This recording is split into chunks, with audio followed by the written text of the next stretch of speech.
Chapter 163. When Yushu left Fuan escort agency, it was already noon. She went to Sun Ji Tavern to pick up Yu Xiaoxiu. When Yu Xiaoxiu saw her getting another bag of silver, he was so surprised that he asked her where she got the money. He heard that Fuan escort agency invited her to be a regular customer, so even if she did nothing every month, she would still get 20 silver taels. Yu Xiaoxiu was even happier than Yushu. Sister, does that mean you don't need to get up early every day to set up your stall?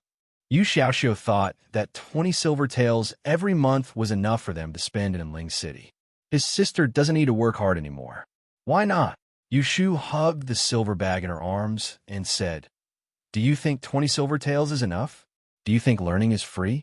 Yu Xiaoxiu thought that she was talking about him, so he felt strange and said, "You can teach me. Why do I need to spend money?" In the past, Yushu told Yu Xiaoxiu that there was a master who taught her how to learn. At that time, Yu Xiaoxiu thought that she was lying to him. But after a series of accidents, he believed that it was true. He felt that with his sister's ability, she was more than enough to teach him. Yushu shook her head. "Most of the things that I know, you can't learn. You have to start from the proper books. To be honest, your sister is only a dabbler. I'm still far from being a master. Didn't we agree that in the future, we will open a e-store, make a lot of money, live in a big house, and be respected by people? We can't delay learning. You want to learn, and I want to master. How can we cook without rice and learn without a teacher? We have to go to the e-store to buy books. In the future, we also have to visit the master's house to ask for advice. A book costs more than 10 silver taels. Don't you need money for the gifts? Do you think 20 silver taels is enough?" Yu Xiaoxiu scratched his head. "But you can't earn much money by setting up a stall. It's so tiring." "Who said you can't make money? What's this?" Yushu stuffed the money bag in her hand into Yu Xiaoxiu's arms. "Now that we have a business, it will only get better in the future. It doesn't matter if we are tired. If we want to live a good life, how can we wait for money to fall from the sky? Don't you agree?" Yu Xiaoxiu held the silver in his arms and curled his lips. "You're the only one who's tired. I haven't done anything yet." Yushu rubbed his head. She laughed heartily and said, "Because I'm the older sister." In her previous life, she had done a lot of stupid things that she couldn't bear to look back on. However, there was one thing that she was still proud of 500 years ago. She was a good sister from beginning to end. Yu Xiaoxiu suddenly felt a lump in his throat. He raised his hand to rub his eyes and put it down. He secretly tugged on Yushu's sleeve and followed her steps. He always felt that no matter how far the road was, it wouldn't be difficult to walk. With money in hand, Yushu was on the way home. She turned a corner and went to the medicine shop. She told the doctor the prescription that Jing Chun took. She bought 10 days' worth of medicine and a few pieces of ointment that were said to be very effective in removing scars. The wound on Jing Chen's abdomen had already healed, but there was a bumpy scar left. Yushu didn't see it with her own eyes, but she heard Yu Xiaoxiu talk about it. When they arrived at the door, Yushu was carrying some things in her hands. Yu Xiaoxiu walked in front of her to open the door. The bolt was not on, so it opened with a push. Yu Xiaoxiu took a step forward and was stunned. Yushu saw that he was blocking the door, so she used her elbow to push him. Yu Xiaoxiu suddenly turned his head. Pointing at the door, he stammered, "Jing, Jing, Jing, what scenery?" Yushu heard the rustling sounds in the yard and pushed Yu Xiaoxiu aside. She entered the door and froze. He saw that in the small courtyard of the Sihiyuan. His vision was filled with a white silhouette, a long sword with green light floating around it, hissing as it cut through the wind. His footsteps were as light as a swallow's, sometimes advancing and sometimes retreating. His movements were just right. He pointed the sword and drew the sword like a flood dragon. The person wielding the sword had his hair draped over his shoulders, and his expression was solemn. One moment, one could see him clearly. The next moment, it was hard to see him clearly. As he walked sideways, the ends of his hair brushed against the tips of his eyebrows. He was born with a righteous aura that was ferocious and evil. His clear eyes seemed to be able to reflect all the impure things in the world. The last ray of green light was drawn out from the sword. He turned his wrist and retracted it behind his back. He stood tall and closed his eyes. Everything was quiet. Only the sound of his long breath could be heard.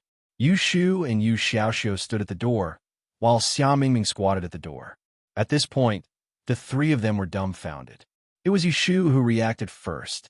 She carried her bags and ran forward, excitedly shouting, "Jing Chun, did you remember?" Hearing this shout, Jing Chun came back to his senses. He looked down and saw the person in front of him. Out of habit, he wanted to smile at her. However, before the corners of his mouth could rise, he felt a burning pain in his chest. He coughed violently, and there was a fishy taste in his mouth. He raised his hand to cover his mouth, wanting to cover it up, but it was too late. He saw panic in Yushu's eyes. "What's wrong? Quick, go inside and lie down." Yushu saw Jing Chun vomit blood. She hurriedly dropped the bags in her hands and supported him. She directed Yu Xiaoxiu to close the door while Xia Mingming went to the kitchen to get some water. Yu Shu and Yu Xiaoxiu supported the unsteady Jing Chun to lie down on the bed. They pulled his hand away from his mouth and saw that his eyes were closed. His mouth was scarlet. Xia Mingming went to the kitchen to get some water. That night, they had jumped off the ship to escape. Because he had blocked that sword strike, Jing Chun had been seriously injured. However, at her request, he had carried Xia Mingming on his back and insisted on accompanying her for a long distance. At that time, in the cave, she had started a fire, and the first thing she had seen was Jing Chun leaning against the mountain wall with his head lowered. The image of him covered in blood had lingered in her mind for a long time. She was not a person who was easily soft-hearted. When it was time to be cruel, she could be said to have a heart of stone. However, towards Jing Chun, she had a rare compassion. It was different from how she treated Zhao Hui and Xia Mingming. She treated Zhao Hui well because she wanted to repay her kindness. She was tolerant towards Xia Mingming because she wanted to benefit from him in the future. However, towards Jing Chun, her compassion was playing tricks on her. She knew that this was a big trouble, but she still accepted him. She didn't even know where that compassion came from.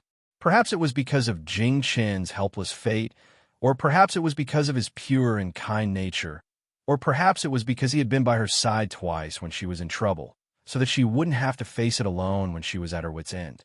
She wanted to help Jing Chun, but she didn't know how. She didn't have the ability to help him find the person who broke his fate, and she didn't have the guts to take the risk to bring him back to Dragon Tiger Mountain. She could only keep him by her side, pretending that she didn't see how much he wanted to recover his memory, pretending that she didn't know about his helplessness and helplessness. Yushu laughed at herself. She took a handkerchief and wiped the blood and sweat on Jing Chen's face. Then, she broke his blood-stained fingers and carefully wiped them one by one. Jing Chen slightly opened his eyes. When he saw Yushu, he was relieved and closed them again. His chest rose and fell, and his whole body was weak. After a while, he fell asleep. While Jing Chen was unconscious, Yushu went out to find a doctor. Because of the previous example, she specially found a doctor who knew how to diagnose internal injuries. The diagnosis was not far from what she guessed. Jing Chen's previous internal injury hadn't healed yet, so he used his internal force recklessly. His meridians couldn't bear the weight, and his 5 internal organs were injured, so he vomited blood. After asking Yu Xiaoxiu to send the doctor away, Yushu tucked Jing Chen in and called Xia Mingming outside the room to talk. "What happened?" Xia Mingming smiled bitterly and said, "I don't know. I was lying in the room at that time. I heard the noise outside, so I went out to have a look. He was practicing swordsmanship, and then he followed you back." Yushu knew that she wouldn't lie, so she gave her a string of money and sent her to buy food on the street. Then, she turned around and went back to the room to take care of Jing Chun. She had to wait for him to wake up before she could ask him if he recovered his memory or only remembered martial arts. The three of them ate lunch in the afternoon. Yushu squatted in the courtyard and brewed medicine. Kim Bao was originally basking in the sun at her feet, but when he smelled the medicine, he moved away a little. This little blondie had been eating and drinking, and he didn't move much. He had grown fat, and when he was lying down, he looked like a hairy ball. Jing Chun gave Yushu a lot of ink paintings. Among them, Kim Bao took up most of the space. There were all kinds of interesting and lively poses. Yushu didn't think it was strange at that time, but now that she thought about it, she realized that Jing Chun had put in a lot of effort. One must know that Kim Bao was sleeping most of the time, so it wasn't easy to capture his movements to paint. Jing Chen only woke up at night. Yushu was sitting by his bed, reading a book. The dim light was enough for him to see her face clearly. When she was quiet, she was very different from when she was talking. She didn't have those lively gestures, and the emotions that she inadvertently revealed made him feel more real. When he saw the tiredness in the corner of her eyes, he felt a little sad. He didn't know why. He lifted his hand. As soon as he moved, Yushu turned her head. When she saw that he had woken up, her face lit up with joy. She put the book aside and moved to the head of the bed. She asked with concern, "You're awake. Do you feel uncomfortable anywhere?" Jing Chen shook his head. Yushu put on a serious face. "Don't lie to me." Jing Chen hesitated for a moment, then raised his hand and put it on his heart. "Is it only here?" Yushu asked to confirm. Jing Chen nodded.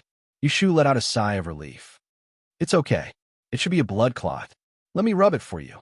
Before Jing Chen could react, she stretched out her hand, pushed his hand away, and pressed it on his chest.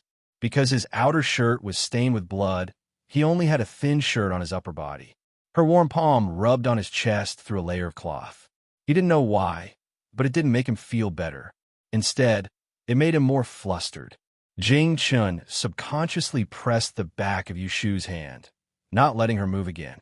When Yushu's hand was suddenly grabbed by him, the sound of someone's heartbeat more or less called back her feminine consciousness. Her face slightly blushed, but when she thought that Jing Chen thought she was a man, she put aside the uneasiness and asked, "What's wrong? Does it hurt?" Jing Chen shook his head. He took her hand away from his chest and put it on the edge of the bed. His fingers moved a little, but he didn't let go. He just held her hand, which was much smaller than his, in case she would rub his chest again.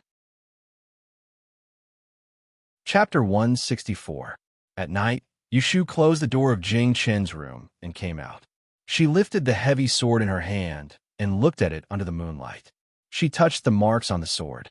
During the day, she saw Jing Chen's sword dance with a green light. She guessed that it was the green embroidery on the sword. Because Jing Chen's sword move was too fast, it turned into light and shadow. At that time, she thought that it would be good for him to remember something, but who knew that he could not remember anything else and only remembered a set of sword techniques. Moreover, by a freak combination of factors, he had used his internal energy. Previously, his internal injuries had not healed, so he could not use martial arts. With this torment, he would have to lie in bed for 10 days to half a month. Remembering that set of sword techniques, but not being able to use it was no different from not being able to remember it. The gains did not make up for the losses. Yushu knew that he was impatient, so she didn't say anything. But she took back the sword to prevent him from acting rashly again. She remembered that when she confiscated the sword, Jing Chen's face was full of reluctance and awkwardness. Yushu couldn't help but laugh. After laughing, she felt much more relaxed. Jing Chen's temperament was far stronger than she had imagined. Otherwise, he wouldn't have been able to live until now and still maintain his simple temperament despite having the fate of a fiend. If it was her, she would have long been filled with cynicism and become a great devil. In any case, she would only harm others and not herself. Holding the sword, Yushu went back to the house. Tomorrow, she planned to go to the Fu and escort agency to inquire about Jing Chen's internal injury. If it can be cured as soon as possible, then he can practice a few more sets of swordplay. Maybe he will be able to remember related things. The next morning, Yushu went to Automaz Manthis Square to buy things. After walking 2 streets, she found a feng shui hall. She picked 2 pots of flowers and trees and carried them to the Fu and escort agency.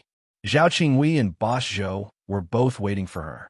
There was also a chief escort who she had not seen yesterday. Boss Zhou introduced them to each other. "Come, let me introduce Mr. Yu. This is our Fu and escort agency's chief escort, Feng Chong. He is also my sworn brother." Boss Zhou patted a middle-aged man beside him and pointed to Yu Shu. "This is our escort agency's newly invited Mr. Yu. Old Feng, don't look at Mr. Yu's young age. My nephew was able to find his home thanks to him." The two of them greeted each other. Yushu noticed that Feng Chang's face was glowing red, his spirit was trembling with excitement, and his lower body was solid. She knew that he was a martial artist, so she smiled a little more, preparing to ask him for advice later. Boss Zhou was concerned about the feng shui of the house. Without saying much, he led Yushu into the house. Yushu asked him to find 2 strong handymen to dig out the cauldrons placed under the courtyard wall, leaving only 2 cauldrons in the northeast and southwest corners. She dug a ditch under the east wall and led it from the backyard kitchen. The water that the maidservants used to wash vegetables and rice flowed directly into the ditch outside the door. After doing all this, she measured the distance between the east and west walls and the courtyard. She placed the 2 pots of flowers and trees she brought on the 2 corresponding positions. She warned Boss Zhou, "From now on, you can only plant trees on the east and west sides of the courtyard. It is not suitable to have these 2 pots of white calamus. You must water them daily. There is no need to protect them in the cold winter. If there are any dead leaves, clean them up in time. This flower is not delicate and is very easy to raise. You need to know not to let it die." Boss Zhou nodded his head repeatedly and did not ask for a detailed explanation. This was because those who knew the basics valued their knowledge and did not like to reveal their knowledge. However, the escort was more straightforward. He pointed to the pot of calamus nearby and asked, "Mr. Yu, is this enough? I heard that our courtyard lacks wood energy. Wouldn't 2 pots of flowers be too little?" Yushu was about to explain when she heard Boss Zhou cough and say, "Old Feng, Mr. Yu has his reasons for making such arrangements. Why do you need to ask so much?" Feng Chang smiled and said, "I'm just worried that he won't do well." Boss Zhou coughed again and interrupted him. He turned his head awkwardly and said to Yushu, "This brother of mine is clumsy. He doesn't have any other meaning." "It doesn't matter." Yushu waved her hand and explained generously. "Calamus is originally used to prevent diseases and eliminate evil. Making wine can avoid diseases, and burning leaves can drive away insects. There's indeed a lack of wood energy in this house, so I directed water to grow wood in the direction of feng shui and dredge the joints to solve the predicament. Boss Zhou can just plant trees in the courtyard later. There's no hurry." She spoke straightforwardly, and a few of them more or less understood some of it. Previously, Feng Chang saw that Yushu was young and looked too delicate. He was afraid that she was an embroidered pillow. Now, he felt that she was much better than those arrogant and disdainful teachers. After tidying up the house, Boss Zhou sealed another 10 taels of silver for Yushu to buy these 2 pots of calamus. Yushu said a few polite words and accepted it. These 2 pots of flowers cost her 5 taels of silver, so she still earned 5 taels of silver. After settling the business, Boss Zhou asked Yushu to eat wine. This time, Yushu did not refuse. Under Zhao Qinghui's suggestion, the few of them went to Sun Ji Tavern. At noon, Sun Ji Tavern had a few more customers. They went late, and there were no more private rooms upstairs. Boss Zhou originally wanted to change places, but when he saw Yushu greet manager Sun and heard from Zhao Qinghui that she had set up a divination stall outside the tavern, he gave up the idea. After the dishes were served and they chatted for a while, Yushu brought the topic to martial arts. "The 3 of you are all martial artists. I heard that when martial arts reach a certain level, there will be internal energy. I don't know if it's true or not." Feng Chang said, "Of course it's true. How can this be faked?" "Oh." Yushu looked curious. "Can Escort Feng show me your skills and broaden my horizons?" Feng Chang waved his hand and said, "I'm a person who practices external martial arts. I'm not good at internal energy. If you want to broaden your horizons, you have to ask my big brother." Yushu shifted her gaze to Boss Zhou. The latter smiled and stretched out his thumb to press on the corner of the table. Yushu looked over and saw a clear fingerprint on the table. Obviously, this was the work of internal energy. Yushu was a little surprised. She didn't expect that Zhao Qinghui's uncle, who looked weak and scholarly, would have such skills. No wonder he could manage an escort agency and open it in the capital. Knowing what was going on, Yushu showed a hesitant expression. Boss Zhou saw this and took the initiative to ask, "Mr. Yu, what's wrong? If you have something to say, you can say it." Yushu sighed first and then said straightforwardly, "It's like this. I met a friend a month ago. He was injured and looked for a doctor to treat him. He said that he had internal injuries. He has no relatives in the capital and is only close to me. I want to find a way to treat him. Because I don't know martial arts, I can't get the gist of it. I want to ask Boss Joe if there's a way." After the three of them heard this, their expressions were different. Boss Joe first said, "Mr. Yu probably doesn't know that internal energy healing is not an easy thing. Although I'm good at internal energy, I don't know how to heal injuries. Even if I want to help you, I'm really powerless." In fact, Yushu didn't intend to ask the other party to treat Jing Chen's injuries. Otherwise, if Kata Xing flared up, wouldn't it harm him? After hearing Boss Joe's words, she didn't feel disappointed. Instead, she had a clue. "But you don't have to worry." Boss Joe comforted her again. "This internal injury is not comparable to illness. It won't kill you. Pay more attention to recuperation and buy some tonics to eat. As long as the injury is not too serious, you can recover in 3 to 5 months at most." "Yes." Yushu nodded and smiled bitterly to herself. If Jing Chen's injuries could be healed in 3 to 5 months, she wouldn't have to go through so much trouble. Because of such a matter mentioned during the dinner, the few of them lost their drunkenness. After a pot of wine, they didn't have a refill. Yushu ate her food absent-mindedly. Occasionally, she heard footsteps on the stairs and someone talking drunkenly, so she raised her head to look. At the corner of the stairs, a young man wearing a grass-green robe was supporting a petite young man down the stairs. The young man was probably drunk, and his footsteps were unsteady. Yushu and the others were sitting at the side of the stairs. From her angle, she could only see the young man's back, but she could see the young man's drunken red face. She couldn't help but secretly click her tongue. In terms of appearance, only Xia Mingming could compare to her. Not to mention that her eyes were dazzling when comparing a man to a woman. This kind of rosy drunkenness was 100% a girl. "I'm not drunk. You don't need to help me. I can walk by myself." Hiccup. Yushu retracted her gaze. When she heard this drunken voice, she couldn't help but raise her eyes to look again. The two people had already gone down the stairs and were walking toward the door. Yushu was looking at the back of the young man who was supporting the young man. She glanced around and saw a pink and green pouch on the ground not far in front of her. She hesitated for a moment, then put down the wine glass and rushed forward. As she bent down to pick it up, she shouted to the people in front of her, "Wrong, wait." The pub was too noisy, so the people in front of her didn't hear her shout. She walked out of the door and waited for her to pick up the pouch. When she looked up, she couldn't see the two people. She pinched the weight of the pouch and felt the banknotes, paper, and silver ingots. She thought to herself that she was in trouble. She turned around and said goodbye to Boss Joe and the others, then chased after them. Right now, she was surrounded by misfortune. If she could do one more good deed, it would be good karma. She ran out of the door and stood on the steps in front of the door.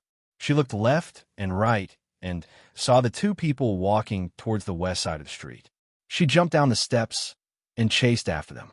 She was afraid that there would be too many people, so she shouted, "Wait, you dropped something." Unfortunately, the two of them didn't even turn their heads. When they reached the end of the street, a carriage drove over. Yushu watched as the two of them got on the carriage like they were deaf, wasting her breath. She was unhappy, but seeing that she couldn't catch up, she weighed the pouch in her hand to test its weight. Squinting her eyes, she jumped up on her tiptoes and looked at the carriage's window. With all her strength, she threw the pouch out. With a whoosh sound, the pouch with the silver ingots flew right into the window. This was the accuracy Yushu had honed from hunting sparrows in the forest. The next moment, she saw the window open and someone holding his forehead looked out. Yushu was about to clap her hands and leave, but she suddenly saw the face that appeared by the window. Her mouth slightly opened, and she was stunned for a moment. She raised her sleeve to cover her face, turned around, and walked back. She silently comforted herself that the person didn't see her. On the carriage, Shui Rue clearly saw Yushu's figure and also saw her dodging. He didn't know whether to laugh or cry. He rubbed his forehead and thought of the first time they met in Yang City a few months ago. His heart moved. and he put the pouch in his hand next to the drunk teenager in the carriage. He lifted the curtain and jumped out of the carriage. He gave the driver a few words and then chased in the direction where Yushu disappeared. Chapter 165. Yushu ran back with her head down. When she turned her head and saw that the carriage with the petal hair had disappeared, she slowed down and walked back to the tavern. The table of food and wine was almost finished. Boss Joe saw that Yushu had returned and asked if she had eaten well. He called the waiter to pay the bill. They said goodbye in front of the tavern. Yushu did not see the man standing across the street. After earning 5 taels this morning, Yushu weighed a jean of flour cakes and sugar cakes at a snack shop on the street. Shui Rue followed behind Yushu at a distance and watched Yushu enter the snack shop. After a while, she came out with a few bags in her hand and a piece in her hand. She ate as she walked. This kind of behavior that used to be a bad habit to him, when done by her, seemed to be very natural. He still remembered that time when they went to the 3 Purities gathering together and bought breakfast on the street. That was the first time he ate on the street with people coming and going. Now that he thought about it, that feeling of acting as if there was no one else around was not bad. He was not in a hurry to greet her. First, he was afraid that she would turn around and run away when she saw him. Second, he was curious to see what she did every day. At the corner of the street, Yushu found a store with a bookshelf. Unlike the stores in Yang City, where one had to use a book plate to enter, this store was just like any other ordinary bookstore. However, there was no place for copying books. If one wanted to read a book, one had to buy it.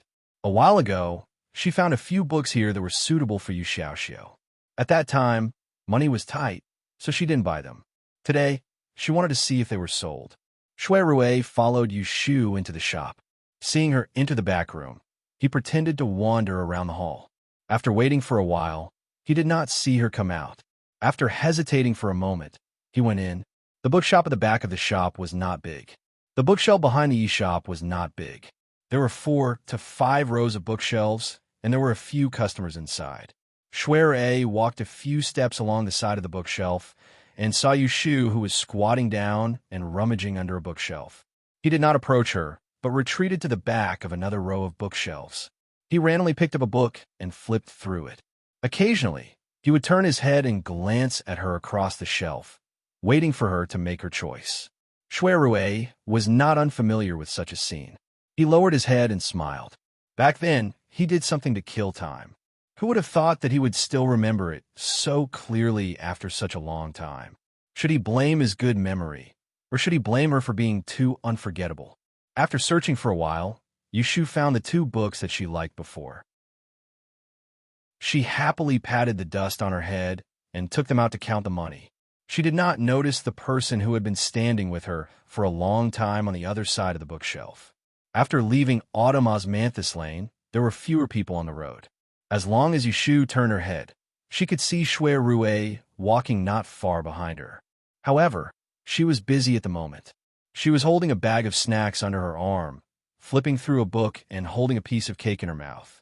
She did not have the time to look back, let alone look back. Seeing that there were fewer people around, Shui Rue was not afraid that she would disappear into the crowd and was about to go forward to greet her. Just as he raised his hand, before he could call out, a brown-skinned dog suddenly rushed out of the alley in front of them. When it saw Yushu, it stopped on the side of the road and blocked her path with its body, barking wildly, "Woof, woof, woof." Yushu was startled by the dog's barking. She moved her eyes away from the book and saw the vicious dog dripping saliva at her 4 or 5 steps in front of her. Her whole body froze, and her face looked like it was about to cry. If there was anything in this world that could make her hair stand on end, this was the #1 thing in the world. "Woof, woof, woof. Don't come over." Yushu's legs went weak. She put one hand in front of her and looked around. Knowing that she could not outrun the dog, she aimed at a short tree in front of her. She swallowed her saliva and threw the half-eaten snack in her hand behind the vicious dog. Taking advantage of the time when the dog turned around, she ran forward, stuffing the book into her arms. When she reached the bottom of the tree, she heard the dog's barking behind her. She hugged the tree trunk with both hands and climbed up desperately. In her panic, one of her shoes fell to the ground. "Woof, woof, woof." Yushu climbed up the tree and hugged the trunk. She was still in a state of shock as she looked at the ferocious dog that was baring its teeth at her. Her forehead was covered in sweat. The dog raised its 2 front legs and tried to jump on the tree several times. It couldn't jump up. Finally, it lowered its head and bit Yushu's shoes that fell to the ground to vent its anger. When a nearby Shui Rue saw this scene, he'd already started laughing to the point his shoulders shook. However, when his gaze moved and saw Yushu, who was shivering on the tree, he realized that she was really afraid, so he restrained his smile and walked over with large strides. "Do you need help?" Yushu was worrying about how to get rid of the mangy dog when she heard a voice asking her a question. She looked up and saw a person walking towards the tree. When she saw the person's face, she felt as if she had forgotten to look at the almanac. She saw him leave in the carriage with her own eyes. Why did he appear again? Wasn't Ling City so small? It was funny that the brown dog was fierce to Yushu, but when it saw Shui Rue walking in front of it, it just turned its head to look at him and then lowered its head to bite Yushu's shoes. Yushu looked at this irritating scene and asked in a muffled voice, Why are you here?" "I'm doing something nearby and happened to pass by," Shui Rue said with a serious face. After all, it was not a gentleman to follow a woman. Yushu looked at him doubtfully. Suddenly, she thought of the handsome gentleman who was with him in Sunji Tavern. A strange smile appeared on her face. "Oh, we're doing something." Shui Rue saw her strange smile and knew that she was thinking of something bad. When he was about to say something, the big dog beside him suddenly jumped up and down the tree and barked fiercely, "Woof, woof, woof." Ah! Yushu was so shocked that she almost fell from the tree, and she hugged the tree trunk tightly with both her hands and legs. From Shui Rue's angle, he just happened to be able to see her left foot that had lost her shoe. Half of her snow-white sock had fallen off, revealing her small and round ankle. It was trembling, and that smear of white dazzled him. Shui Rue coughed lightly. Even if he was a gentleman, he would still avoid her gaze.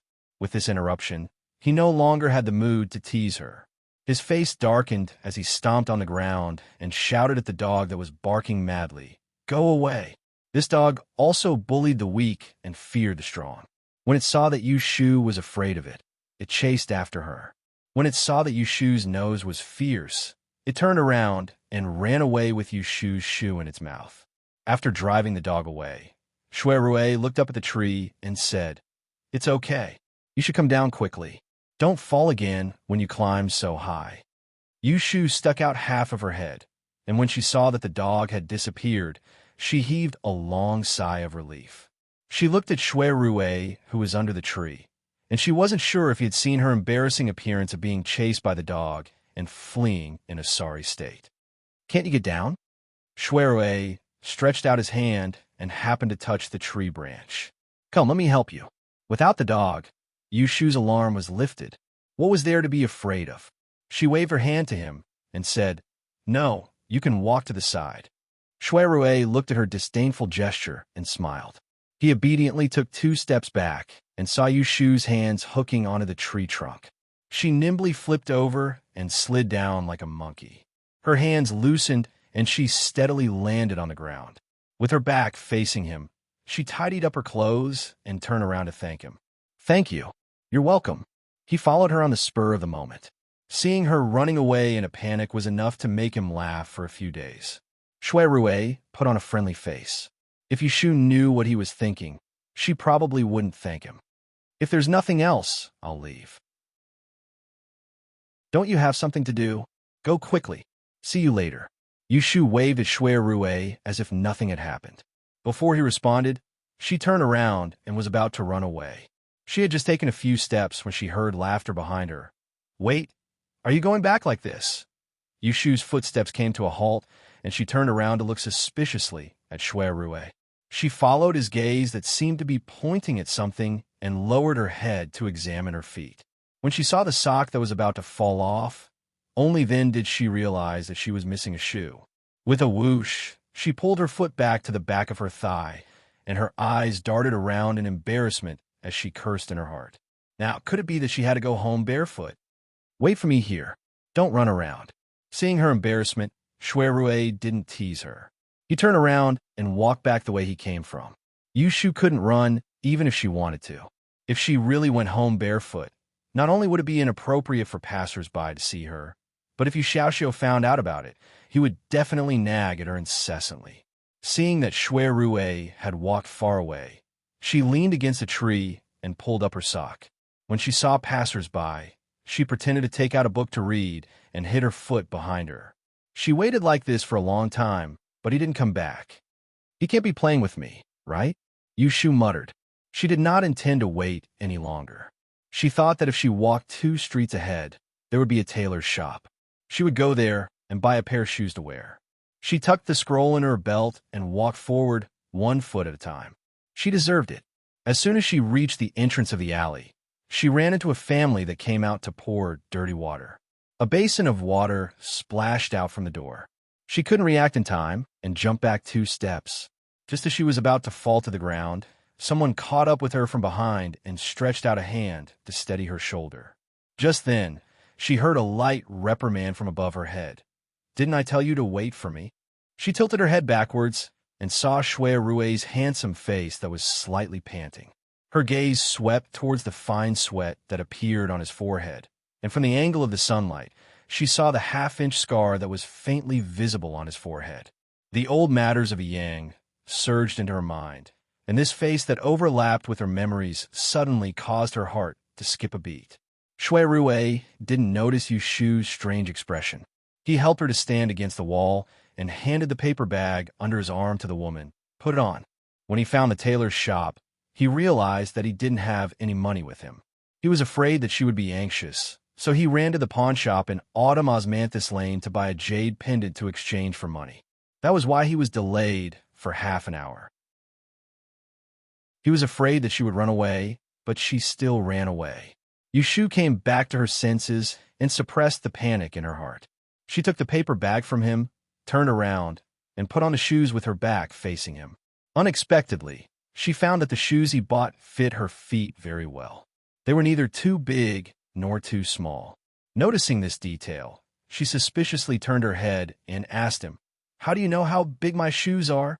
Shui couldn't say that he just saw her feet on the tree, so he knew. So he joked, "How big a girl's feet can be. You can see it with one look." Who would have thought that this joke would be taken seriously by Yushu, and she only saw him as a romantic person. Thinking of his illustrious family background and the handsome young man she saw in a restaurant today, she felt that it was more and more true. With this, she felt relieved. She secretly felt that it was funny just now. In terms of age, she was actually older than him by 7 or 8 years. She was really getting confused by a young man. "I've spent all my money on me. I'll return you the money for the shoes another day." As Yushu said this, she wrapped up the only shoes she changed into a paper bag and said goodbye to him with a natural expression. "The sun is about to set. If you have something to do, go do it quickly. See you later." When Shui saw that her expression was natural and that she was no longer evading him like before, he vaguely felt that something was amiss. However, he could tell that it was really late at night, so he didn't look into it in detail and nodded at her. The two of them walked with their backs to each other, one to the east and the other to the west. After walking for more than 10 steps, Shui suddenly turned around and shouted at Yushu's back, "Ah Shu, don't hit my head with the money pouch next time." Not far ahead, Yushu stumbled. Her steady steps suddenly turned into a jog, and she disappeared in a flash. Chapter 166. A few more days passed, and it was October. Xia Mingming's hope of taking the Dian exam was officially ruined. Yushu's life became better. She still set up a divination stall in Autumn Osmanthus Lane during the day. More and more customers came to ask for divination. It was common for her to charge 100 or so coins. Sometimes, she could earn 1 or 2 taels of silver a day. Her hard work was not in vain. The only drawback was that she was very unlucky recently. She fell when she went out, bumped into people when she walked, and choked when she was eating. She suspected that Jing Chen's Kata star was about to break out. She was worried all day long. Every time she went out, she would use the 6 lines to calculate a complete divination for herself to avoid being hit. Recently, Yushu saved some money and planned to go to the north of the city to visit several famous tea stores. She wanted to try her luck and see if she could get a few good cheap books to read. She had been relying on her old books and didn't learn anything new, so she made little progress. Each study was different from other subjects. Each subject was related to each other. The more comprehensive it was, the more exquisite it was. With her current ability, it was more than enough for her to set up a stall on the street to calculate divination, but there were too few things that she could really bring to the public. Early in the morning, she decocted Jing Chen's medicine and watched him drink it. Then, Yushu dragged the listless Xia Mingming out of the door. She had 2 things to do today. Why did you drag me out? I don't want to go to the street. Yushu ignored his complaints. She hired a donkey cart from Shiliu Street and asked someone to send it to Qianyuan Street. It was diagonally across half of Anling City. If they didn't take the cart and just walked, it would be dark by the time they walked back and forth. Even so, they didn't arrive at the central city until after a nap. After getting off the cart, Yushu gave the coachman her hard-earned money. After asking for directions, she pulled Xia Mingming and walked for 100 steps to the north. Not far away, there was a broad road that ran from east to west. At the end of the street, there was a tall archway made of gray stone. The 4 pillars were straight and there were no words on them. One side was painted with a blue sky and a white sun, and the other side was painted with a bright moon and a tide. You had to crane your neck to see the whole picture. People who passed the archway, including carriages and horses, took a detour. There were 2 or 3 constables in neat dark green uniforms, hairpin hats, and short weapons on their waists. They were patrolling around solemnly. This was a market on Qianyuan Street. As long as they passed this street, they would arrive at the north of the city. Yushu once heard from a waiter in Mingyuan Casino that a Qianyuan Street is divided into the north and south. The 3 religions and 9 streams converge in the south of the city. Glory, splendor, and wealth gather in the north of the city. Now that she saw this street, it didn't lose to the capital 500 years later. It even had the aura of an ancient dynasty. Brother, may I know how to get to the nearby post house? Yushu stopped a passerby who was walking towards them and asked. Xia Mingming didn't pay much attention to it when he heard that she was talking about the trading house. He looked around the market. When Yushu led him to the entrance of a post house, her expression changed when she saw the fodder for the horses in the enclosure. Why did you bring me here? Xia Mingming looked at Yushu with a guarded expression and wanted to break free from her hand. Yushu grabbed her tightly and pushed her into the post house.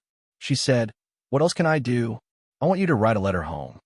Xia Mingming shook her head like a rattle drum. I still haven't thought about how to tell my family.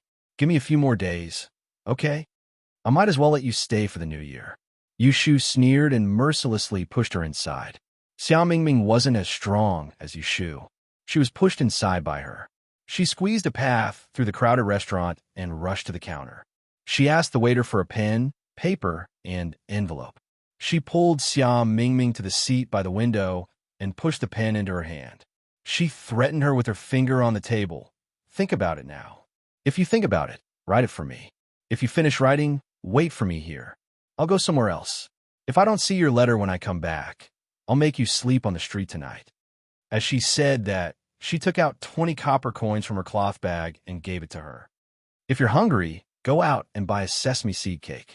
You could try running around and see if I'll look for you. After leaving these words, Yushu didn't care if Xia Mingming was willing or not. She swaggered off, leaving her alone scratching her ears and cheeks. Rather than saying 1,000 words, it was better to see it with one's own eyes. Yushu crossed Qianyuan Street and walked around the northern part of the city. She could see the difference. The roads in the northern part of the city were twice as wide as those in the southern part of the city. Most of the people on the streets were riding on horses and sedan chairs. The horses were a mix of yellow and white, while the sedan chairs had a red roof and green lids. The sedan chairs had a golden beak and hanging tassels. The windows were painted with flowery colors, and the curtains were embroidered with auspicious patterns. As for the pedestrians, they were well-dressed and their manners were appropriate. There was no mention of daily necessities when they talked.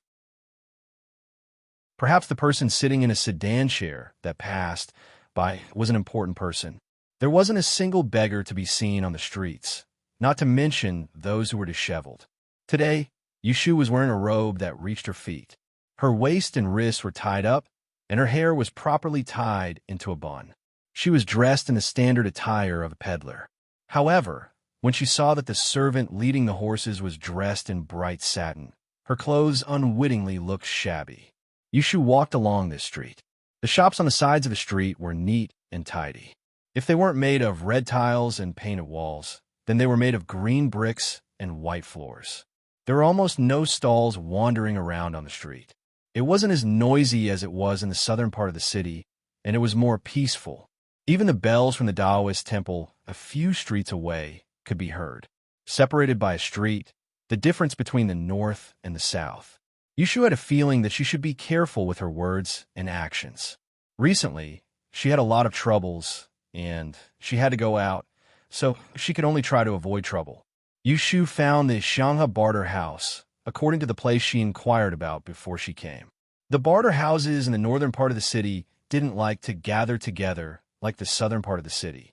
Of course, there were places like Autumn Osmanthus Lane and Vientiane Street, but those places were often full of trouble. With her current situation, it was not suitable for her to go there. Yushu was now very regretful that she lost the yellow frost stone that Jingchan gave her. If she had that stone, she wouldn't have to be so careful and be on tenterhooks all day long. The reason why she was in a hurry to drive Xia Mingming away was because of this consideration. Last time, when the Kata star flared up, Xia Mingming almost died on the boat. This time, she didn't know how much trouble was waiting for her. She couldn't take care of her all day long, so she sent her home early to save her from suffering in the future. In order to enter the library of the Xianghe barter house, she had to pay 20 taels of silver. Yushu gritted her teeth and paid the fee. She took the exchanged sections and entered the back hall. Seeing the bookshelves and cabinets filled her eyes, she immediately felt that the 20 taels of silver was not spent in vain. This place was suitable for people like her who copied books to read.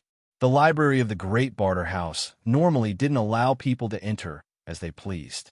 Correspondingly, you could enter and copy as you pleased, but you weren't allowed to take the book away. You could only buy the book with money. This was the same rule as the 3 great barter houses in Yang City. The good thing was that there were refreshments provided. Although it was a small portion, it was enough for Yushu to last through lunch. After soaking in the library for half a day, Yushu watched the sunset shine through the windows.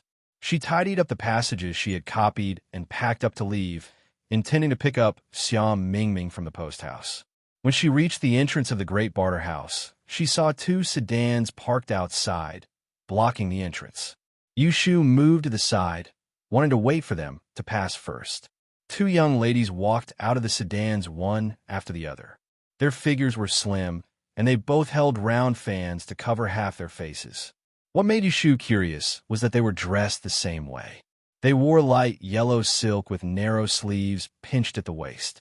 Below it was a long skirt with a floral pattern, and on the outside was a light muslin robe. At the waist hung 8 jewels, a fragrant sachet, and a red cattail tassel hung from the handle of the fan. One of the fan's faces was embroidered with a fish wearing a lotus, while the other was embroidered with a butterfly in love with a flower. Sensing Yushu's gaze, the young lady with the butterfly in love with a flower glared at her. Sensing this unfriendly gaze, Yushu hurriedly turned her head and pretended to be a passerby, afraid that she would bump into some unreasonable rich young lady. "Sister, I was treated as a prodigal son and beaten up on the streets." Fortunately, the 2 didn't argue with her and entered the Great Barter House. Yushu rubbed her nose against the fragrance and left behind them. She didn't notice that as soon as they entered the Great Barter House, a customer came up to them and led them away. Their voices disappeared behind the door of the library. "Is this the Great Barter House Xing Xuan mentioned?" "It's indeed Xianghe. Look for it. The book she said should be inside." In the end, Xia Mingming didn't write a letter to her family. Yushu didn't really throw her on the streets. Instead, she brought her home from the Great Barter House and ignored her. She just wanted to isolate her for a few days and make her back off. At night, Yushu couldn't sleep and got up to do her accounts. The table was filled with copper coins and silver coins. Kim Bao smelled money and tried to climb onto the table from her trousers, but she pulled him away. He anxiously circled around her feet and screamed, waking up Yu Xiaoxiu, who was sleeping soundly. "Sister, why aren't you asleep yet?" Yu Xiaoxiu rubbed his eyes and popped his head out from behind the screen. "I'll sleep later." Yu Shu saw that he was woken up and bent over to pick up the culprit, Kim Bao, from the ground. She poked its head. "If you make any more noise, I'll lock you in a cage." Squeak! Kim Bao wasn't intimidated. It moved its limbs, trying to break free from her hands and jump onto the table. It didn't want to give up the chance to have intimate contact with the pile of silver coins and silver coins. Yu Xiaoxiu walked over and pleaded for Kim Bao. "Just let it play with it so it won't make a fuss." Yu Shu didn't spoil Kim Bao like Yu Xiaoxiu. She grabbed the bamboo cage on the table and stuffed it inside. She handed it to Yu Xiaoxiu and said, "It won't know where to hide it if it plays with it. What does it want money for? It's not like it can spend it." Yu Xiaoxiu wanted to help but couldn't.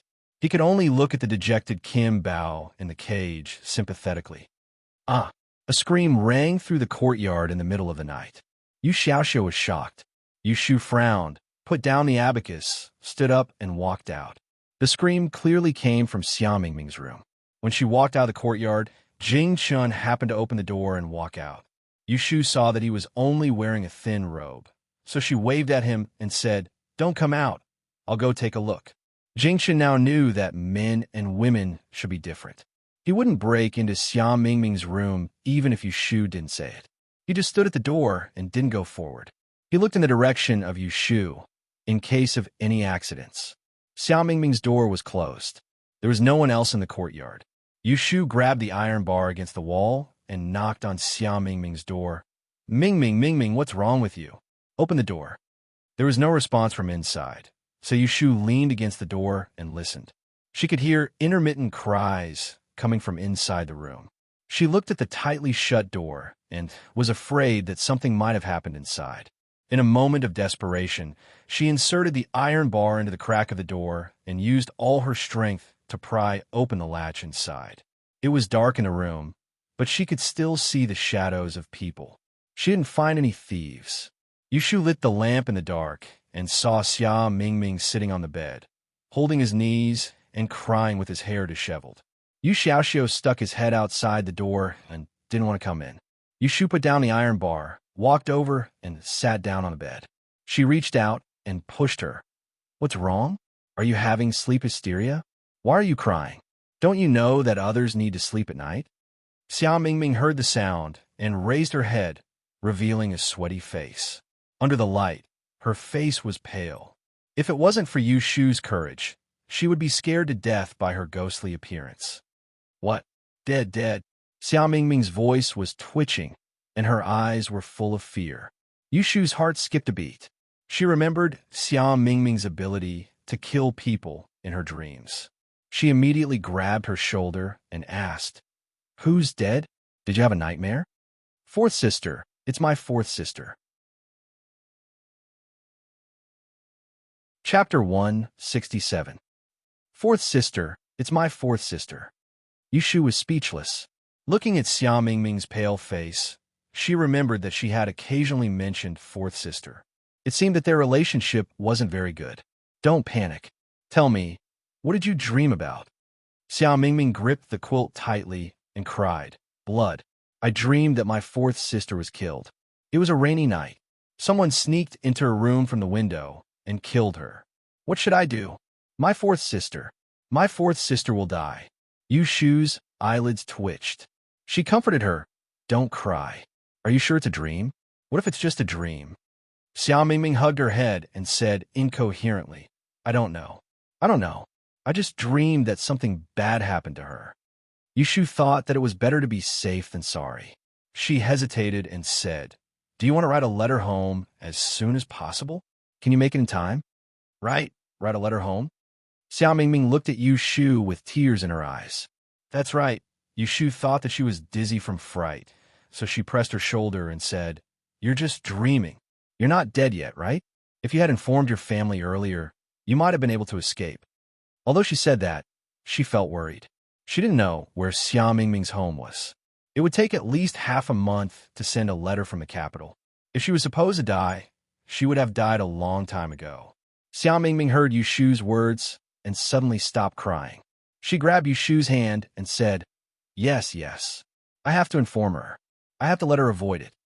Yushu saw that she was emotional and didn't dare to remind her that she might not make it in time. She comforted her. "Okay, I will accompany you to the post office tomorrow morning to write the letter. We will pick a fast horse to deliver it." "No, you don't have to write." Xiao Mingming shook her head. She sniffed anxiously and said, "I will go find her at dawn. She is in the capital." "Ah," Yushu was surprised. "Your fourth sister is in the capital?" She thought that Xia Mingming had no relatives in the capital. It turned out that her sister was here. Xia Mingming wiped her tears and couldn't hide it from Yushu anymore. "Yes, she is studying E in the Taisher Library." Yushu was shocked again. Studying E in the Taisher Library? Xia Mingming's fourth sister was not simple.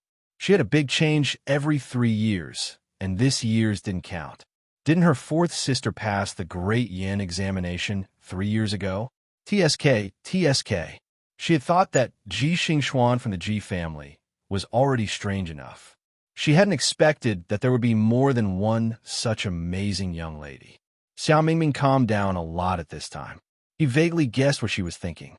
He smiled bitterly and said, "My fourth sister is only 2 years older than me, but she is much smarter and more capable than me. 3 years ago, she passed the Great Yin examination. The elders in the family all like her very much. Back then, it was easy to send her to the capital to study, but my mother was very reluctant. If something really happened to her, my mother..." Xiao Mingming nodded. Yushu saw that her face was still dark. She suppressed her doubts and said, "You are from the same mother, right?" Xiao Mingming nodded. Yushu saw that her face was still dark. "Tomorrow morning, go to the Taisher Library to find her. You two sisters can discuss how to guard against it."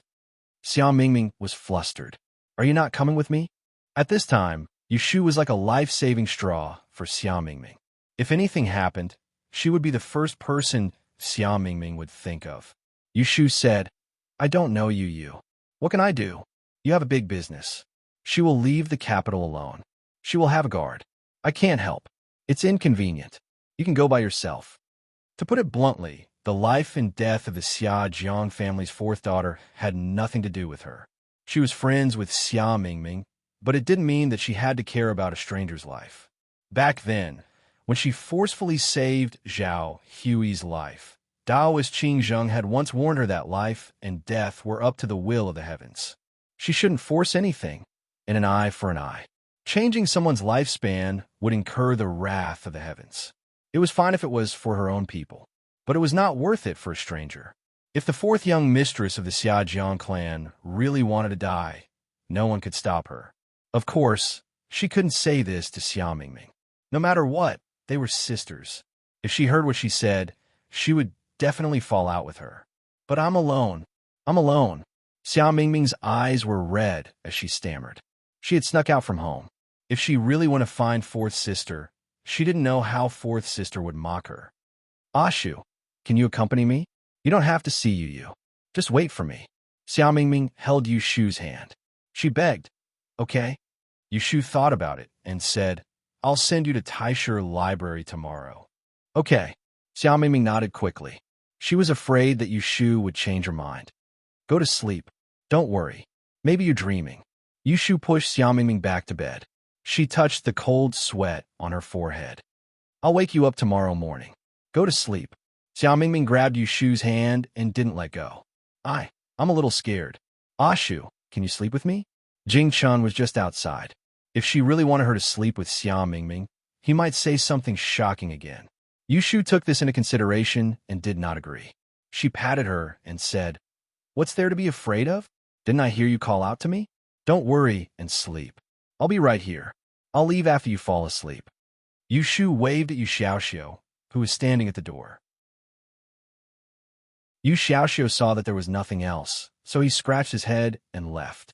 After coaxing Xiao Mingming to sleep, Yushu was so sleepy that her eyelids were fighting. She quietly left Xia Mingming's room and closed the door. She turned around and saw Jing Chun still standing at the door of the west room. He didn't seem to have moved. She was stunned and whispered, "Why aren't you asleep?" Jing Chun pointed at Xia Mingming's room and gestured with his hand. "Are you all right? It's just a nightmare. Don't worry. Go and sleep." Yushu pushed Jing Chun's shoulder and asked him to go into the room. The autumn night was already very cold. Jing Chun's body had just gotten better. If he caught a cold again, he would have to stay in bed for 2 more days. Jing Chun wanted to say something, but stopped. Seeing Yushu's sleepy expression, he swallowed his words and obediently returned to the room.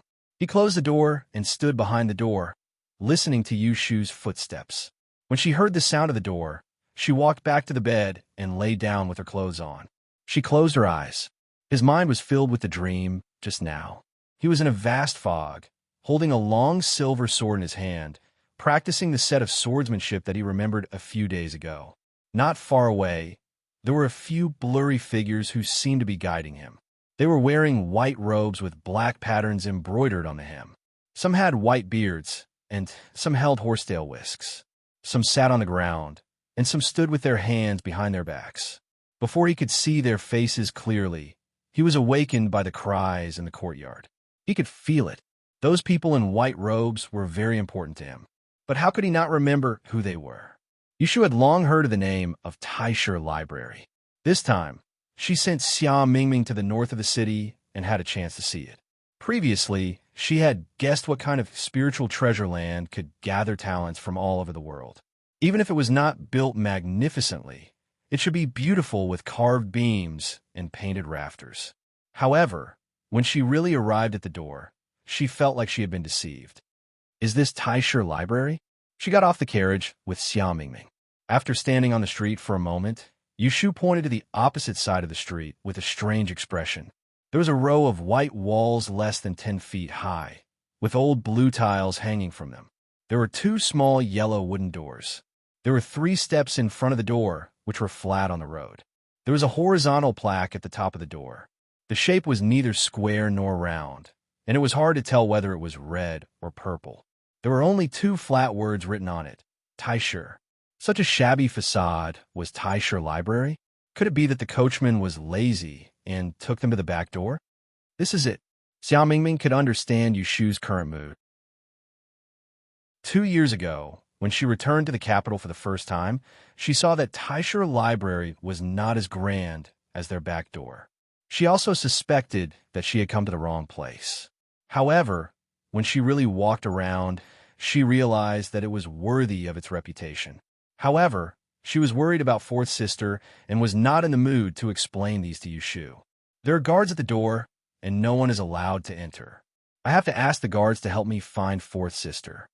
Xia Mingming asked Yushu, "Are you waiting for me here?" Yushu looked around and pointed to a tea house that had just opened. "I will wait for you inside. Come find me when you are done." Okay. It was sultry today, and Xia Mingming was embarrassed to ask Yushu and to wait at the door with her. Yushu entered the tea house and saw that there were no customers on the first floor. She went directly to the second floor and found a shady spot by the railing. She could see clearly what was going on in front of Taisher Library. However, when she wanted to look into Taisher Library, she could only see green flowers and grass, blocking her view. She could not see any scenery. When Xia Mingming stood in front of the 2 small yellow doors, a guard came out. Yushu could only see half of the figure and could not hear anything. Yushu asked for a pot of the cheapest cloud pieces and took out a stack of papers that she carried with her. It was the paragraph that she copied at Xianghe E-House yesterday. It was a book that recorded the disasters that happened in various places in various years since the founding of the Da and kingdom more than 300 years ago. There were also some annotations on the analysis of E, such as astrology, lunar eclipse, Chiman calculation, etc. She found the 5th volume, and she did not know how many more volumes there were. Yushu studied the manuscript in her hand and drank tea. She unconsciously forgot about Xia Mingming.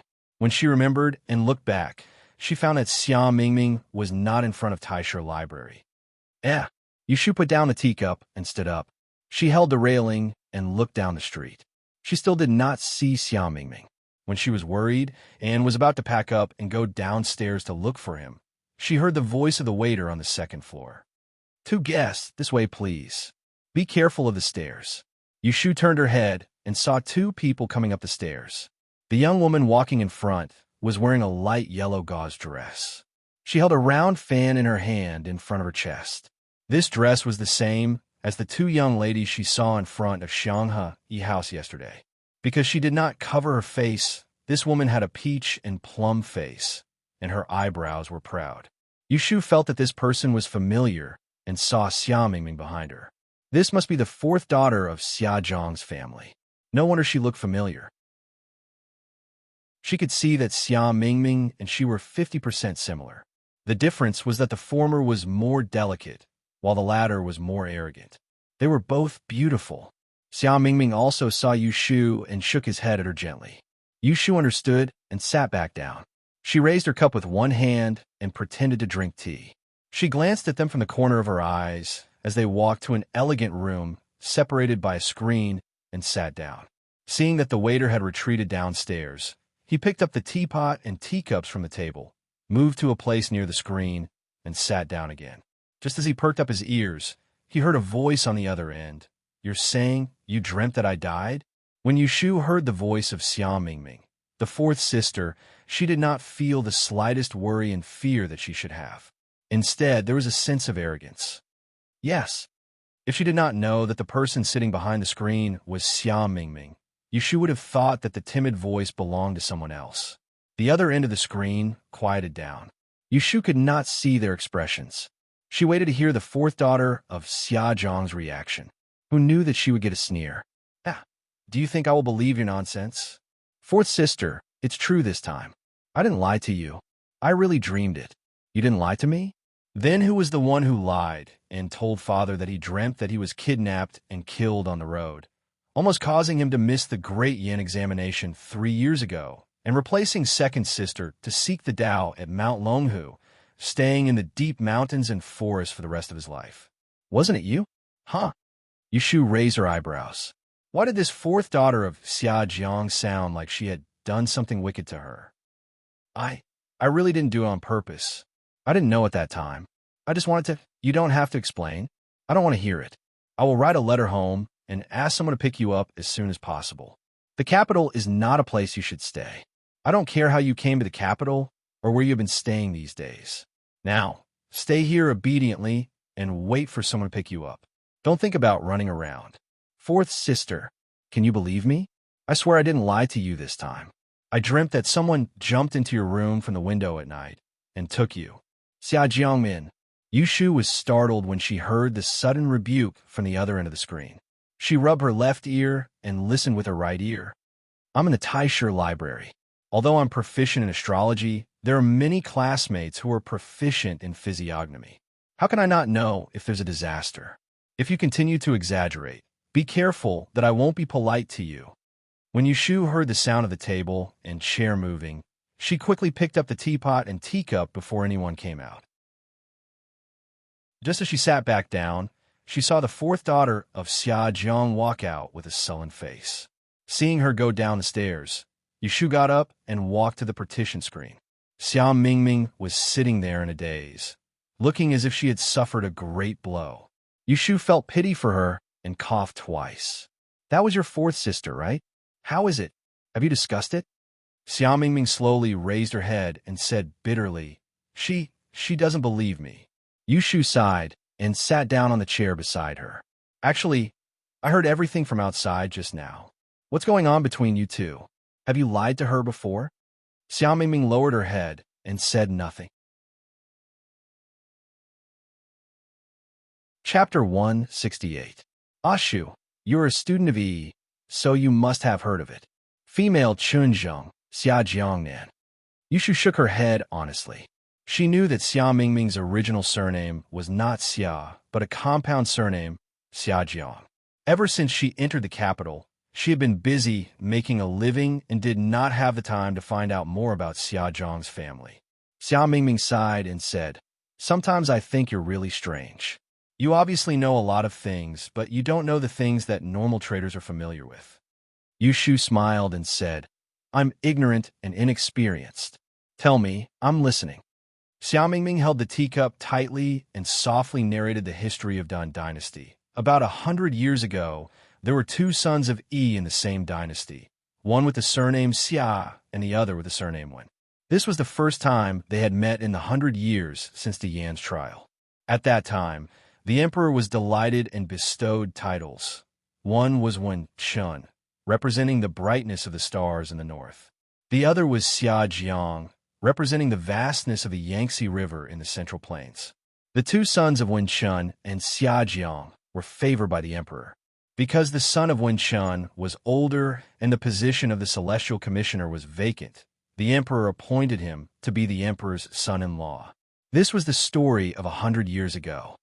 This was the second time Yushu heard of the names of the sons of Yi in the history of Da and dynasty. The first time was at Chao Zixin's place. She still remembered that the two sons of Yi were Qin Yang and Yin Hua. According to the time, Xia Jiang and Wen Chun came before the two of them. But why did the emperor of Da and dynasty like to betroth the princesses to the sons of Yi? Was it because he wanted to keep the goodies within the family? 20 years ago, the son of Yin Hua was the same. He married the grand princess, but unfortunately, he died early and the princess died for love. The two of them used this tragedy to become a story of the later generations. Who would have thought that the good times would not last long? For some unknown reason, Xia Jiang and Wen Chun became enemies with each other. Even the emperor could not force them to be together. The two of them were unwilling to work together in the imperial court, so they both asked to resign. The emperor had no choice but to give them two cities in the north and the south. Wen Chun was in the north, while Xia Jiang was in the south. From then on, the two of them changed their surnames to be given to their descendants to show the emperor's respect. Yushu rested her chin on her hands, listening with great interest. She interrupted, so your surname is Xia Jiang, so you're the descendant of Xia Jiang, EZ. That's my ancestor. Yushu nodded. Go on. After being interrupted by Yushu, Xiao Ming forgot what he was going to say. He thought for a while and continued. The guests of the world admired the name of the EZ. They all came to seek advice. In the south, they looked for Xia Jiang. In the north, they looked for Wen Chun. Both Xia Jiang and Wen Chun were friendly people and did not reject anyone. Every day, there was an endless stream of people coming to the door. At that time, the emperor wanted to separate the two of them from each other. Who would have thought that after 10 years, the guests of the world became divided into the north and the south? Every year, the Dian met in the capital. Wen Chun was the #1 guest of the north, and Xia Jiang was the #1 guest of the south. They could not tolerate each other. Once this happened, the imperial court debated endlessly. There were even people who said that Wen Chun and Xia Jiang were up to no good and instigated the north and south to exchange guests. When Yushu heard this, she was secretly speechless. It seemed that having two EZ in the same imperial court was not a good thing. As the saying goes, one mountain cannot contain two tigers. Fortunately, the emperor was wise and did not listen to the slanderous words of the lowly people. Instead, he ordered the celestial commissioner to build the imperial historian's library. After the Dian examination, the guests of the north and south could choose people who could be taught there to further their studies. Yushu's expression turned serious. She secretly thought that the emperor's methods were brilliant. This way, it did not matter if one was from the south or the north. As long as one had potential, once they arrived in the capital and entered the imperial historian's library, they would have to unify and educate them. Not only did this solve the dilemma of the guests of the north and south, it also strengthened the position of the celestial commissioner. Xiao Ming licked his lips and lowered his head to drink a mouthful of cold tea. He said in a daze, a few decades ago, the ancestors Xia Jiang and Wen Chun passed away. The two families were not as prosperous as before. On the surface, they were still the representatives of the guests of the north and south. In every generation, there would be one or two people, but they no longer had the elegance of the past. Therefore, in order to revitalize the family from my grandfather's generation, we began to send the children of the family to the deep mountains to seek Tao. However, our Xiaojiang family's incense was not strong. In my generation, there were 6 sisters of the same generation, but only one cousin inherited the incense. Yushu rubbed her chin. She thought about what she had eavesdropped on 4th Miss Xiaojiang, talking about going to Mount Longhu to seek Tao. Going to the mountains to seek Tao. Not to mention suffering, we might not even be able to enter the mountain gate of Taoism. Great-grandfather set a rule that all the children of the Xiaojiang family who were sent to the mountains to seek Tao would not be allowed to return home if they gained nothing. Therefore, there were people who died of old age outside, and there were also those who could not bear it and left the family. At that time, I was young and ignorant. I almost caused 4th sister to take the place of 2nd sister. We have never been on good terms, so it is natural that she would hate me. Yushu could hear the regret and sadness in Xia Mingming's voice. She more or less sympathized with her. Being born in such a family, being mediocre was a mistake. Just as she was about to comfort her, Yushu suddenly felt that something was wrong. She still remembered that when they were camping in the mountains, Xia Mingming had claimed that she was the trash of the Xiaojiang family. However, after these days of interaction, Xia Mingming was obviously a good seedling with good aptitude. If she studied hard, she might be able to achieve something. Even if her dreams were useless, she should not be trash. Could it be that all her peers in the family were weirdos like her 4th sister? Mingming, let me ask you, are there any other sisters in your family who are studying in Taisher Library? Xia Mingming did not know that Yushu was testing her. She shook her head and said, only my 4th sister got in. That was strange. Yushu touched her chin and looked at Xia Mingming suspiciously. She had a vague guess in her heart, but she could not hide it, so she asked, Mingming, other than you, is there anyone else in your family who can dream about the afterlife? Hearing this, Xia Mingming was stunned. She averted her eyes and said unnaturally, Why? Why are you asking this? Looking at her expression, Yushu already knew the answer. Because it was a secret of the Xiaojiang family, she did not pursue the matter. Even though she was extremely curious, it turned out that Xia Mingming was not the only one in the Xiaojiang family whose dreams could be solved. It was just that her dream was the weakest. All right, it's getting late. Let's go back. Yushu picked up a piece of dessert from the plate on the table and put it in her mouth. Xia Mingming said, Go back? But my 4th sister, I haven't talked to her yet. Are you planning to spend the night here? Yushu asked. I think you won't be able to see her today. Based on Xia Mingming's angry expression when 4th sister left, the two of them would quarrel whenever they met. Xia Mingming said anxiously, How can I do that? I didn't dream about the specific day of her accident. What if it happened tonight? Yushu patted her shoulder and said fearlessly, Didn't you say it happened on a rainy day? Don't worry, I'm here. Let me tell you, it won't rain for the next 3 days. You can come back tomorrow to persuade her. That's right. Ashu, your Qingyu's predictions are the best. Xia Mingming's face revealed a hint of happiness, but then she said worriedly, Are you sure it won't rain today? I'm sure. All right, let's go. We can still make it in time for dinner if we go back earlier. Yushu pulled Xia Mingming out without saying a word. When they reached the staircase, they were stopped by the smiling waiter. Dear guests, have you finished your tea? Would you like to settle the bill? Yushu said, Settle the bill? I've already paid. I only ordered a pot of cloud and gave you the money immediately. The waiter stretched out his hand and pointed to the private room behind them. I'm talking about that table. Yushu frowned and pulled Xia Mingming's ear. Your 4th sister didn't pay for the food? I don't think so. Yushu cursed her bad luck and turned to ask the waiter, How much is it? Thank you for your patronage. A pot of Dahong Pao and 4 kinds of pastries. The total is 5 taels and 70 jiao. Yushu's face stiffened. She scolded Xia Mingming and her 4th sister in her heart. She reluctantly took the money bag and took out all the silver and jiao inside, barely enough to count. Xia Mingming knew she was worried about money, so she didn't dare to say anything. Seeing her pay the bill and ask the waiter for oiled paper, she asked in confusion, What do you need paper for? Yushu glared at her. What else can I do? These are several taels of pastries. Don't you need to pack them? What's with that expression? I'll put it on your bill and settle it later. It was already afternoon when Yu Shu and Xia Mingming returned to their home on Huixing Street. Before they reached the door, they heard laughter in their courtyard. Yu Shu was puzzled and quickened her steps. Xia Mingming followed closely behind her. The courtyard door was half open.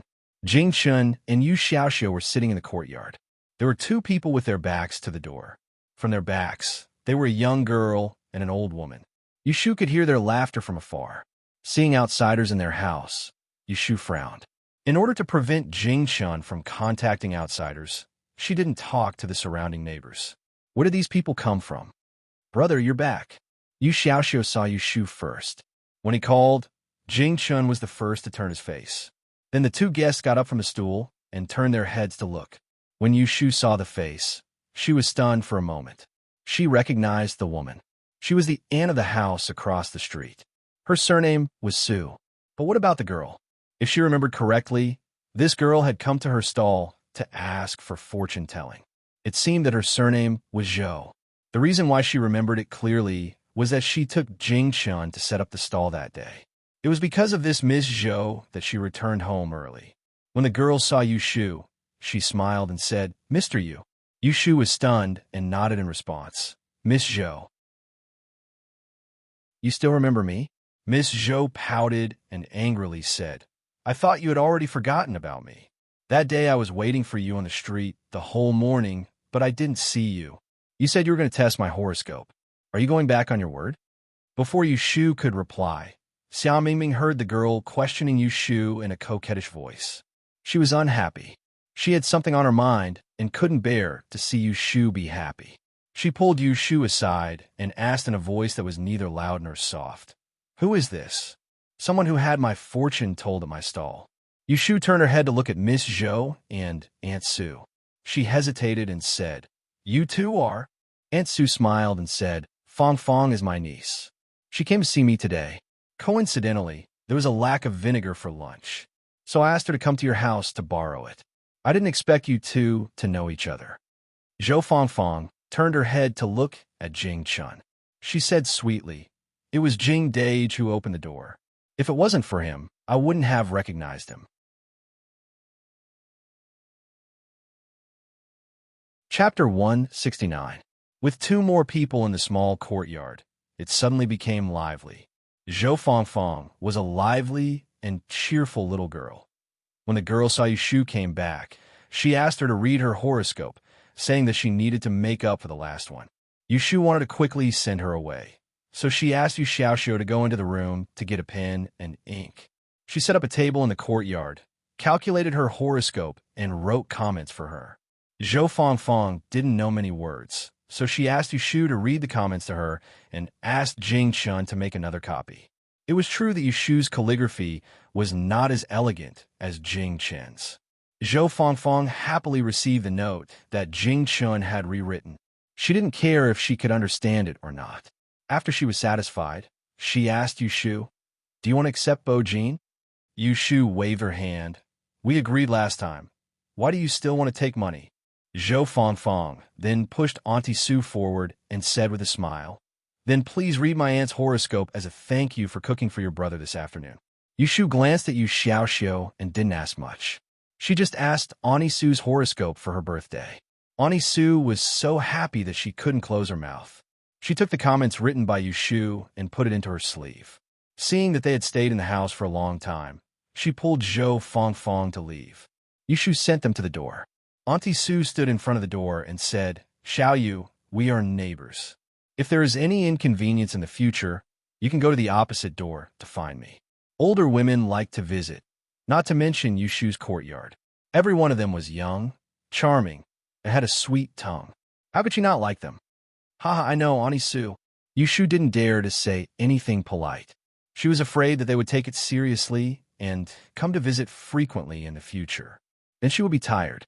After finally coaxing the two of them away, Yu Shu closed the door and called Yu Xiaoxiu and Jing Chun into the room to talk. Xia Ming returned to his room early in the morning out of boredom. He hadn't seen her come out even after sending the guests off. "How can you let others cook for you? Do you lack salt and rice?"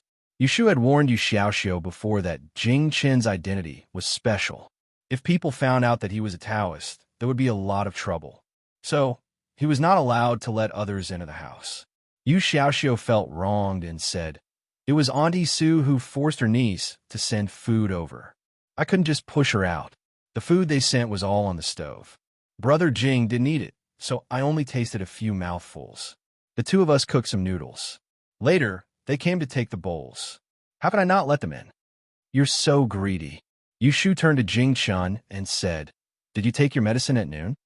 Jing Chun shook his head. When he was about to boil the medicine, a guest came. He went to open the door. The medicine bag was still in the kitchen. Yushu looked at Jing Chen's face, which was flushed from the sun. The more she looked, the more handsome he looked. No wonder Miss Zhou didn't want to leave when she saw him. If it were her, she would also want to look at him a few more times. Yushu got up and said, "I'll boil the medicine for you. Go back to your room and rest for a while. Xiaoxiu, move all the chairs in the yard." "Oh, okay." Yushu went to the kitchen. Jing Chen did not return to his room. Instead, he followed her. Standing at the door, Yushu squatted by the stove and started the fire. She turned her head and asked, "Why don't you go and rest?" Jing Chen shook his head. Recently, Yushu's most frequent words to him was to ask him to go back to his room and rest. He knew that she cared about him, but he really didn't think that he was so weak that he needed to lie in bed all day. "When your body gets better, I'll take you to the Taoist temple in Anling City. Let's see if you can remember anything." Yushu told Jing Chen about her plan. When she saw his eyes lit up and his mood was written all over his face, she could not help but smile. "Are you bored staying at home and want to go out for a walk?" Jing Chen shook his head and then nodded. He did not feel bored, but he wanted to remember the past as soon as possible. He did not want Xiaoyu to do everything for him anymore, while he could not help Xiaoyu share any of his burdens. He did not like this kind of helpless situation. After pouring the medicine for Jing Chen to drink, Yushu washed her face and carried the quilts that were taken out to dry in the morning into the house. When she saw Yu Xiaoxiu feeding the expensive snacks that she bought from the tea house to Kim Bao, she did not say anything. Xia Mingming stayed in the room the whole time and only came out when it was time for dinner in the evening. Her face was gloomy the whole time. Yushu knew that she was in a heavy mood, so she did not talk to ease the atmosphere during dinner like usual. They ate dinner quietly. Today, Xia Mingming actually took the initiative to clean the dishes in the kitchen. In ancient times, there was no such thing as detergent when washing dishes. They had to rely on a loofah to wash the dishes back and forth. The used dishes were all dry. Even Yushu hated washing dishes, let alone the spoiled Xia Mingming. "Are you still worried about your fourth sister? I'll accompany you to find her tomorrow." Yushu leaned against the door with her arms crossed. Xia Mingming was squatting by the ditch in the yard to wash the dishes. "It's not all because of her," Xia Mingming said sadly.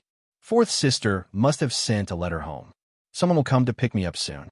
When I return to Jiangnan, I'm afraid we won't be able to see each other again." Yushu raised her eyebrows. She felt that he was too pessimistic. "Where do you live? Leave a place for me. Even if you can't come out in the future, I can still visit you." Xia Mingming just shook her head without saying anything. "What's wrong?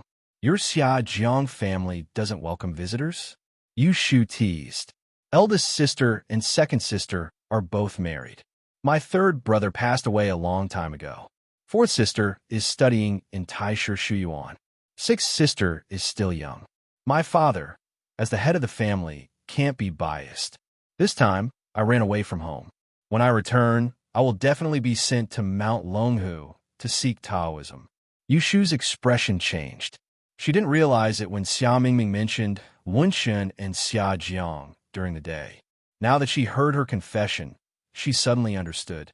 No wonder she was so desperate to take the Dayan exam. It was because she wanted to avoid this matter. "Why didn't you tell me earlier?" Yushu complained that she hid it for too long. If she had known earlier, she would have asked Xue Shu to lend her 50 taels to register for the exam. Xia Mingming looked gloomy. "It's my bad luck. Think about it. On my way to the capital, I went through several hardships. None of them were smooth. Even if my name is recorded, the exam won't be smooth. It's a waste of the 6-line divination you taught me. Seeing that she was disheartened, Yushu didn't comfort her or help her. She just patted her on the shoulder and turned back to the house. As a daughter of a big family, she didn't have to worry about food and clothing, but she also had a considerable responsibility to bear. This was understandable. Whether she wanted to escape or comply, it was up to her. Xia Mingming went to Taisha Shuyuan again the next day. Her fourth sister, Xia Jiangying, simply refused to see her. Xia Mingming had no choice but to break into Taisha Shuyuan to find her. She waited for the whole morning and was so anxious that her mouth was blistered. The gatekeeper said that my fourth sister went out. What should I do? I don't know where she went. Accompany me to wait.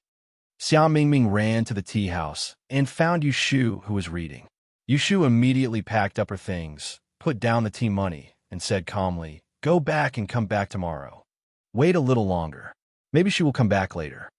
"Idiot, she is deliberately avoiding you." Yushu pulled Xia Mingming downstairs. "Come back tomorrow. I will find a way to get her out." She originally didn't care about this matter, but after hearing Xia Mingming's confession last night, she changed her mind. Xia Mingming was already unlucky enough to miss the Dian examination. If Xia Jiangying really died for no reason, this girl would not be able to rest in peace for the rest of her life. She would also be unhappy. Xia Mingming followed Yushu home doubtfully.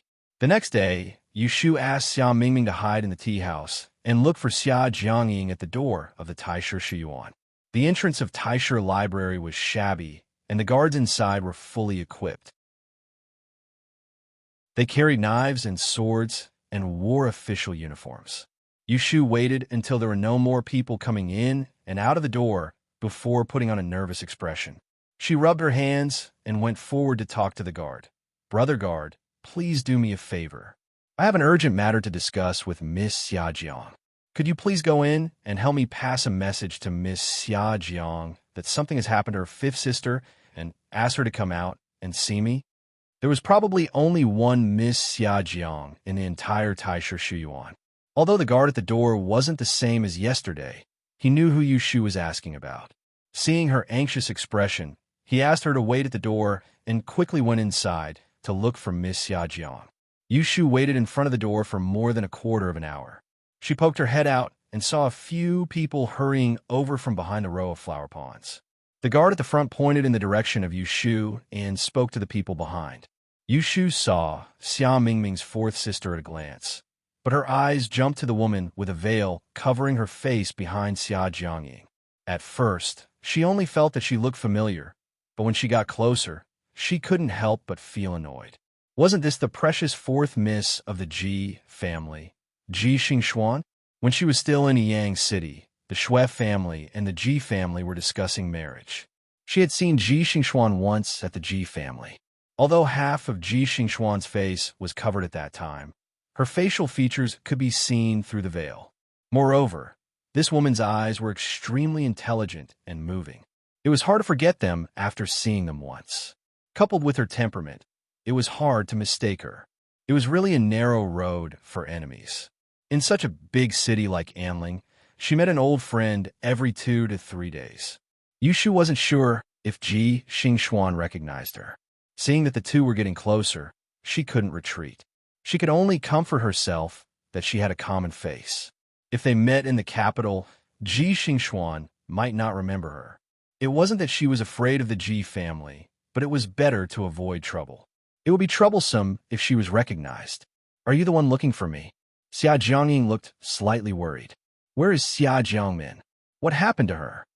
Ji Xingxuan and Xia Jiangying were both interested in astrology.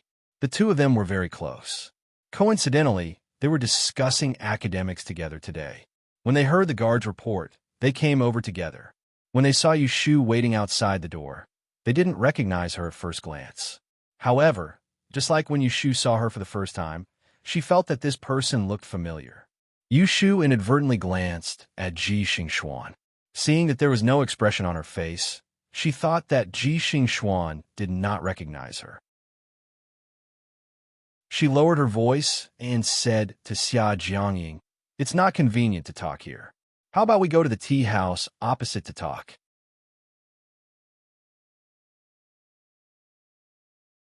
Chapter 170. Xia Mingming was hiding on the second floor of the tea house.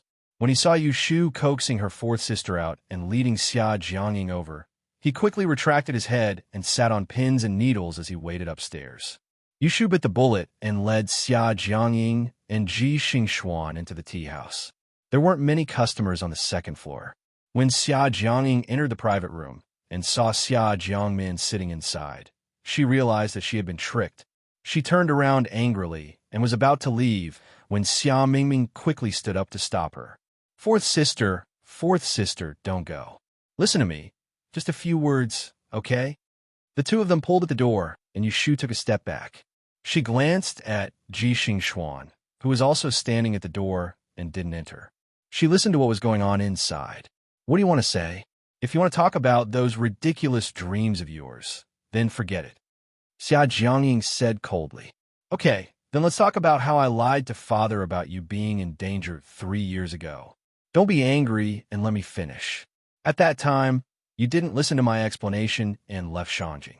After that, I didn't have a chance to explain to you. Today, I will tell you everything. Okay, go ahead. I want to hear how you will argue today. Xia Jiangying turned around and lifted the curtain. She didn't forget that there were people outside. Xingxuan, wait for me downstairs. I will go down in a moment. The sisters' private conversation would inevitably involve the family's affairs. It wasn't good for outsiders to hear it. Xia Jiangying was older. Even when she was angry, she was more considerate than Xia Mingming. Okay. Ji Xingxuan turned around and went downstairs to wait. Xia Jiangying wasn't so polite to Yu Shu. She waved her hand impatiently. There's nothing for you to do here. She treated Yu Shu as a passerby. Yu Shu wasn't angry. She said goodbye to Xia Mingming and left. When she walked to the stairs, she turned around and saw that the curtain of the private room was pulled down from the inside. She couldn't hear anything. Yu Shu went downstairs and found Ji Xingxuan sitting in the corner. She turned around and walked to a tea table a little further away from her. She sat down with her back, facing Ji Xingxuan. Ji Xingxuan also saw Yu Shu. Looking at her back, she felt that this person looked familiar. She had a good memory. And it was impossible that she didn't remember people she had met before. But when she tried to recall carefully, she couldn't find anyone who looked similar. She frowned suspiciously. She picked up the teacup and slowly took a sip. A pleasant yellow color appeared on her snow-white wrist. It flashed and slipped in her sleeve. When Yu Shu saw Ji Xingxuan today, she couldn't help but think about the people in Yang City. She had been away from Yang City for almost 4 months. She didn't know how Zhao Hui was doing. When the merchant ship was in danger, she didn't know how that two-faced Bai Qing would lie to Pei Jing. She would probably say that she died in the hands of the pirates. Zhao Hui would definitely be sad if she knew. There was also the Ji family. She had ruined the Ji family's reputation in court. Ji Hyotani didn't know how he dealt with it. Did anyone send for her? Did they make things difficult for Pei Jing? It was still early in the morning. The sun rose high in the sky.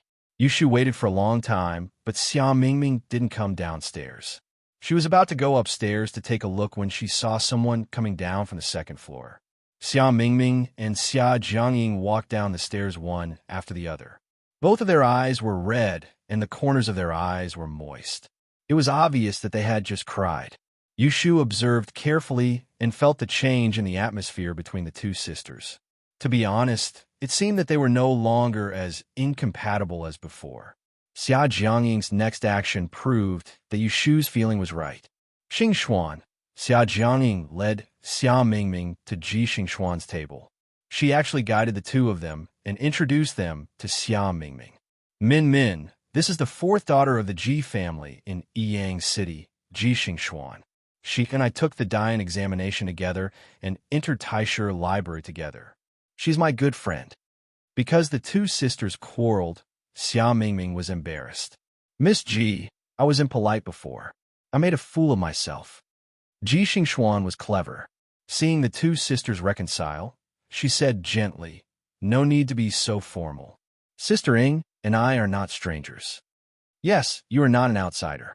Xia Jiangying took Ji Xingxuan's hand and pointed at Xia Mingming.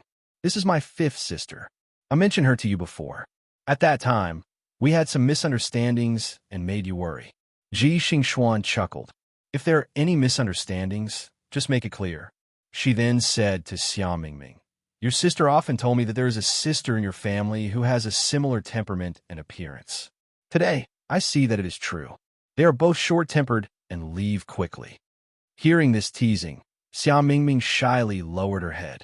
After a while, she raised it again and said to Xia Jiangying, sister, let me introduce you to someone. I relied on her to get to the capital. Xia Mingming turned to look for Yushu. However, there were only 3 to 5 customers in the tea house. She looked left and right, but Yushu was nowhere to be seen. Wait, where is she? Strange, she was here just a moment ago. How did she disappear in the blink of an eye? Where did she go? Xia Mingming was puzzled. Ji Xingxuan's gaze fell on the seat where Yushu was sitting. She saw that there was only a teacup left. She felt a little strange and was about to ask when she heard Xia Jiangying say, Min Min, I will go back to the library and find a teacher to tell my fortune. You can stay at the Feng Yuan Inn on this street. I will look for you when I am done. We can have a good talk then. Xia Jiangying took out her silver pouch and gave it to Xia Mingming.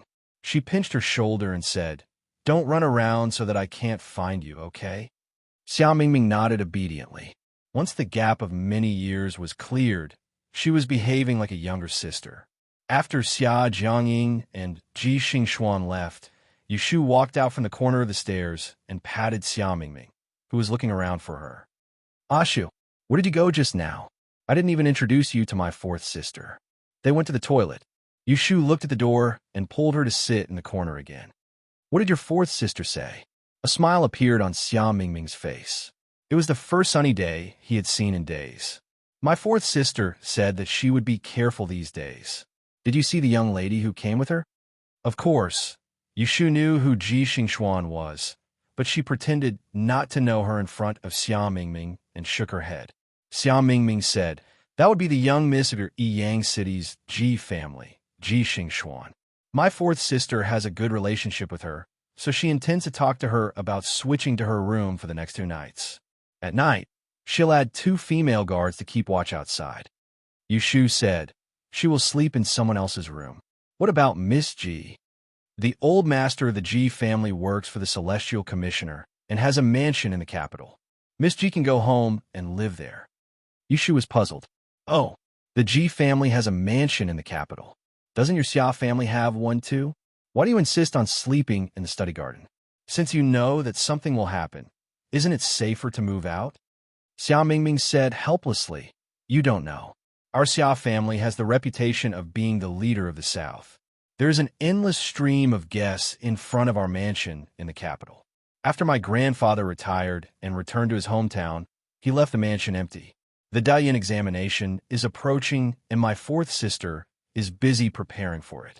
She can't wait to sleep in the observatory. How would she be willing to move out? Preparing for the examination? Didn't your 4th sister pass the Dalian examination? How can she take it again? Yushu was puzzled. She had only heard of people who failed to take the examination again. Why did people who were on the list have to take the examination again? Of course she has to. My 4th sister only scored 300 yuan in the last examination. She didn't even make it into the top 3. She can become a master. Xia Mingming raised his head and puffed out his chest. Yushu knew that she had asked another useless question. She didn't feel ashamed to ask. She continued, if that's the case, whether or not she passes the examination, as long as she wants to take it, she can take it again. Xia Mingming chuckled. That's true, but it's hard to get to the level of a master. Beyond that would be the level of master, which only appears once every few decades. How many people overestimate themselves? Yushu nodded. She finally understood. The Dayin examination was not only a qualification test, but also a promotion test. It was no wonder that the Grand Yin examination was not easy. There were even people from the Taisher library taking part. In this way, everyone was not on the same starting line. Most of the top 3 in each subject will be occupied by people from the Taisher library. It would be too difficult, to amaze the world with a single brilliant feat. She remembered the ranking of the Dayin examination. It was Chao Zixin who told her that among the subjects, except for mathematics, those who could make it into the top 100 in a single subject would be at Yishu. Those who made it into the top 3 in 2 subjects would be at Yishu. As for the EZ, only those who made it into the top 3 in 3 subjects could be crowned. Ashu. Xia Mingming hesitated and said to Yushu, "Fourth sister wants me to stay at the nearby Fengyuan Inn for a few days. I also want to stay close to her when someone from home comes to pick me up." Eh? Yushu smiled. "Why do I see that you two have forgiven each other? Didn't you two hate each other so much?" Xia Mingming twirled his hair behind his ear and lowered his head. "Actually, fourth sister isn't a bad person. She's just as straightforward and stubborn as I am. We talked a lot upstairs just now, and we made up. Don't laugh at me." "Why would I laugh at you?" Yushu patted her arm. "Isn't this good? Since you want you to stay nearby, why don't you go back with me to pack your luggage?" Yushu did not know what the two sisters talked about upstairs. She was happy to see the matter settled and send Xia Mingming home as soon as possible. Xia Mingming saw that Yushu did not urge her to stay and pouted. "You are in such a hurry to chase me away." Yushu coaxed her. "No, you should at least bring 2 sets of clothes. Why don't you stay with me at the inn for 2 days? After my fourth sister's matter is settled, I will go back to Xing Street with you." Xia Mingming was reluctant to leave Yushu. Yushu refused without thinking. "I still have something to do. Besides, it's not convenient for me to be here. Oh, by the way, you didn't mention me to your fourth sister just now, did you?" Xia Mingming shook her head. "I didn't have time to tell her. I wanted to introduce you just now, but I didn't see you." "That's good," Yushu cautiously reminded her. "If she asks you, just tell her that you only know me as Ashu. Don't mention anything else, including the matter of me teaching you the Lu Yao." Xia Mingming's fourth sister, Xia Jiangying, was a good friend of Ji Xinglu. If she really heard about her, the Ji family would probably hear about it and guess who she was. Xia Mingming was about to ask her why, but then she thought of Jing Chun at home. She thought that Yushu did not want to reveal too much because of Jing Chen's identity as a Taoist. She was depressed. Then I can't tell my family anything. You saved my life and escorted me all the way. I still want to repay you."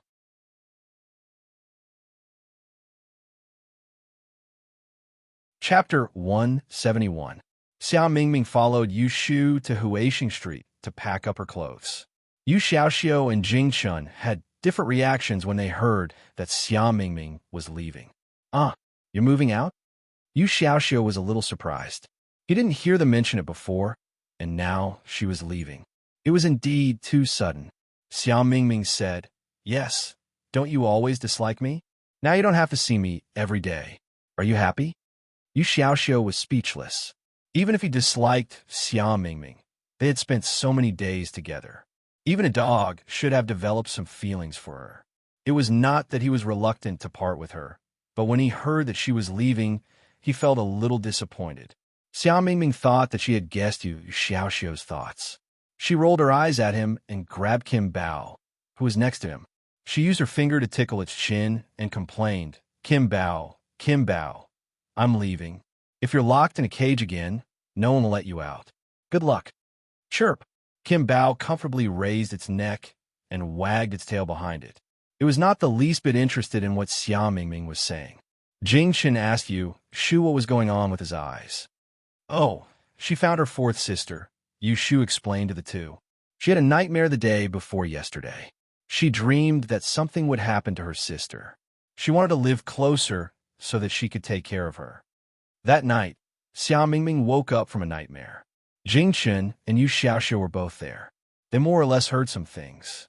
Yushu couldn't hide it, but she wouldn't mention it. She just mentioned it lightly. She didn't want them to worry about her. It was enough for her to worry alone. In fact, Xia Mingming didn't have much to pack.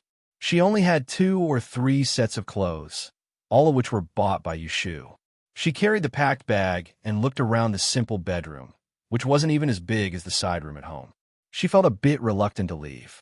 Thinking back to the journey to the capital, he had gone through thick and thin with Yushu and the others, going through thick and thin together. Their separation was imminent, and the corners of his eyes couldn't help but turn sour. Let's go, I'll send you off. Any later, and the sky will be dark. Your fourth sister might already be waiting for you. Yu Shu pushed Xia Mingming's shoulders out of the room and closed the door behind her. It was not that she could not see Xia Mingming's reluctance, but he had to leave sooner or later, so there was no need to linger. Yu Xiaoxiu and Jing Chun walked Xia Mingming to the door with Yu Shu. At the entrance of the small courtyard, Xia Mingming bid farewell to them. Xiaoxiu, Brother Jing, I'm leaving. I'll come back to see you when my fourth sister is safe. Jing Chun waved his hand at her. Yu Xiaoxiu muttered, It's better if you don't come back. It'll be more relaxed if there's one less person in the house. It saves salt and rice. Hearing this, Xia Mingming laughed angrily. Brat, I eat less than Kim Bao. Yu Xiaoxiu was not convinced. Kim Bao doesn't need to sleep alone in a room, and it won't cause trouble all day long. How old am I? How old is it? How can we compare? Yu Xiaoxiu, do you want to quarrel? Xia Mingming rolled up her sleeves. She had slept in a wild forest, eaten sparrow meat, and worked in a training hall. She lowered her head and bowed in front of her. She was no longer the delicate young lady who could be rendered speechless by others with just a few words. Who wants to quarrel with you? Yu Xiaoxiu looked disdainful. Seeing Xia Mingming's red face, he felt a little better than before. All right. Jing Chun and Xiaoxiu go in. I'll send her off. Seeing that they would not stop arguing, Yu Shu hurriedly asked Jing Chun to close the door and dragged Xia Mingming away. The next day after Xia Mingming left, Yu Shu pushed her cart to Autumn Osmanthus Lane to set up a stall again. Today, the first customer was a little special. How is it? Will it rain tomorrow? Yu Shu held a pen and wrote on the paper. She pushed away Xia Mingming's head that was about to touch her face with one finger. Isn't your fourth sister proficient in astrology? Can't you do it herself? You came to me specifically. Aren't you looking for something far away? Xia Mingming laughed dryly. I still think it's safe to let you do it. Others might not know, but she had a deep understanding of it. As long as Ashu said that it would be sunny tomorrow, it would never rain. It was not that she didn't believe in her fourth sister's ability. You sneaked out to find me, right? Yu Shu said without looking up. Did your fourth sister ask about me yesterday? Xia Mingming stuck out her tongue. Last night, she stayed alone in the inn and fell asleep in the middle of the night. She got up before dawn and took a carriage to the south of the city. She really didn't tell her fourth sister. She did. Don't worry. I just told her what you said. I didn't say anything else. Xia Mingming looked at Yu Shu with her hands on her cheeks. Just now, she noticed that her hair that covered her forehead was neatly combed to the back of her head, revealing a clean forehead. Her delicate features were much better looking than those burly men. She had never seen Ashu in women's clothing. She had always looked like a teenager. To be honest, if it wasn't for Ashu telling her personally and seeing it with her own eyes, it would be hard for her not to see her as a love interest. That's good. Here. Yu Shu showed her the narrow paper in her hand. She pointed at the top and said, There will be a rain tomorrow after dusk. There will be a rain the night after tomorrow. It has to be near within these 2 days. Otherwise, if you come to find me in these 2 days, I can only calculate until the 5th day. Xia Mingming's nightmares were blurry. She only knew that it happened on a rainy night. She didn't know who the culprit was or why. Thus, other than being careful, there was no other way. Yu Shu saw Xia Mingming's worried frown. After hesitating, she suggested, In my opinion, you should take this opportunity to find the culprit. Otherwise, even if you hide this time, what if there's a next time? Xia Mingming sighed and said in a low voice, Fourth sister said that she has already written home. No matter who the culprit is, this matter needs to be discussed at length. Wait for my father to come. Our Xiajiang clan is not a small clan. The change of the head of the South is not a joke. The Dian examination is near, and it is also the meeting between the North and the South. There are many eyes on our Xiajiang clan. The slightest trouble will alarm the court. How can we cause trouble? After hearing this, Yu Shu's impression of Xia Jiangying immediately improved. She was able to consider the stakes first, put the reputation of her family above her own safety, and remain calm. This Xia Zhang's fourth daughter was definitely not a simple young lady. This kind of girl was worthy of admiration. Yu Shu's fingers tapped on the table a few times. She raised her head and said to Xia Mingming, "Do you know your fourth sister's birthday and horoscope?" Xia Mingming nodded. Yu Shu handed her a pen and paper. "Write it down." Under her deliberate concealment, Xia Mingming only knew that she knew the occult door, the 6 trigrams technique, and knew a little about astrology. He did not know that she was good at other things.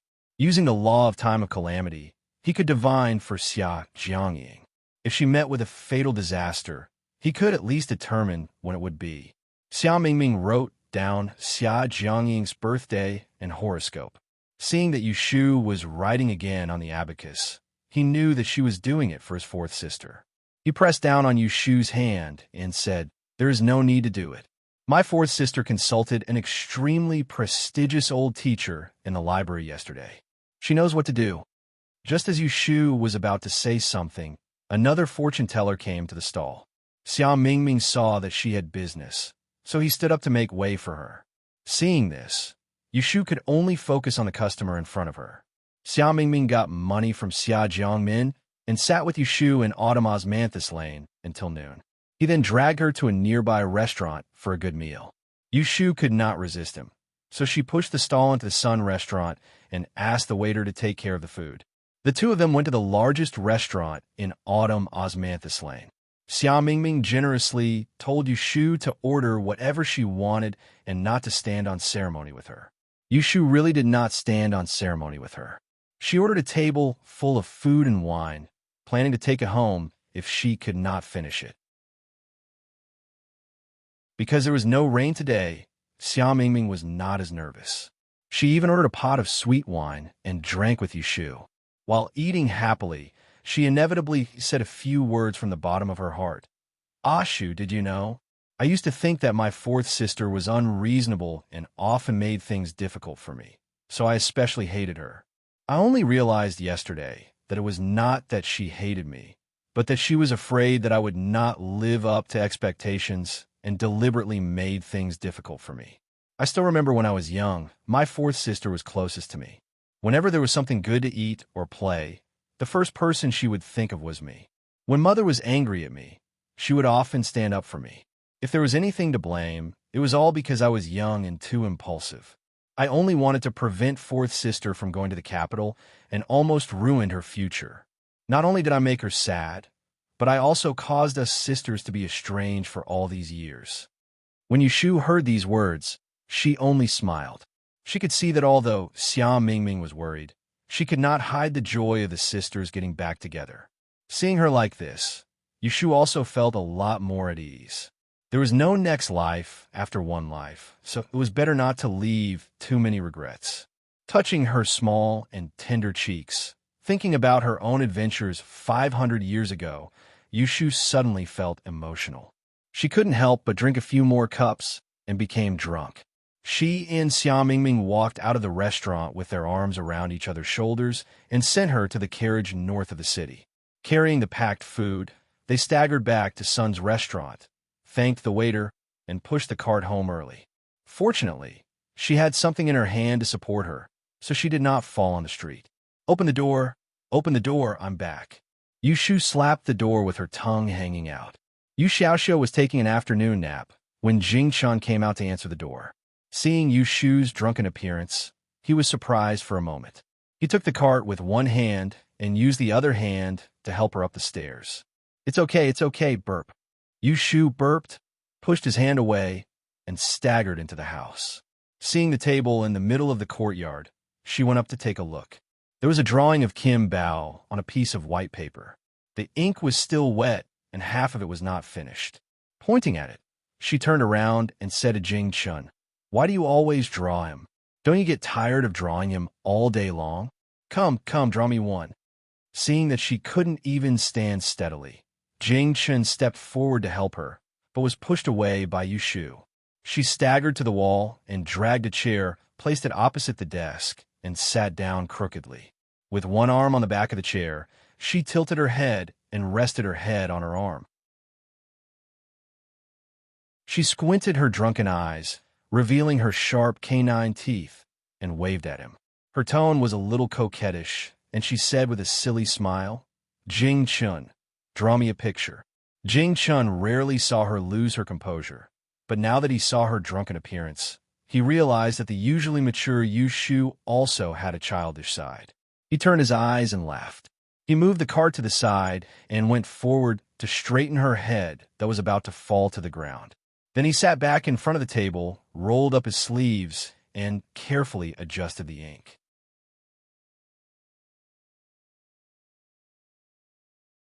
Chapter 172. Yushu opened her eyes, covered her forehead, and groaned. She was drunk in the middle of the day. She didn't expect that the strong liquor of ancient times would have such a strong after-effect. "Sis, you're awake." Yu Xiaoxiu was sitting at the table reading a book. When he heard the noise, he turned to look at the bed. "Oh." Yushu rubbed the back of her neck and sat up. Her voice was hoarse as she said, "What time is it?" "It's just past 7 o'clock. Are you hungry? I'll go get you some sweet soup." "Don't. Give me a glass of water." Yushu's throat was sticky. She just wanted to drink water. "Oh." Yu Xiaoxiu brought the glass of water to the bed and sat down next to Yushu. He looked at her without blinking and hid a smile.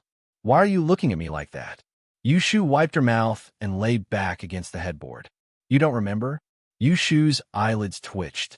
Some scenes flashed in her mind. Her face turned red, but she pretended to be ignorant and said, "Remember what?" Yu Xiaoxiu tried to stifle her laughter. "You came back drunk in the afternoon and forced Brother Jing to teach you how to draw. He can't speak, so how could he teach you? You took ink and scribbled on his clothes until they were completely black. Then you grabbed his sleeve and refused to let go. Brother Jing couldn't do anything to you, so he had to take off his coat and give it to you. Only then did you let him go." "Ahem, is that so?" Yushu coughed and gave the empty glass to Yu Xiaoxiu to cover up her embarrassment. "Go to the kitchen and give me a bowl of soup." She was not a drunkard. Of course, she remembered what happened during the day. She drank 2 more glasses with Xia Mingming. When she came back, she saw Jing Chen drawing. She pestered him to draw one for her. As a result, Jing Chen's drawing looked good, so she crazily asked him to teach her. She also scribbled on his clothes. Jing Chen was easy to bully and let her mess with him. Yushu pinched her nose in frustration. She lifted the quilt and got out of bed.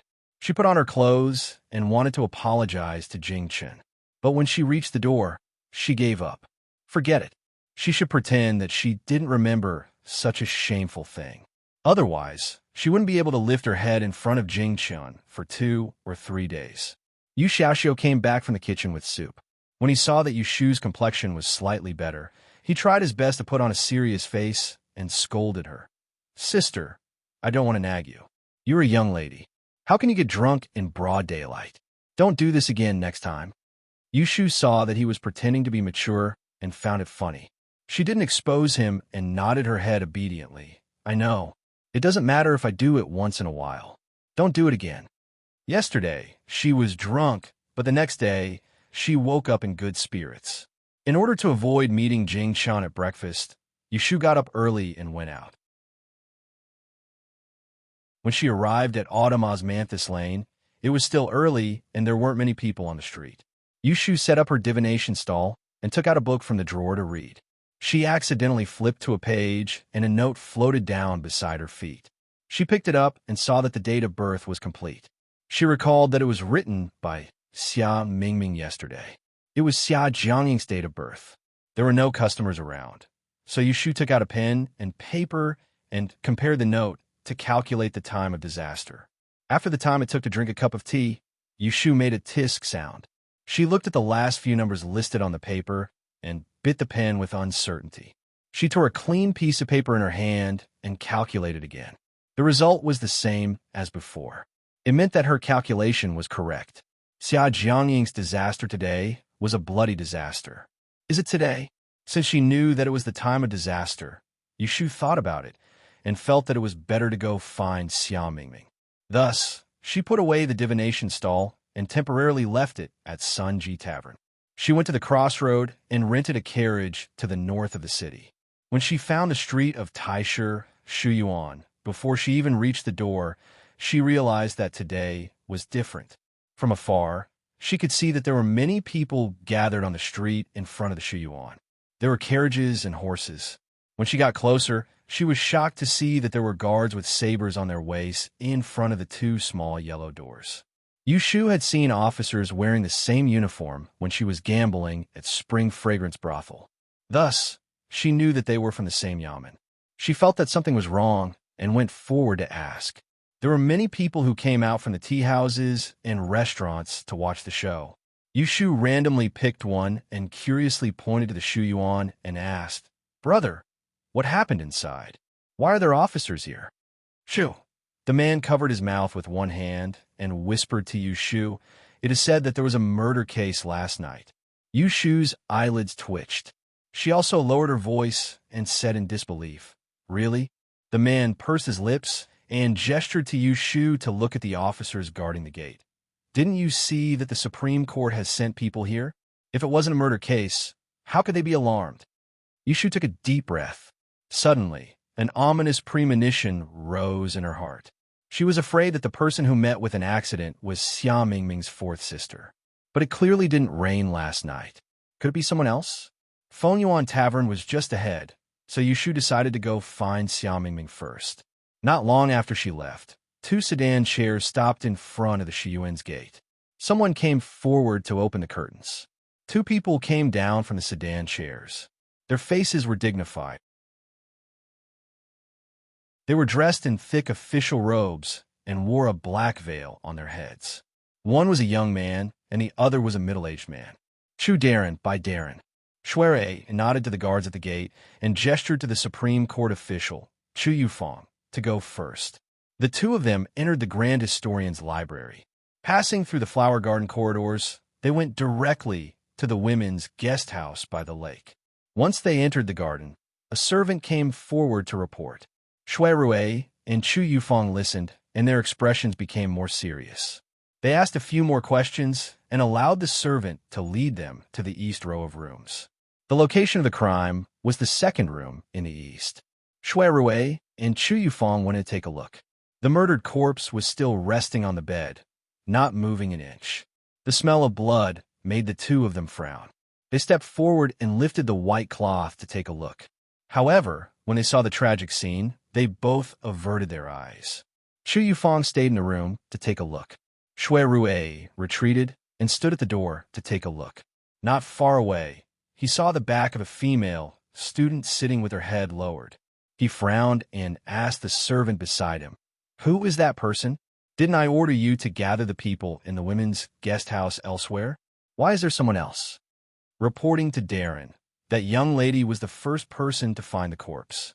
This subordinate thought that Sarito would have something to ask, so I asked her to stay. Shuerue nodded and did not blame him. He walked forward alone, intending to ask the female student. This young lady, Shuerue, stopped a few steps away from the female student and greeted her politely. When he saw her turn around to reveal a slightly pale face, his eyes couldn't help but light up. He'd wandered the world for a long time, and he'd seen all sorts of women, but it was rare to see a beauty like the one before him.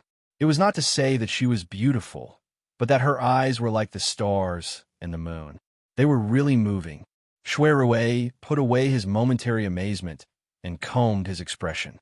He was about to inquire about official business when he saw the female student's surprised expression when she saw him. She stood up and greeted, "Young Master Shui, I trust you've been well since we last met." Shuerue heard her tone and asked suspiciously, "You recognize me?"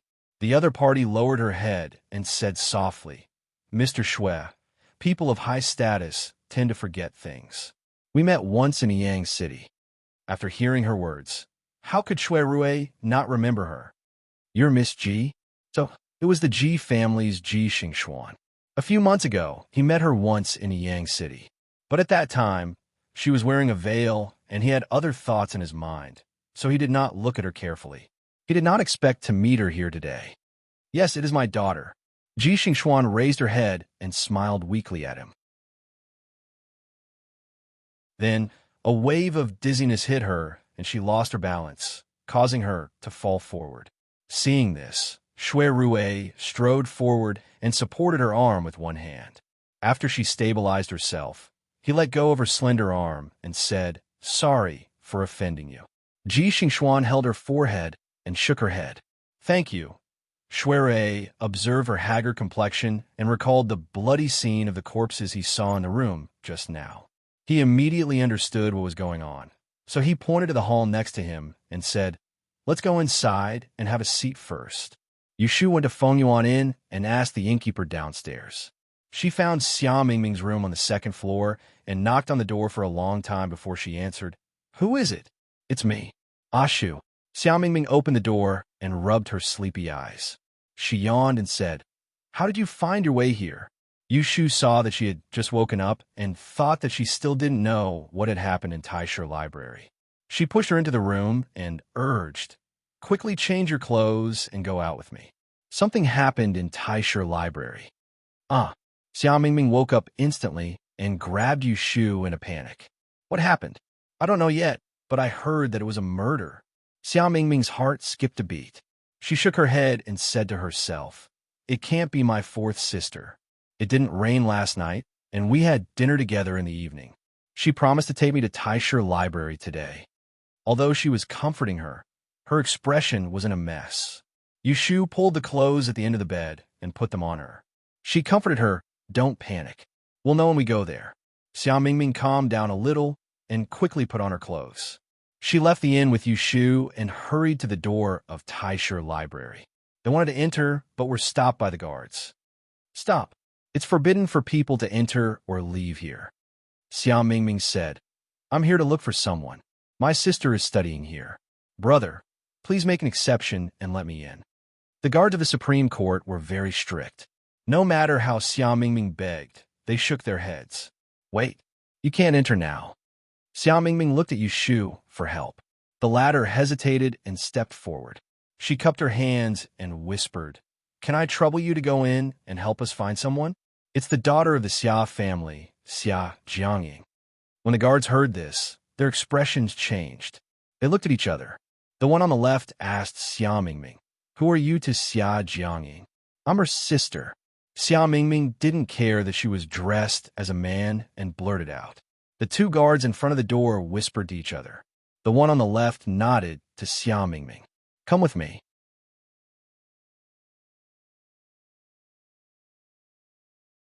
Chapter 173. Xia Jiangying was dead. She died on the night of the 9th day of October. Just as Xia Mingming had dreamt, someone jumped into her room from the back window and stabbed her in the heart. She died on the spot. After the murderer killed her, he covered her body with a quilt to hide the smell of blood. Thus, no one noticed it for the whole night. Xia Mingming was brought to the female brothel where the crime happened. She saw Xia Jiangying's maids and guards and was told of Xia Jiangying's death without warning. In a daze, she was led into the room to identify the body. She saw the horrible state of Xia Jiangying after her death. When she came to her senses, she felt as if her whole body had been sucked dry. She collapsed beside the body and cried uncontrollably. "Fourth sister, fourth sister." Yushu accompanied her from the beginning to the end. When she saw Xia Jiangying's body, she couldn't bear to look back. She felt a chill in her heart. This was the second time she saw a dead person. The first time was on the merchant ship. Corpses were strewn all over the ship. At that time, she was desperate to survive. Apart from fear, she was also nervous. Now that she saw a dead person in broad daylight, she had two different feelings. Xia Mingming cried miserably. She and Xia Jiangying had been close and had grudges against each other for years. Yesterday, they were separated by life and death before they could make up for the lost sisterhood.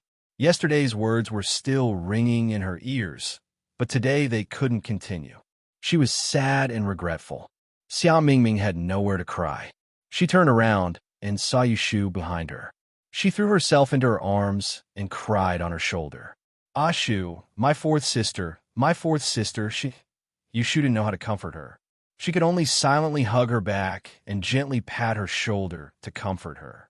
In the flower hall of the female brothel, Shui was asking Ji Xingxuan about the case. They heard the crying in the garden and stopped talking. Shui stood up and walked to the door. He asked the servant, "What happened? Who is crying?" The servant answered, "Your Excellency, it is Miss Xia Zhang's younger sister. We have asked someone to identify her." Younger sister? Shui Rui was perplexed. He had heard a lot about the Xia Jiang family. The murdered Xia Zhang's fourth daughter had gone to the capital alone to study. Since when did she have a younger sister? Ji Xingxuan walked up from behind him and said tiredly, "It should be the fifth daughter of the Xia Jiang family, Xia Jiangmin. A few days ago, she came to the library to look for Sister Ing. I met her once." Shui Rui's eyes flashed, and he caught the key point. Why is the fifth Miss in Ling Xia Zhang's family? Is there anyone else in the capital? Ji Xingxuan shook her head. "I don't know why she came to Anling, but I heard from Sister Ing that Xia Jiangmin came to the capital alone, and her family didn't know about it." Shui Rui pondered for a moment and walked towards the room where the accident happened. Ji Xingxuan hesitated for a moment before following his footsteps. The Supreme Court's Chancellor, Chu Yufeng, went to the front hall to interrogate the female brothel that morning. There was only one official standing guard at the door. As soon as Shui Rui entered the room, he turned his gaze to the inner room. He saw Xia Jiangying's corpse lying on the ground. Two figures were hugging each other, crying incessantly. Anyone who heard it would be heartbroken. A light sigh sounded out from behind him. Shui Rui turned around and saw that Ji Xingxuan's eyes were brimming with tears again. Taking into consideration that she almost fainted earlier, he said, "Young Miss Ji, why don't you go next door and rest first?" At the same time, a voice came from inside the room. "Mingming, don't cry. What's the use of crying at a time like this? You should figure out what's going on." Both inside and outside the room, they heard a familiar voice and turned around. Yushu saw Shui Rui, and Shui Rui saw Yushu. Under such circumstances, he was both surprised and surprised. "How did you?" Yushu was about to speak when her gaze shifted to the left and moved to the girl beside Shui Rui. After a moment of hesitation, she recognized the girl. She had never seen the face before, but her figure and hairstyle were exactly the same as the Ji Xingxuan she saw in the tea house a few days ago. It was not strange for Ji Xingxuan to be here. Looking at Shui Rui's vermilion official robes, could he be the official in charge of this case? Meeting these two people at the same time was really a headache. Yushu swallowed the words that were on the tip of her tongue and exchanged a look with Shui Rui. There was a hint of tacit understanding. "Many thanks for Sir Shui's kindness, but I'm fine." Ji Xingxuan turned to look at the two people in the room and actually walked past Shui Rui. Without looking at Yushu, she gently said to Xia Mingming, who was crying out in pain, "Don't cry. Lord Shui of the Supreme Court is here. It's more important to figure out who harmed your sister." Xia Mingming rubbed her teary eyes and looked at the person in front of her. In a hoarse voice, she called out, "Sister Ji." Hearing what she said, she held back her tears and turned to find Shui Rui standing outside the door. She was stunned. "It's you?" Hearing this, Yushu thought to herself that this was bad. Only then did she remember that Xia Mingming had seen Shui Rui before. It was when she was caught gambling last month, and Shui Rui had sent her back. That time on Huaxing Street, when Xia Mingming had asked her about it, she had said that they were friends. Because of this, Xia Mingming had pestered her for the whole day. Xia Mingming had recognized Shui Rui here. Yushu was worried that Ji Xingxuan would see some clues and felt her head hurt even more. Shui Rui's expression was calm. He nodded at Xia Mingming. "Miss Xia Jiang, please step outside. This official has something to ask." Xia Mingming was only concerned with her grief. She turned to look at Yushu and did not ask any questions. She nodded and followed Shui Rui to the next room. Shui Rui, Ji Xingxuan, and Xia Mingming moved to the next room. Yushu did not enter. She stood alone at the door and leaned against the door frame, listening to the conversation inside. "I heard that Miss Xia Jiang came to the capital alone." Shui Rui asked. "Yes, I hid it from my family." Xia Mingming had nothing to hide now. "When did you see Xia Jiangying last night?" "In the evening, fourth sister and I had dinner at Fengyuan restaurant." She returned to the library when the sky turned dark. Xia Mingming's expression was gloomy. After crying earlier, her emotions had stabilized, and she was able to answer Shui Rui's questions normally. It's rare for you sisters to reunite. Why didn't she stay with you? Why did she return to the library? The Dian examination is around the corner. My fourth sister specializes in astrology. When the sky turns dark, she will go to the observatory to observe the night sky. Shui Rui turned to Ji Xingxuan and asked, "Is that so?" Ji Xingxuan nodded. Sister Ying is more hardworking than most people. Every night for the past month, she would stay at the observatory until after the hour of the sea before returning to her room. Hour of the sea? Shui Rui questioned impartially. How do you know so clearly? Ji Xingxuan answered, I occasionally stay at the observatory with Sister Ying until night. Moreover, she lives next door to me. I'm a light sleeper.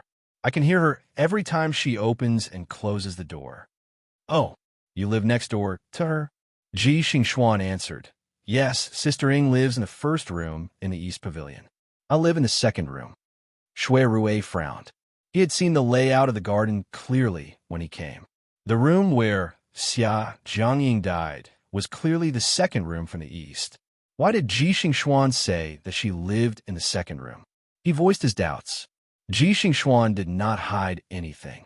She confessed, It's like this. A few days ago, Sister Ying told me that there were rats in her room. She wanted to buy some rat poison and suggested to exchange rooms with me. She stayed in my room while I returned to the mansion. Because I had classes in the morning, I left home before dawn. I wanted to go back to the female library to get 2 books. I knocked on the door, but it didn't open. When the guard at the door realized something was wrong, he knocked the door open. Sister Ying was already. At this point, Ji Xingxuan did not continue because Xia Mingming, who was sitting opposite her, started to cry again. Yu Shu touched her chin outside the door. It seemed that Xia Jiangying did not tell Ji Xingxuan the inside story. Instead, she found another excuse to exchange rooms with her. Could it be that Xia Jiangying's ability to dream could not be known by others? However, it clearly did not rain last night. Why did Xia Jiangying sleep in Ji Xingxuan's room and still die? Yu Shu's heart was full of doubts. At this moment, Shui Rui found it strange. Is there a rat in the room? He called in the servant at the door and sent someone to check Xia Jiangying's room. Half a cup of tea later, a servant came back and reporting to Your Excellency, we did not find any rat poison in Xia Jiangying's room, nor did we find any other suspicious traces. If there was no rat poison, then either Xia Jiangying is lying or Ji Xingxuan is talking nonsense. Shui Rui's brows raised lightly, and he turned around to look at Ji Xingxuan as he waited for her to explain. Ji Xingxuan didn't know what was going on either, so she could only say confusedly, That's what Big Sister Ying told me. It has nothing to do with her. Xia Mingming suddenly said, It is true that fourth sister wanted to exchange rooms with Miss Ji. Fourth sister mentioned it to me. Shui Rui shifted his gaze to her and scrutinized. Then did she tell you why she suddenly wanted to sleep in a different room? Xia Mingming lightly bit her lips. She did not say. Shui Rui knew that Xia Mingming was hiding something. However, this was not a court, and it was not convenient for him to ask. He suppressed his suspicions and stood up. In that case, both of you can go back first. We will wait for the court hearing another day. Xia Mingming hurriedly asked, Then will my fourth sister's body be left here forever? After the coroner's detailed examination, it will be temporarily sent to the memorial hall. The magistrate has already sent a letter to the south to inform your residents. Whether to bury or not, it is up to you. Miss Xia Jiang, please restrain your grief. Shui Rui stood up and nodded to Ji Xingxuan before leaving first. Shui Rui walked to the door and turned his head to see Yu Shu leaning against the door with her arms crossed. He raised his chin at her and gestured for her to follow him. Yu Shu took a look at Xia Mingming and saw that she was talking to Ji Xingxuan. For the moment, she did not notice her and followed a few steps behind him. After exiting the women's residence, the two came to the side of Mirror Lake. Shui Rui looked around and saw that there was no one around before turning his head and asked, How did you get to know Miss Xia Jiang? It's a long story. Yu Shu did not explain in detail, but asked, Are you working in the Supreme Court? How do you plan to investigate this murder case? Logically speaking, Shui Rui should not talk about official matters with outsiders. However, He did not have such scruples when it came to Yushu. He even revealed a trace of distress. This case is no small matter. Now that the Dian examination is just around the corner, Miss Xia Jiang of the South has been murdered in the Supreme Historian's library. If this news were to spread, it would cause a commotion. The Ministry of Justice received a report this morning and submitted it to the Supreme Court because this case is difficult. It will be fine if we can catch the murderer, but if we can't, I'm afraid it will cause suspicion from all sides. At this point, he pretended to ask casually, "You are familiar with Xia Jiangmin. Do you know the relationship between her and her sister?" Yushu raised her head and looked at him from the corner of her eye. She put on a fake smile. "Are you suspecting Xia Jiangmin?" Being seen through, Shuirui actually admitted it openly. "I just feel that she is strange. Forgive me for being frank. She happened to appear before the victim was murdered and had contact with the victim. Even if Xia Jiangying's death was not caused by her, she is definitely related to her." Yushu was silent for a while and suddenly said in a low voice, "Then why don't you guess that Xia Jiangying stayed in the wrong room and died a violent death?" Shuirui's expression suddenly changed. He took a step forward and approached Yushu. He stared at her. "You mean?" Under Shuirui's gaze, Yushu did not change her expression. She clasped her hands behind her back and stepped back. She shook her head at him. "I didn't say anything. I'm leaving. You guys investigate this case well. I hope you can catch the murderer as soon as possible."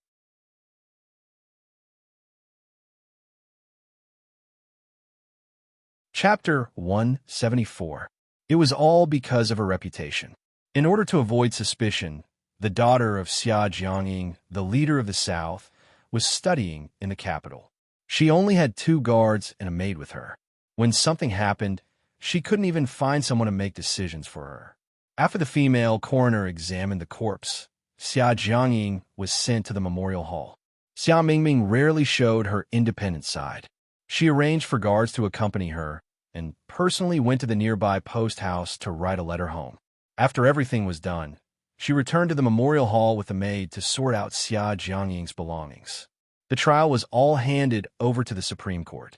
At this critical moment, Yushu certainly wouldn't leave Xia Mingming alone. She accompanied her from beginning to end and was duty-bound to help if there was anything she could do. Xia Mingming was sad and didn't suspect anything about Xia Jiangying's death. Yushu was suspicious about the fact that Xia Jiangying died on a rainy day in her dream, but it didn't rain in reality. She was very suspicious that Xia Jiangying had avoided the death trap predicted in Xia Mingming's dream and just happened to enter another one. Yushu didn't mention these suspicions in front of Xia Mingming. She only reminded Shuirui and left it to the Supreme Court to worry about. After Xia Jiangying died, Xia Mingming didn't need to live in Fengyuan anymore. She arranged for the maid and guards to live in the North City, so that it was convenient to inquire about the progress of the case at any time. In the evening, she hired a carriage to carry some of Xia Jiangying's belongings and returned to her residence on Huixing Street with Yushu. Yu Xiaoxiu saw Xia Mingming return after only 2 days and sensed that the atmosphere wasn't right. He cleverly didn't tease her, but helped Yushu carry her luggage into the room. Under Yushu's orders, he went to tidy up Xia Mingming's room. After making the bed, Yushu pushed the dazed Xia Mingming back into the room to lie down. She closed the door and left her alone. As soon as the door was closed, she heard crying in the room. Yushu pursed her lips into a straight line and her face darkened. Jing Chun and Yu Xiaoxiu were waiting for her in the courtyard. As soon as he saw her come out, Yu Xiaoxiu went forward and pointed at the door, asking in a low voice, "What happened to her?" Yushu waved at him and led the 2 of them to the kitchen door. They avoided Xia Mingming's window because they didn't want her to hear them. "Fourth sister is clearly dead." "Ah." Jing Chun was stunned. Yu Xiaoxiu opened his mouth wide in shock. How'd he die?" "Didn't you say?" Yushu made a shushing gesture at him and interrupted him. She lowered her voice and said, "Well, it's none of your business. Don't ask too much. Go to the kitchen and start a fire. I'll make dinner later." Yu Xiaoxiu scratched his head and looked sympathetically at Xia Mingming's door before obediently entering the kitchen. XXXU Shu went back to the room and took a pen and paper as well as a booklet. She took it to the central room, which was not yet covered by the night. She ground the ink and recorded Xia Jiangying's birth date and the date of her death in the booklet. After finishing this, she looked at the booklet, which was specially used to record all kinds of disasters. Xia Jiangying's pale death suddenly appeared in her mind. She rubbed her forehead and felt a little restless. Jing Chun walked in silently and lit the oil lamp on the table. It was already dark outside. Her sight suddenly became bright. Yushu blinked her eyes and turned her head to meet Jing Chen's eyes. She didn't know why, but when she saw the clear and clean eyes which could reflect her figure, her restless heart suddenly calmed down. Jing Chen sat down on the left side of Yushu. Seeing that she had finished her work, he poured a cup of tea and dipped his finger in it. He wrote on the table, "What are you thinking about?" Yushu looked at the transparent water droplets that were slowly dispersing on the table. She was a little distracted and blurted out, "I was thinking if I was a little heartless." When she heard about Xia Mingming's nightmare that day, she didn't think that Xia Jiangying's death had anything to do with her. If it wasn't related to Xia Mingming, she wouldn't even interfere. But this person really died. She saw Xia Jiangying's death with her own eyes and saw Xia Mingming's grief. She felt a little regretful because of sympathy. She even thought that if she didn't treat this matter so carelessly and didn't have an attitude of looking on coldly, would Xia Jiangying have been able to escape this disaster? Was this kind of thinking after the fact considered a tiger's concern for its pearl and fake compassion? Yushu pursed her lips in a self-deprecating manner. She saw Jing Chun shake his head at her, using a gesture to deny her ridicule towards him. He then used a line of words to refute her doubts towards him. "You're very kind." Yushu stared at the flashing words on the table that were drawn by the dim yellow light. After a moment of silence, she remembered that this person had once said these words to her. She raised her head and stared at the seriousness on Jing Chen's otherworldly face. For a moment, she felt that these words, which used to be unreachable and mocking to her, had become kind and cute. "Thank you," Yushu said softly. She threw away those messy thoughts and swept away the worry on her face. She rested her chin on her hand and said to Jing Chun, "After what you said, I realize that I'm really quite kind. Now that you mention it, I realize that I'm actually quite kind. Look, I saved both your and Mingming's lives. I took care of the two of you along the way, providing money and effort, going out early in the morning to earn money so that you could eat and wear warm clothes. Don't you think I've treated you well?" Although it wasn't right to hear someone praise him like this, Jing Chun still nodded and agreed with her. He didn't remember the people and things before he lost his memory. If only after he lost his memory, she was undoubtedly the person who treated him the best. Yushu saw that he fell into the trap, but she didn't show it on her face. "Then tell me, I'm so good to you. Shouldn't you find a way to repay me in the future?" Jing Chen nodded without hesitation. Yushu secretly laughed at him for being fooled. She quickly got up and went back to the house to get a clean piece of rattan paper. She placed it in front of him and handed him the brush. She arrogantly ordered, "Here, I say, right?" Jing Chen took the brush from her hand, dipped it in ink, and waited for her to speak. Yushu scratched her chin and thought for a moment before saying, "You're right. I, Taoist Jing Chun of Dragon Tiger Mountain, was saved by Yushu of Yang. My life was saved. Today, I swear that after I regain my memory, I can't leave without her permission." Jing Chen wrote halfway. Then he stopped and looked up at Yushu. Didn't she say that she wanted him to repay her? Why did she write like this? Yushu felt a little uncomfortable under his stare, but she couldn't honestly tell him that she was afraid that he would remember what had happened and say something like, "Let's part ways" to her because of that Kada Shing. Then he would walk away and never talk to her again. She had been taking care of him for so long. Wasn't she working for nothing? "What are you looking at? I asked you to write. Write quickly." Yushu knocked on the table with a fierce face and urged him to write. Jing Chen nodded. Although he didn't understand what she meant, he still wrote according to her words. "Well, one more sentence. If I break this promise, I will be a mangy dog in my next life." Yushu was somewhat pleased with herself. She had learned this poison oath from Taoist Qing Zheng. It was vicious yet humane. It was much more tasteful than the heart cursing of those dead parents. Jing Chen's hand paused and looked up at Yushu's proud face. He clenched his fist and put it under his lips, laughing silently. Yushu saw that he suddenly laughed and was confused for a moment. Then she suddenly realized that she just called herself a mangy dog. Her face darkened and she angrily hit the table. "What are you laughing at? Write quickly. Write that you're a mangy dog, not me." Being scolded by her on purpose, Jing Chen didn't argue with her. He held back his laughter and picked up the pen to complete the sentence. Since he wouldn't break the promise, there was no harm in making an oath. Seeing that he had finished writing, Yushu took the note away and looked at the top. She found that there were no other mistakes, except for one place where the word she was written as he. She nodded her head in satisfaction and blew the ink dry. She carefully folded the note twice and went back into the room. She put it at the bottom of the cabinet and put in a cloth bag with her ancient sword covered in green rust. Jing Chan sat in the central room with his hands clasped together. He calmly watched Yushu's actions with a smile on his face and a little indulgence in his eyes. At this time, he still didn't know what he had just made. Triple X Xia Mingming hadn't recovered from the shock of her sister's death. She was in a low mood. Yu Xiaoxiu didn't know how to coax her, and Jing Chun didn't have anything to say to her. If she was in a bad mood, she wouldn't even have someone to talk to. Yushu was worried about her, so she didn't go to Chiu Gui Fong to set up a stall. She got up early to buy vegetables and cooked a good meal for them at noon. She tried to coax Xia Mingming to eat more. There was no news from the Supreme Court.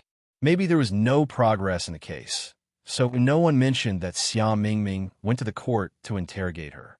Yushu took advantage of the free time at home to help Yu Xiaoxiu with his homework for 2 days. She directly jumped from simple addition, subtraction, multiplication, and division to equations with unknown numbers. Yu Xiaoxiu didn't know that this was knowledge from 500 years later. He learned whatever Yushu taught him.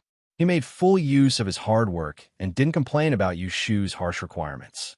During this period, there was another thing that gave Yushu a headache. "Brother Jing, how do you write the character vat in the water tank? Write it for me." Yushu put a few calculation problems in Yu Xiaoxiu's hand, put down the pen, walked to the window, and looked into the yard. She was sitting opposite Jing Chun, holding a pen and paper to ask him for advice. Auntie Sue's niece, Zhou Fongfong, had stayed on Huaxing Street yesterday. Yushu had gone out to buy groceries yesterday and met her. The little girl had followed behind her and entered the house. She was not shy at all and generously asked Jing Chun to teach her how to write. No matter how Yushu hinted that it was inconvenient, she insisted on staying at their house. She came yesterday and came again today. Yushu had no choice but to let Jing Chun deal with her. She didn't want to hurt the relationship between neighbors, so she asked Jing Chun to deal with her. At night, she would calculate Zhou Fongfang's horoscope to prevent her from being unlucky at home. As usual, Jing Chun was sitting in the courtyard, basking in the sun and drawing. Although he felt uncomfortable that there was another person in front of him, and that his ink drawing time had been disturbed, because of Yushu's orders, he could only give up his habit of sitting quietly by himself and divert some of his attention to guide Miss Zhou in her calligraphy. So this is how to write the character vat. I thought it would look like a water tank. It doesn't look like it at all. Ha! As the daughter of a butcher, Zhou Fongfang's personality was very cheerful. This kind of cheerful laughter would usually be able to lighten the mood, but in this courtyard, it matched everyone's mood, and it was a little annoying. When it was finally time to eat, Annie Sue, who lived next door, came to call for her. Zhou Fongfang reluctantly packed up the papers, took away the words Jing Chun had written, and went home with Annie Sue to eat. As soon as she left, the 3 people in and out of the yard breathed a sigh of relief at the same time. One was tired, the other 2 were annoyed. Only Xia Mingming's room did not make any noise. Yu Xiaoxiu said to Yu Shu impatiently, "She won't come back in the afternoon, will she?" Yu Shu patted his head. "Bear with it. I heard from Aunt Sue that she'll leave the day after tomorrow." Yu Xiaoxiu curled his lips and looked at Jing Chun in the yard. He whispered, "It's all Brother Jing's fault."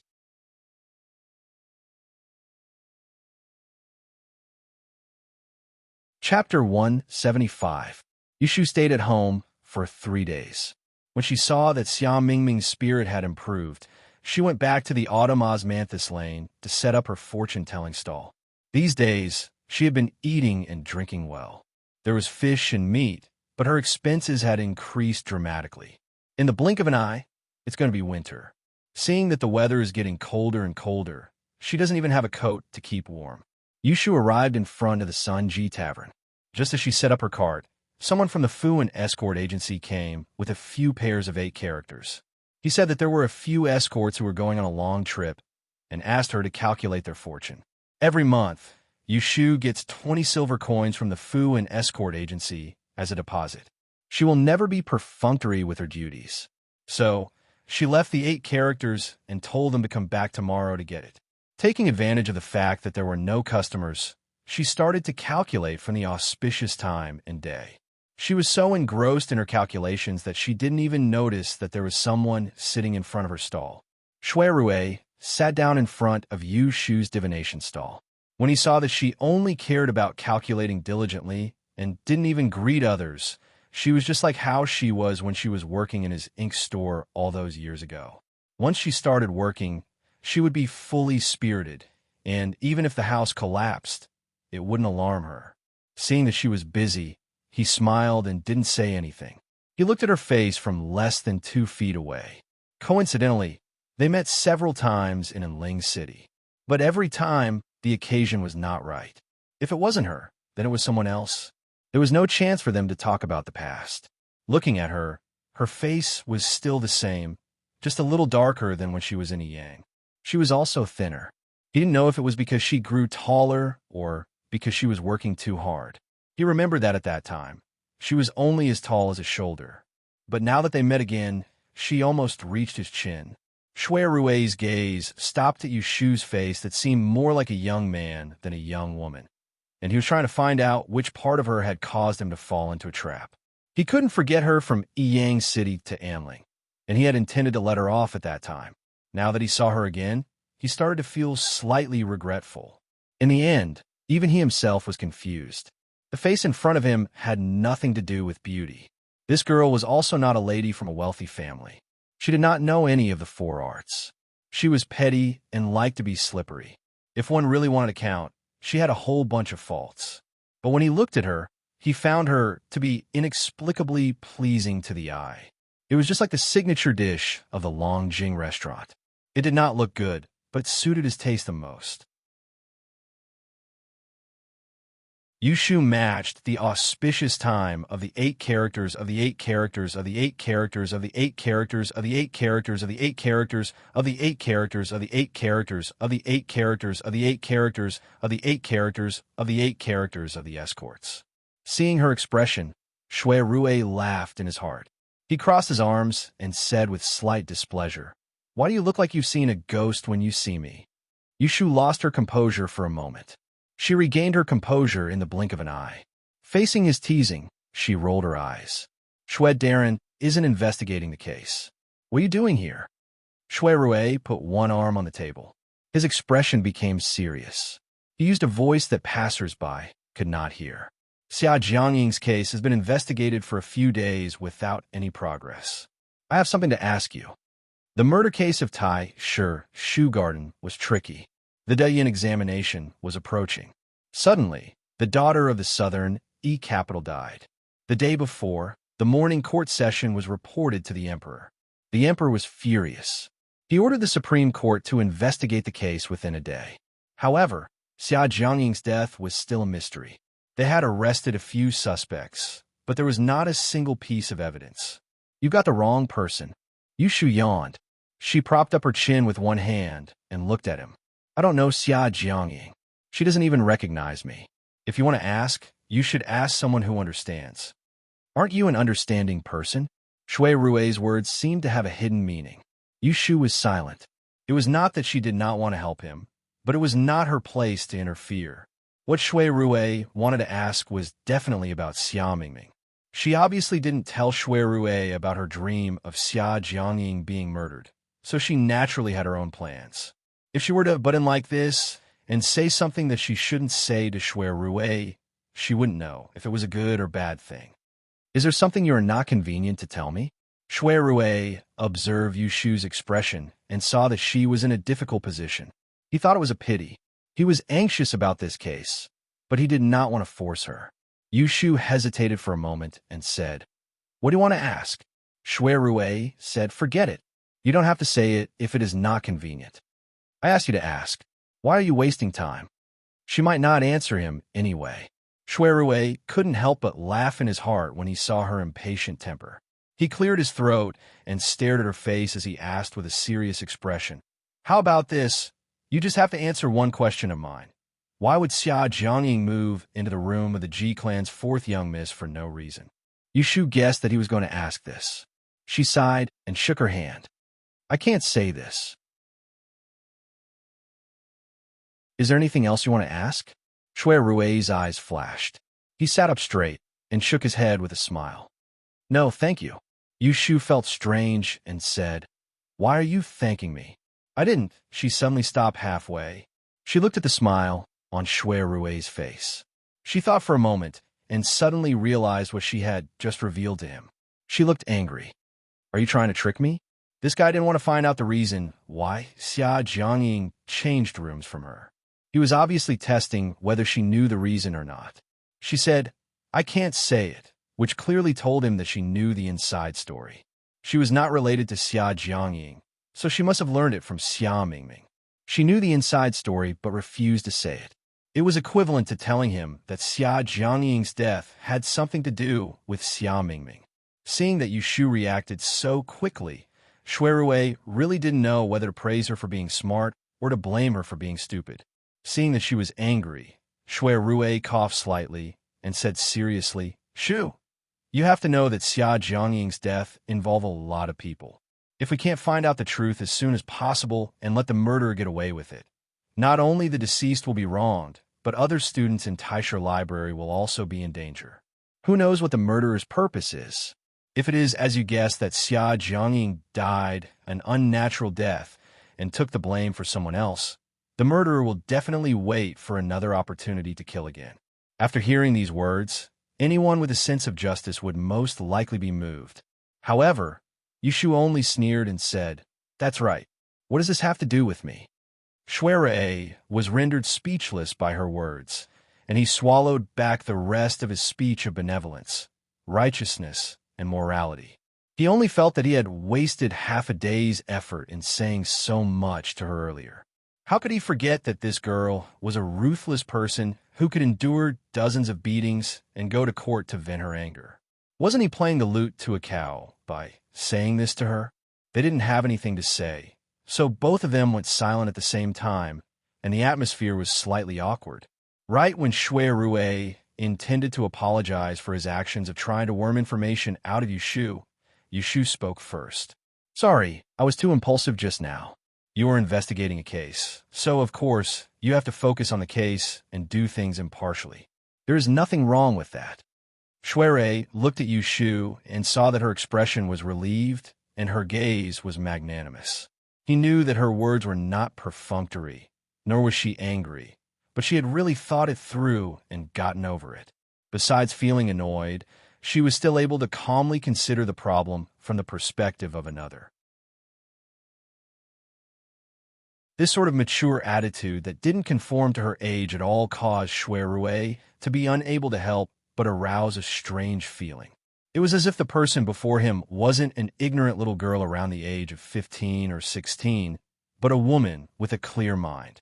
At this time, he suddenly thought of the signature dish of Longjing Restaurant. It did not look the best, but the content was rich. However, Yu Shu changed the topic. Investigating a case is investigating a case, and our friendship is friendship. If you continue to trick me like just now, don't blame me for falling out with you. Yes. The youth in front of her had a jade-like complexion, and his eyebrows were like swords. When he smiled, he looked even more handsome. His eyes were like ink, and when he looked directly at others, it would make women blush. Yu Shu had developed an immunity to Jing Chun at home every day. She generously glanced at Shui Rui, then lowered her head to tidy up the table without any obsession.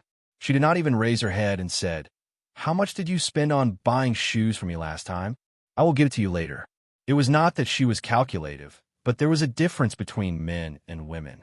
It was not right for a girl to wear shoes bought by a man for free. Regardless of whether she would still wear those shoes in the future, she would have to spend money to buy them back. Shui Rui grew up in a rich family's nest, so he understood this logic. He understood her concerns, so he did not pretend to be generous and gave her a discount. 10 taels. 10 taels. A month's food allowance was only for a pair of shoes. If she knew this, she would have walked back barefoot that day. Why did she wear shoes? Yushu regretted it so much that she wanted to scratch the wall. Shui looked at Yushu's expression, and he could roughly guess what this little Scrooge was thinking. I did not bring enough money today. I will give you the money next time, Yushu said awkwardly. Shui picked up a tortoiseshell that was placed on the small table. Compared to the divination tools sold at the great exchange shop in the north of the city, it was crude and unbearable to look at. Such inferior divination tools could only be found in the south of the city. How much money can you earn by sitting on the street for a whole day? Yushu said, on a good day, I can earn 2 taels a day. On a quiet day, I can only earn enough to eat. Shui frowned. So little. Yushu said contentedly, it's not bad. In the first half-month, I just sat on the street and ate dust every day. I had to pay for the paper and ink inside, not to mention the money for food. Shui knew that the price of sesame seed cake in Anling City was almost the same as the price of meat in Yang City. He knew that Yushu lived such a poor life. He wanted to help her, but he knew that she would not accept it. He thought about it, and suddenly remembered the invitation from those playboys. He looked at Yushu in front of him and asked, do you want to make a lot of money? Yushu suddenly became interested. Why? You want to introduce a business to me? Shui thought it was not wrong, so he nodded, sort of. That's good. Yushu clapped her hands and asked curiously, what business is it? Feng shui of the house. Good or bad luck? Or asking for money? Shui shook his head and said calmly.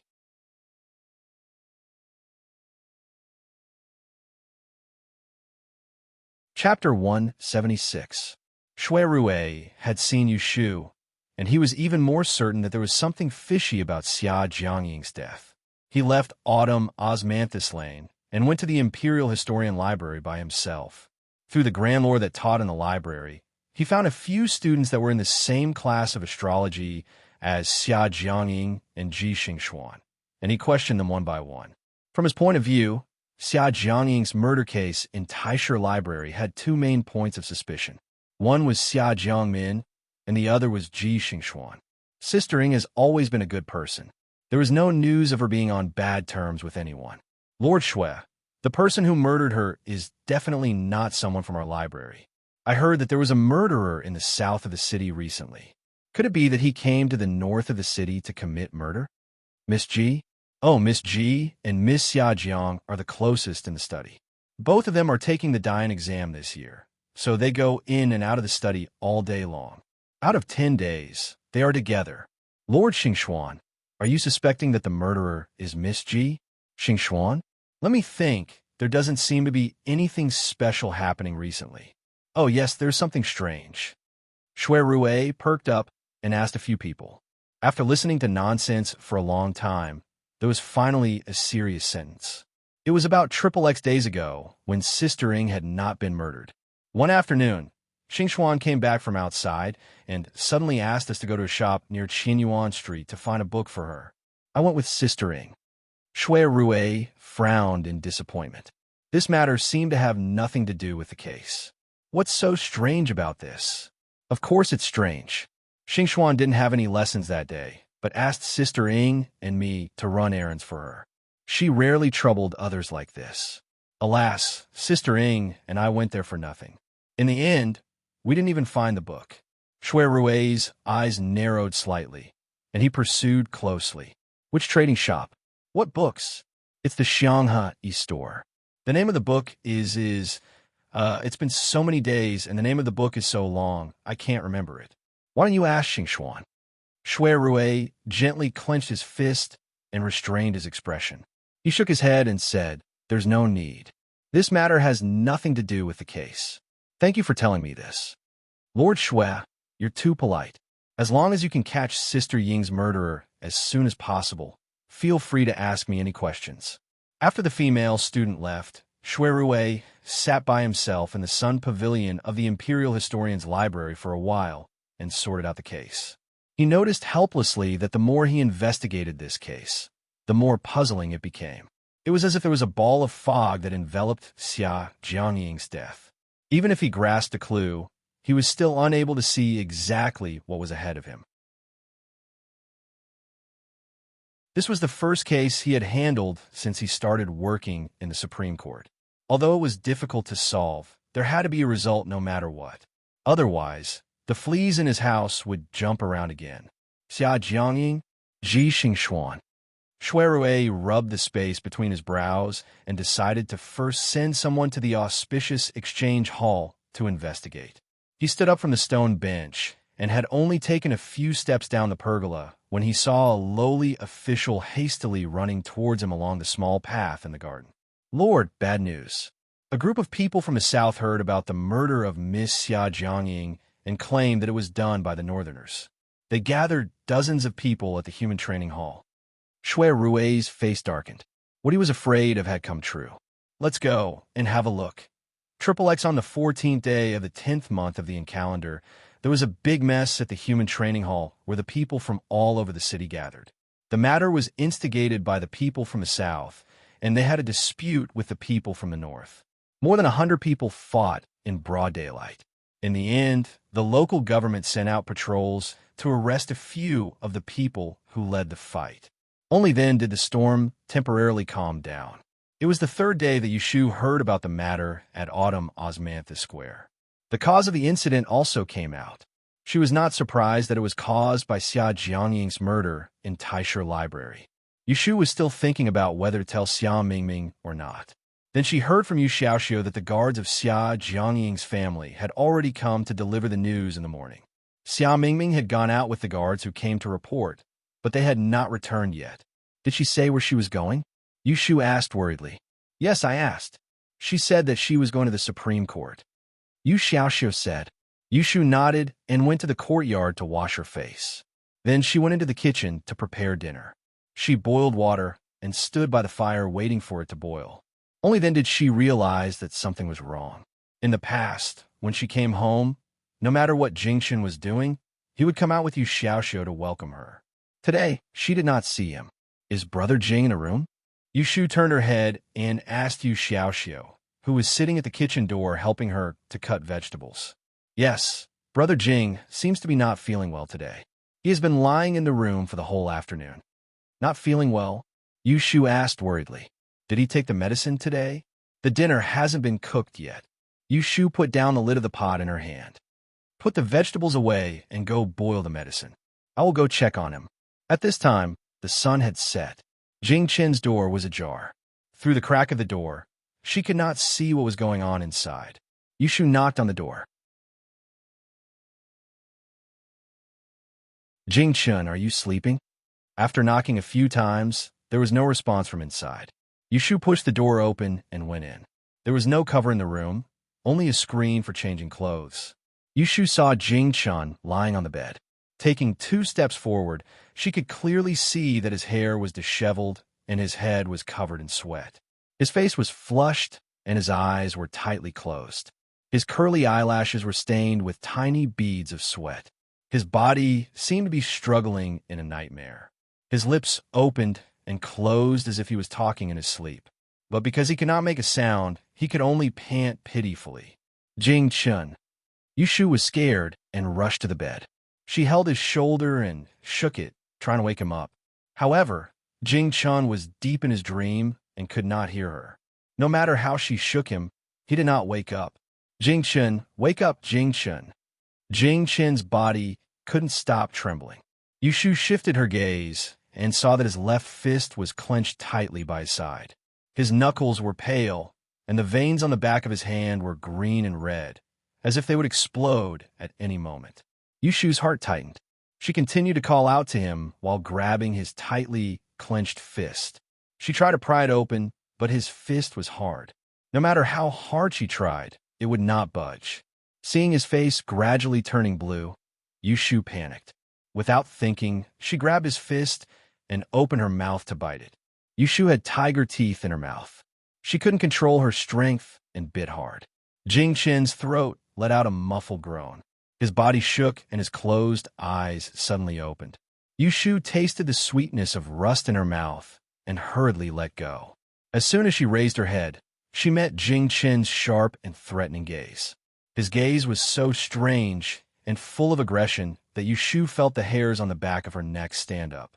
Subconsciously, she wanted to dodge, but as soon as she moved, a force came from her wrist, and Jing Chen grabbed her wrist. Yushu didn't know whether to advance or retreat. She had no choice but to bite the bullet and shout, "Jing Chen!" She originally wanted to wake him up from his dream. She didn't expect him to respond. Unexpectedly, he was in a trance for a moment. He probably recognized Yushu in front of him. The sharpness in his eyes quickly faded, and he gently moved his lips twice. The tip of her ears twitched. Yushu's eyes widened. She leaned forward and stared at Jing Chen's mouth to confirm that it was not an illusion. Jing Chen. Jing Chen blinked and supported his body to sit up from the bed. He slowly raised his other hand and touched his throat. Under Yushu's anxious gaze, he moved his lips uncertainly. This voice was almost inaudible, but Yushu and Jing Chen didn't miss it.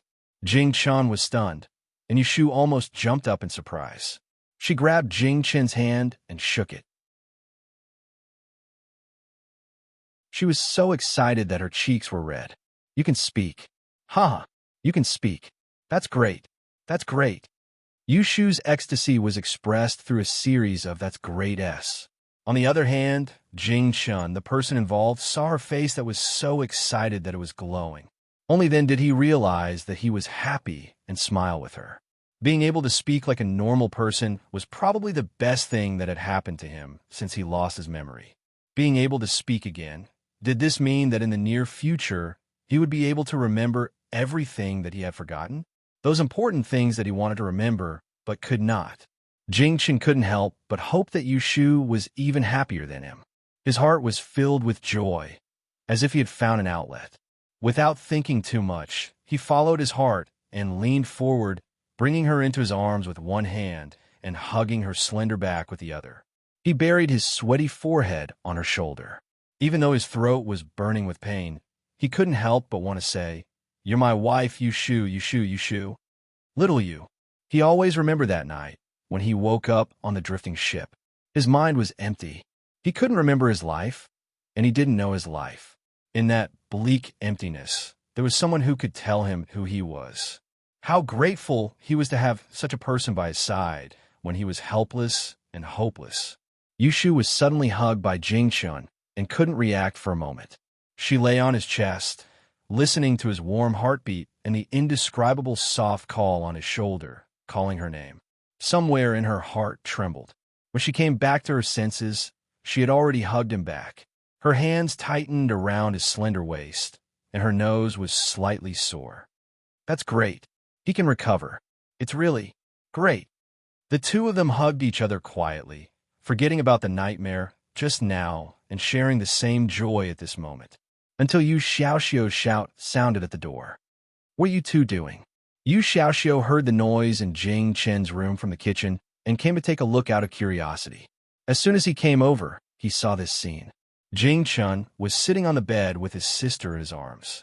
They were usually close, and he turned a blind eye to Jing Chen's special situation. But now, the two of them were actually hugging each other. How could this be? Yu Shu and Jing Chen heard the noise and turned their heads. They looked at Yu Xiaoxiu, who was at the door with a face of catching them in the act. They paused for a moment. Yu Shu was the first to come back to her senses. Her face turned hot, and she removed her hand from Jing Chen's waist. She pushed his chest and broke free from his shoulder. She quickly jumped up from the bed and took 2 steps back to show her innocence. However, Yu Xiaoxiu still saw what he wanted to see. He angrily went forward to separate the two of them, glared at Jing Chen, and dragged Yu Shu, whose face was red and suspicious, out of the room. With a bang, he slammed the door shut. Jing Chun looked at the door that was slammed shut in confusion. He lifted the quilt and wanted to get out of bed, but his left hand was stinging. He looked down and saw a row of teeth marks on the back of the web between his thumb and index finger. There was also a small red wound. He raised his hand to lick the blood off, but just as he put it to his mouth, he stopped and took his hand away. He stared at the row of small teeth marks, and the sharp canine teeth at the corner of Yushu's mouth when she smiled flashed in his mind. He smiled and gently pressed his thumb against the web between his thumb and index finger. Then he put down his hand and got out of bed.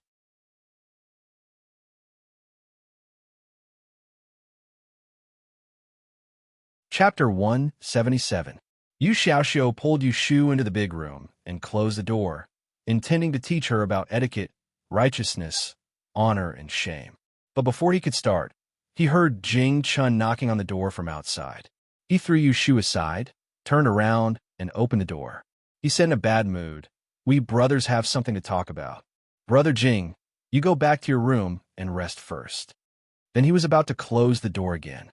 Jing Chun glanced at Yu Xiaoxiu, who was secretly waving at Yushu and winking at him. He blocked the door with one hand, cleared his throat, and said word by word, "Xiaoji." Halfway through his words, Yu Xiaoxiu's expression suddenly froze. He stared blankly at Jing Chun, who had just called out to him, "Jing, brother Jing, did you just talk to me?" Yushu patted his shoulder from behind and said proudly, "Your brother Jing can speak. Are you happy?" Yu Xiaoxiu nodded in surprise. This sudden good news had rushed into his mind, and for a moment, he forgot that the two of them were hugging in the room. "Then why are you still standing there?" Yushu pushed his shoulder. "Go and see if the water on the stove is boiling. There's chrysanthemum tea I bought the day before yesterday in the cupboard. Make a pot for your brother Jing to moisten his throat." Oh, okay." Yu Xiaoxiu was fooled away, and Yushu was relieved to escape a lecture. She turned her head and met Jing Chen's puzzled eyes. She uncomfortably combed her loose hair behind her ear and beckoned him to sit down in the room. She stood in front of him and asked, "How do you feel now? Does your throat hurt? Does it hurt anywhere?" Jing Chun shook his head and suddenly remembered that he could speak now. He opened his mouth and said in a somewhat obscure way, "It's not hard." "Really?" Yushu did not believe him, mainly because he had too many criminal records. She lit the oil lamp and brought it closer to him. "Open your mouth and let me see." Jing Chun obediently opened his mouth. With the help of the light, Yushu could see that his throat was red behind the coating of his tongue. She frowned and muttered to herself, "I have to invite a doctor over tomorrow." Putting down the oil lamp, Yushu went out to get a basin of water, wrung a handkerchief, and handed it to Jing Chun to wipe his sweat. She sat down opposite him. She wanted to ask him what nightmare he just had, but she was afraid that his throat would be hurt if he spoke too much since he had just regained the ability to speak, so she suppressed her curiosity. Jing Chun covered his face with the handkerchief and recalled the fragments of the dream. He took a deep breath, took off the handkerchief, and turned to look at Yushu and said slowly, I dreamt, you Chun and Chun, Yushu, I shu, I Chun, and you, and said, you to Chun, do you know who caused you to be like that?" She could still remember Jing Chen's half-dead appearance when he was picked up on the boat. He was a martial artist, and to be able to injure him like that, the culprit was definitely not someone easy to deal with. Jing Chun shook his head and said with a disappointed expression, "Only, I dreamt there was a group of people chasing me." "Oh," Yushu sat back down in disappointment and looked at his forehead and ears, which were wet with sweat, and said gently, "Don't think too much. After boiling some water, go wash and change your clothes, take your medicine, and rest early." Jing Chun nodded and stood up with the help of the table. Yushu followed behind him and watched him return to his room. She looked up at the moon in the sky and stood alone in the courtyard for a while. Because of the gloominess brought about by Xia Zhangying's death, it was diluted by the joy of Jing Chun recovering his voice. She took a deep breath and even took a few breaths, and her mood became much more relaxed. Pah! There was a knock on the courtyard door, but there was no call. Yushu thought that Xia Mingming had returned and went to open the door. Sure enough, she saw Xia Mingming standing outside alone. Why did you come back so late? You are alone, and you didn't let Fei Wei see you off? The sky was dark, and she couldn't see Xia Mingming's expression clearly. After Yu Shu finished speaking, she waited for a while, but she didn't hear a reply and also didn't see her enter the door. She thought that something was wrong and wanted to pull her in, but just as she stretched out her hand, Xia Mingming walked forward and hugged her. Ashu. The impact made Yu Shu take a step back, and the wet and warm feeling on her neck let her know that Xia Mingming was crying. After a slight hesitation, she patted her back and asked in a low voice, "Why are you crying again? I heard from Xiao that you went to the Supreme Court, right?" "Yes, I killed fourth sister." Xia Mingming's words were shocking, and Yu Shu's expression changed. She pulled her in with one hand, closed the courtyard door with the other, and pulled her back to the room. When they passed by the kitchen door, Yu Xiaoxiu, who rushed out to see what was going on, waved his hand and asked him to wait outside. After closing the door, Yu Shu pressed Xia Mingming to sit on her bed, put the lamp on the bedside, turned around, and said with a serious expression, "What did you mean by what you said just now? What did you mean by you killed your fourth sister?" Xia Mingming lowered her head, took a deep breath, and hugged her shoulders, shivering, and said with red eyes, "Today, when I went to the Supreme Court to inquire about the progress of the case, I overheard Magistrate Chu talking to his subordinates. He said that the murderer could enter and leave the Imperial Historian's library without leaving a trace, so he must be familiar with the inner court. The murder was premeditated, and he sneaked into the inner room from the back window at night. The person he wanted to kill might not be my fourth sister, but the young miss of the Ji family who lived in the second room in the East Pavilion." Xia Mingming cried until she was gasping for breath. If I didn't go to find fourth sister wouldn't have changed rooms with Miss Ji. So it was all because of me that fourth sister encountered such a disaster. I killed fourth sister, it was me. Yu Shu was alarmed. Just now, she thought that Xia Mingming really did something, but it turned out that she had figured out the key point of Xia Jiangying and Ji Xingxuan changing rooms. However, looking at her regretful and hateful expression, it was better to let her continue to be confused. After thinking for a while, Yu Shu sat down beside her, patted her knee, and advised, "Mingming, don't let your imagination run wild. Did you forget that you had a nightmare that night? You clearly dreamed that your fourth sister had an accident on a rainy day. In the end, it didn't rain that night, right?" Xia Mingming nodded absent-mindedly. "Yes, it didn't rain that night. I dreamed of a rainy night. It can't be wrong. So, think about it. If you didn't go to find her, then even if she didn't have an accident on a rainy night, she would have had an accident on a rainy night. What does this have to do with whether you want to find her or not? Moreover, it was your fourth sister who decided to change rooms with Miss Ji. The murderer is the one who killed your fourth sister. If you want to blame someone, blame the murderer for being so cruel. How can you say that you killed her?" Yu Shu knew that it was a little far-fetched for her to enlighten Xia Mingming like this, because even she felt that Xia Jiangying's accident was caused by her and Ji Xingxuan changing rooms. However, the dead had passed away.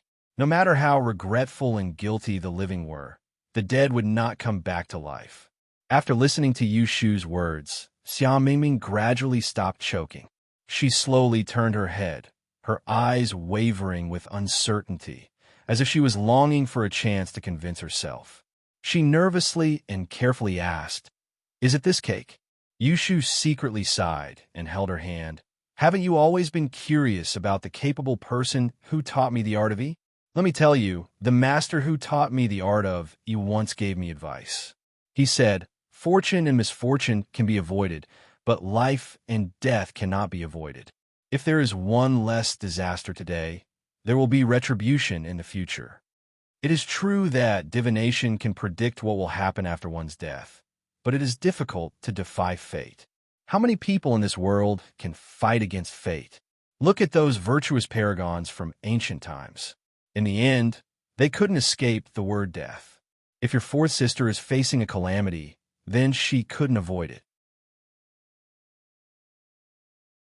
If this is a death tribulation, how could it be so easy to escape? That day, When Zhao Hui's life was hanging by a thread, she stubbornly saved her. After that, Daoist Qingzheng was furious with her. Although she did not know what method he used to help her avoid retribution, she was not arrogant enough to think that she was more capable than her master and could ignore the fate of others.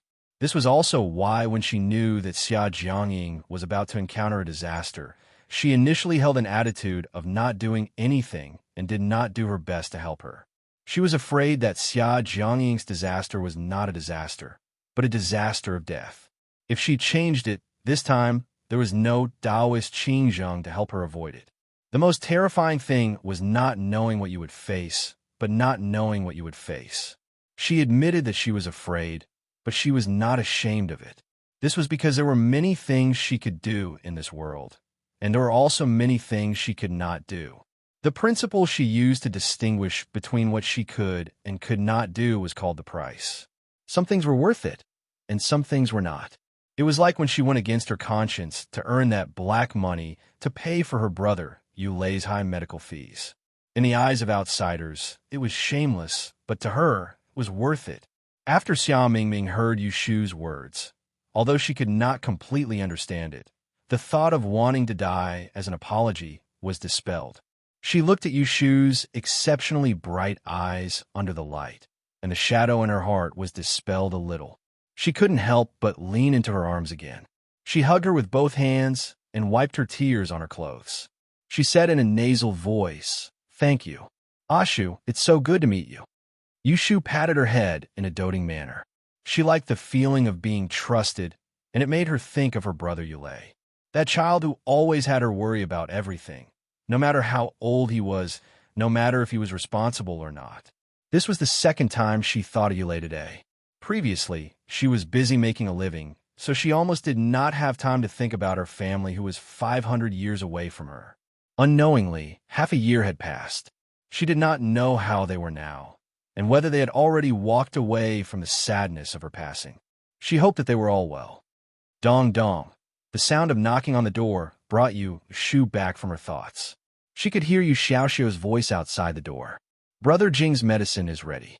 Are you done talking? Let's make dinner quickly." "Got it. I'm coming," Yu Shu responded. She patted Xia Mingming and signaled her to let go of her. "Wipe your tears and sit alone. I'll go cook. I'll tell you something good later." "Okay." Xia Mingming nodded. She stood up and went to the wash basin. She scooped up some water and splashed it on her face. After waking up, she raised her head and looked at the shaking face in the mirror. She closed her eyes and silently said, "Fourth sister, I swear that I will never let those who hurt you go." As soon as Yu Shu opened the door, she heard Yu Xiaoxiu's stomach growl. She couldn't help but laugh. "Oh!" Yu Xiaoxiu rubbed his stomach and scratched his face in embarrassment. "Let's go. I'll go cook for you now. Come help me." Yu Shu pressed his shoulder and intimately pushed him to the kitchen. She looked up at the moon in the night sky.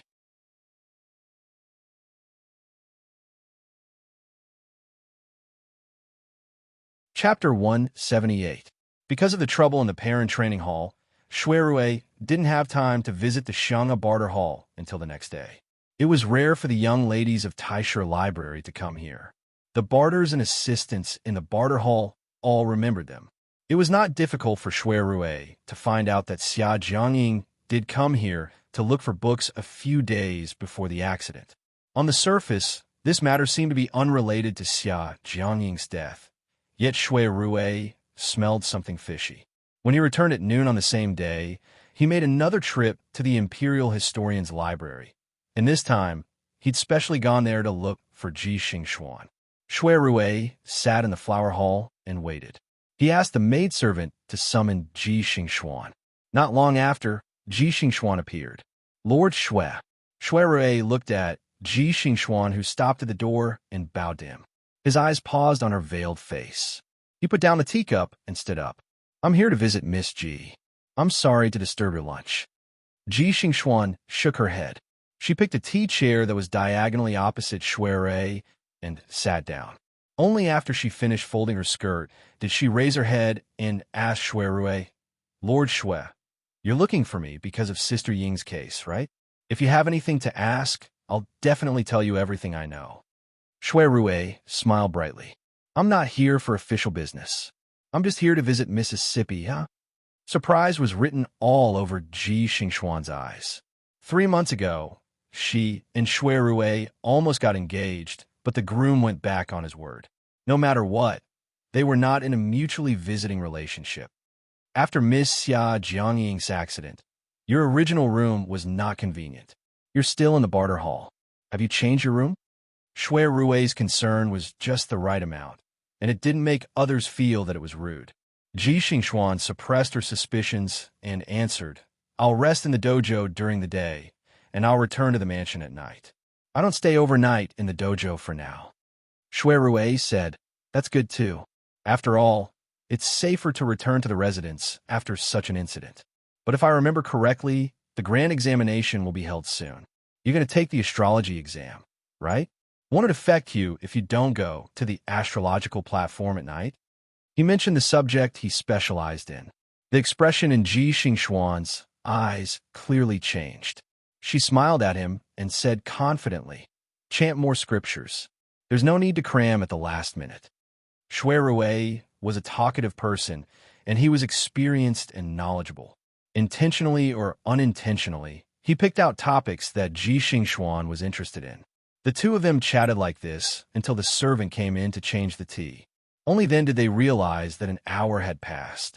Only then did Shui Rue stop the topic. He stood up and bade her farewell. It's getting late. I still have to return to the Supreme Court. Sorry to disturb you today. I hope you won't think that I'm a chatterbox. Ji Xingxuan also stood up. As she walked him to the door, she said, What do you mean by chatterbox? After today's meeting, I feel that the rumors are not credible. Shui Rue stopped at the door and turned to ask, Oh, what rumors? Ji Xingxuan's eyes flashed. She lowered her head and said with embarrassment, Everyone says that young master is a playboy. He likes to drink and have fun outside. He doesn't think about business. Ha! Shui Rue laughed heartily. He did not comment on these rumors. He cupped his hands towards Ji Xingxuan and strode away. Ji Xingxuan leaned against the door and watched him leave. She whispered to herself, This person's appearance doesn't match his personality. He's also an outstanding talent. I just don't know if he's good or bad for me. As soon as Shui Rue left the female hostel, he restrained his expression. If he was suspicious before, now he was 80% sure that there was something wrong with this Ji Xingxuan. He had previously asked the students of the Imperial Historian's Library about her. He believed that the rumors had already reached her ears. However, when this woman met him today, not only did she not mention anything, she also handled the conversation with ease and did not have the slightest bit of guilt. It was this kind of calmness that lacked the fear that a good friend with whom she had been with day and night would have died. She revealed a different kind of guilt. Perhaps before Xia Jiangying's death, she had already discovered that someone wanted to harm her. He just did not know whether she and Xia Jiangying exchanged rooms on purpose or if it was an accident. At this point in the investigation of this headless case, there was finally a breakthrough, and Shui Rue believed that if he followed along this clue that was Ji Xingxuan and followed the vine to the melon, then he would surely be able to gain something. Leaving the main gate of the Imperial Historian's Library, Shui Rue planned to go to Autumn Osmanthus Lane in the south of the city to see if he could find Xiao Mingming through Yushu. However, he was stopped at the door. Eldest young master, Laoi asked this lowly one to find you. Shui Rue glanced at the sky that was still early in the morning, and he had a hesitant expression as he asked the servant that led the horse over. What happened in the clan? His grandfather was a strict person and was even more meticulous in his work. At this time, the old man should be in the minister's study. Nothing happened at home. Laoi only asked eldest young master to return to the Fu as soon as possible. Shui Rue had to put aside the matter of looking for Yushu. He got on a carriage and asked the coachman to turn around and go home. The Shui residence was located on Ningle Street in the north of the city, only half a mile away from the Jade Ditch in the Imperial City. The two streets in front and behind the Shui residence were occupied by the mansions of the nobles, which was enough to show their power. When Shui Rui returned home, he heard the servant say that Minister Shui was in the study, so he went to find him. Grandfather. Shui Rui stopped outside the study and knocked on the door. After 2 knocks, a steady and deep voice came from inside. Come in. Shui Rui closed the door behind him and passed through the curtain into the inner hall. At first glance, he saw an old man whose back was facing him as he stood under the yellow pearwood bookshelf and rummaged through the books. The old man was still wearing his court attire, and the conspicuous purple color was the symbol of a high-ranking official in the imperial court. Even though he was almost 60 years old, his back was already arched, and his sideburns were grizzled. A mere set of clothes was enough to make others feel reverence. Grandfather, are you looking for your grandson? Are you investigating the case of Taisher Shu Garden? Shui Rui answered. Yes, grandson and Chu Yufeng are handling the case. How was the investigation going? According to what I know, there's something fishy about this case. Grandfather, do you still remember the Ji clan that discussed marriage with me? That Xiajiang clan's young miss who passed away might have died unjustly in place of the Ji clan's 4th young Mississippi. I just don't know what kind of enemy the Ji clan has. Shui Rui didn't conceal anything in front of the old man. The room was quiet. The old man put the book in his hand back on the bookshelf and said lightly, That's it. You don't have to deal with this case anymore. I have already informed Zhou He, the Chief Justice of the Supreme Court, and he will assign you something else. Shui Rui was stunned and raised his head. Grandfather, this. Go out and visit your mother in the ancestral hall. I heard from the servant that she fell ill yesterday. She will probably want to see you. Shui Rui's expression was dazed for a moment, and he swallowed the doubts that were at the tip of his tongue. He looked at the old man's back and left. On the 19th of the 10th month, 10 days had passed since Xia Jiangying was killed. As Xia Mingming waited anxiously, the case finally came to a conclusion. That morning, Yushu was preparing to go out with her stall, as usual. At the entrance of the alley, she met 2 officials sent by the prefectural government. She followed them home and opened the door to call Xia Mingming out. Are you Miss Xia Jiang? The official asked impartially. Yes, it's me. Xia Mingming was still dressed in men's clothing. When he saw the officials, he perked up. Miss Xia Jiang, please come with us to the Supreme Court for a hearing. The murderer of your sister has been arrested. Faced with this sudden good news, Xia Mingming grabbed the other party excitedly and asked, You've caught it? Who is it? The 2 officials looked at each other, and the one grabbed by Xia Mingming said, It's a murderer who committed crimes in the south of the city not long ago. This person has killed 4 people in half a year and is insane. He was arrested in the north of the city the night before. Xia Mingming gritted his teeth. Why did this villain want to harm my 4th sister? The official shook his head and said, We don't know the details. Miss Xia Jiang, please come to the court for a hearing. Xia Mingming clenched his fists and turned to Yushu. Shu, will you come with me? Yushu nodded. She also wanted to see what was going on.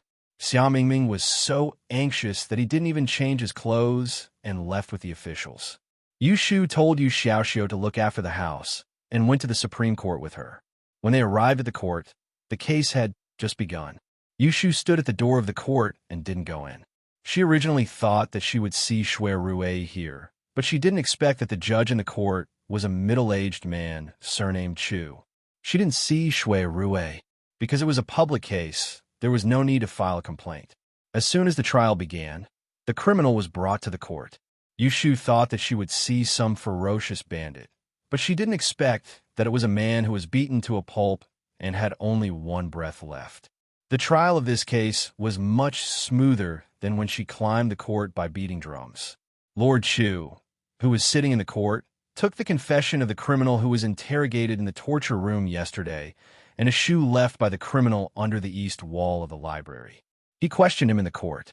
The criminal was half conscious and just answered in a muffled voice. He admitted that he sneaked into the Taisher library on the night of October 9th and killed Xia Jiangying.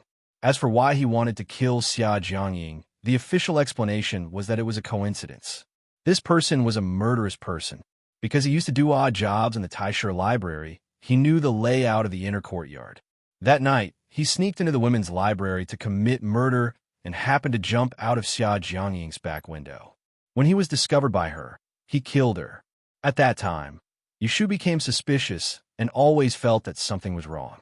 Why did it seem to be a confession made by torture? However, the evidence was conclusive, and there was no way to doubt it. Lord Chu sentenced the criminal to death on the spot. At noon tomorrow, he would be beheaded in public on Hexiao Street. With a slap of the gavel, this murder case, which had caused a lot of noise and caused a fight between the North and the South, was over. Xia Mingming was accompanied by a maid. From beginning to end, she stood at the side of the court and listened to the trial with a stiff expression. Yushu stood outside the court and watched the criminal being dragged away by the officers. Her expression was a bit unpredictable. She turned her head and looked at the crowd at the entrance of the yamen. She was not surprised to see several students in the uniforms of the Taisher Library. Among them, there was Ji Xingxuan, whose face was covered with a green veil but was very eye-catching. Strange, Yushu murmured to herself. Strange about what? Yushu suddenly heard a response from behind her. She turned around and saw Shui Ruwei, who was standing behind her without her noticing. Perhaps she was used to him popping his head out from time to time. She did not lose her composure in shock like she did the previous few times. Instead, she asked in a low voice, "Why are you here? Wasn't he the judge of this case?"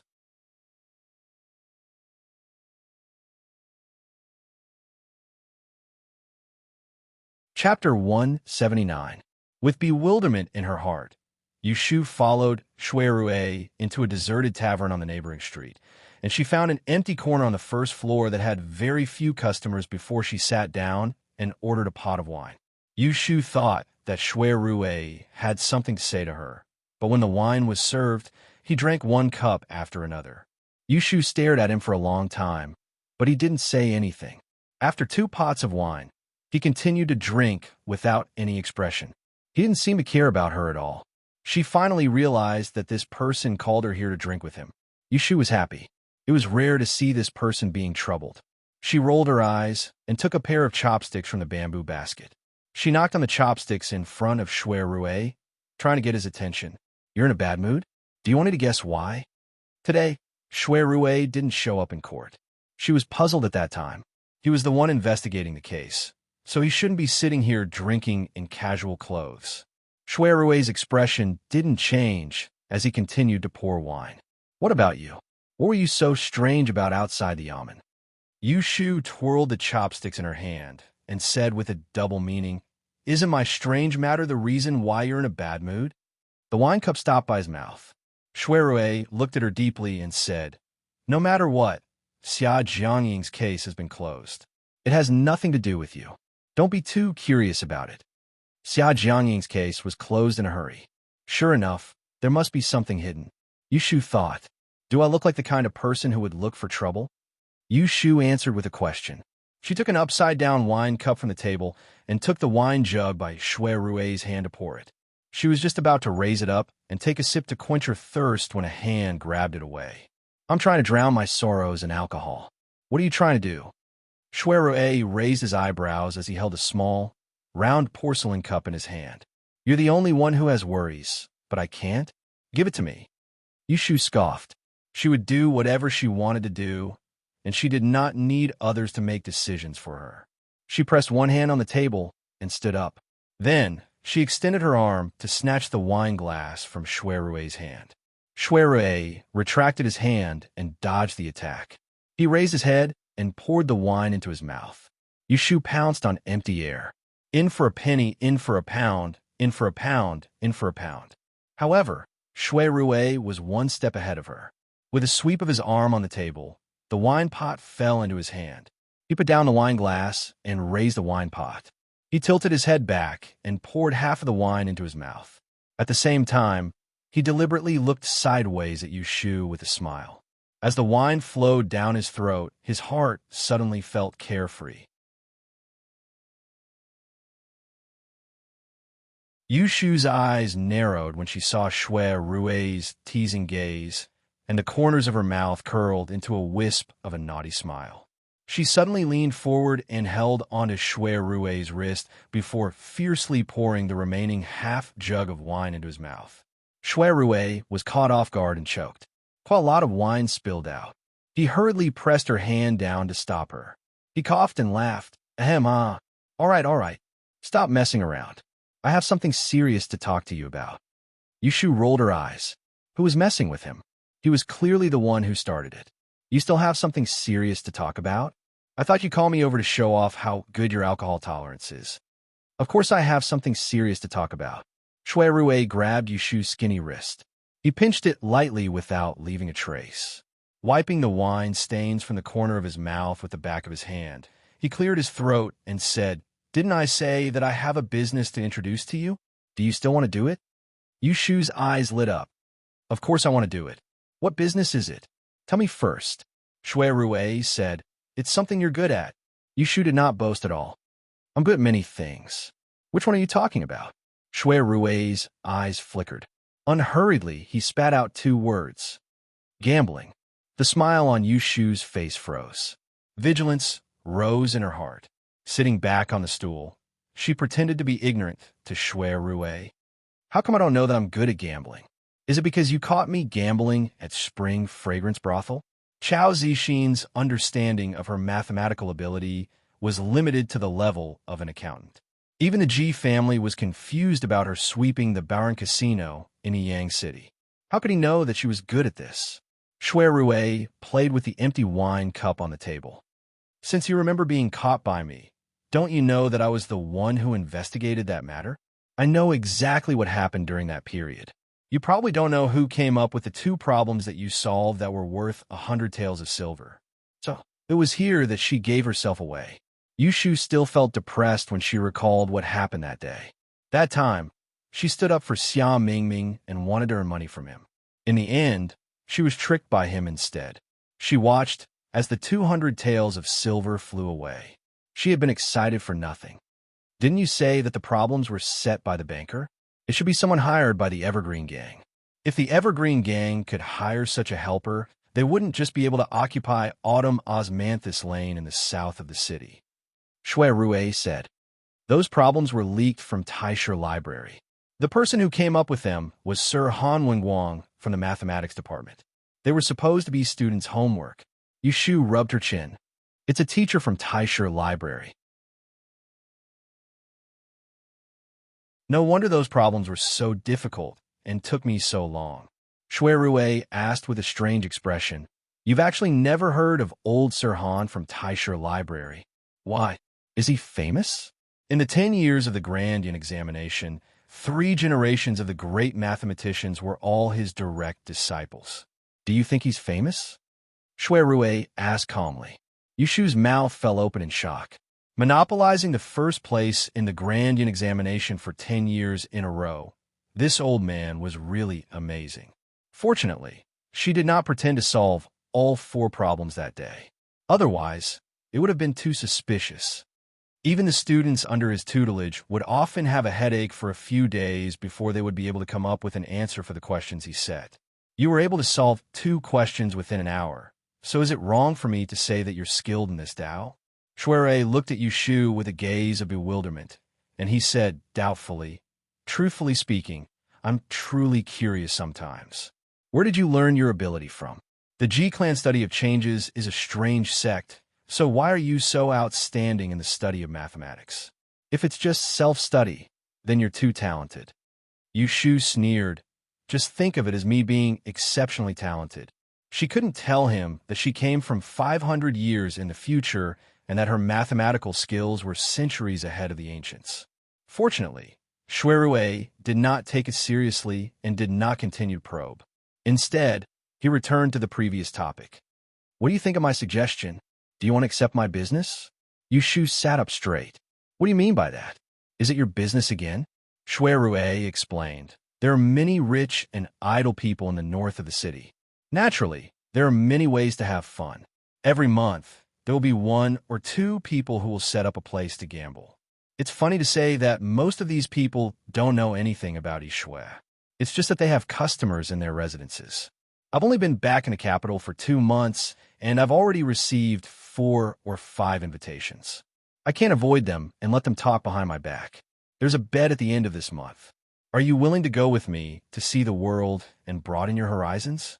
Not to mention other things, there are at least 7 or 8 masters here. I'll introduce 1 or 2 of them to you so that you can visit them in the future. These words made Yu Shu quite excited. The level of Shui in the south and the north of the city was completely different. It was indeed a good thing for her to have the opportunity to mix into the circle of Shui in the north. She couldn't always set up a stall in Autumn Osmanthus Lane. Sooner or later, she had to climb up. She understood Shui Rui's good intention.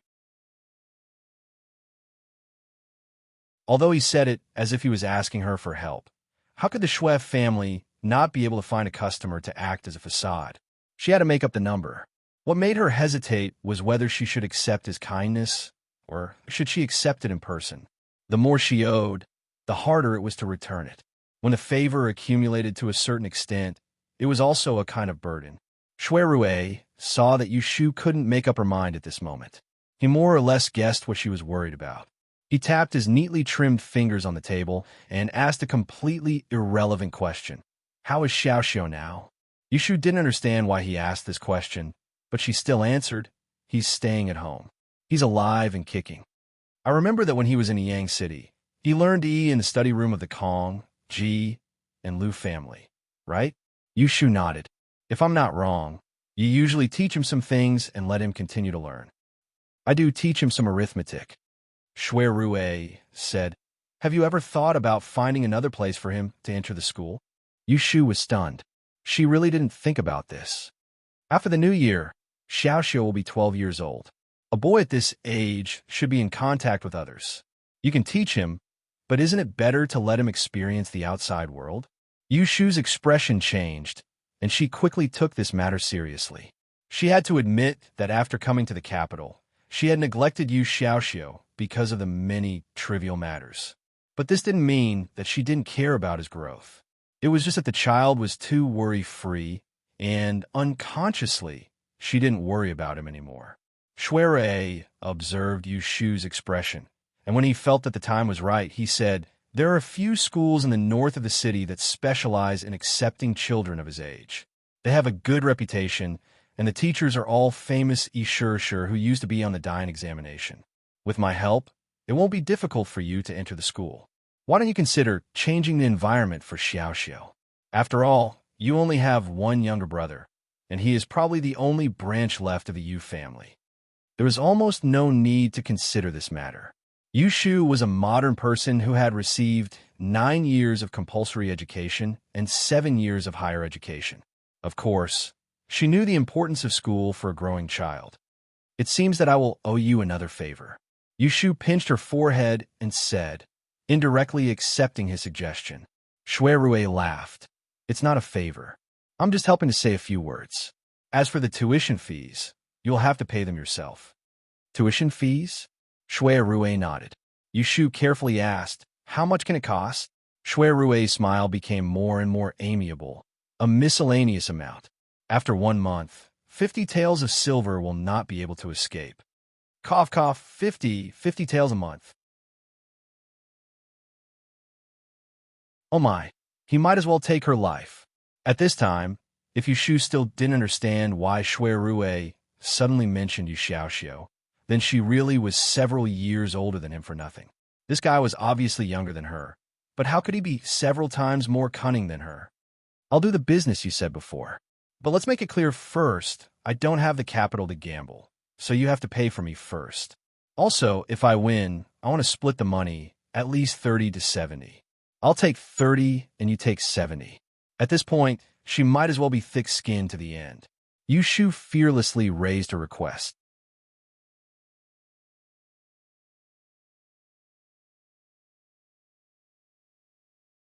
Chapter 180. Yu Shu and Shui Rui made an appointment to go to Autumn Osmanthus Lane to find her. The two parted in front of the tavern. She and Shui Rui had been out for half a day and did not know how Xiaomingming was doing. When she returned to the yamen, the commoners outside the door had already dispersed. A guard from the Xia family was waiting for her at the door. Teacher Yu, our young miss went to the memorial hall. She asked this lowly one to stay and tell you that if you come back, you should go home first. Because the Xia family far away in Jiangnan did not come and Xia Jiangying died in a foreign place, it was not convenient to bury her. Her body had been placed in the memorial hall. Although the weather had turned cold, it was not a good idea to continue like this. Yushu knew that Xia Mingming had ordered a coffin a few days ago. Now that the case was over, Xia Mingming must have gone to the memorial hall to collect the body. Speaking of which, Xia Mingming was a delicate girl.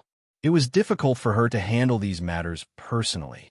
Yushu thought for a moment and said to the guard, I will go to the memorial hall to take a look. You can return to the inn first. Yushu walked to the memorial hall in the suburbs north of the city.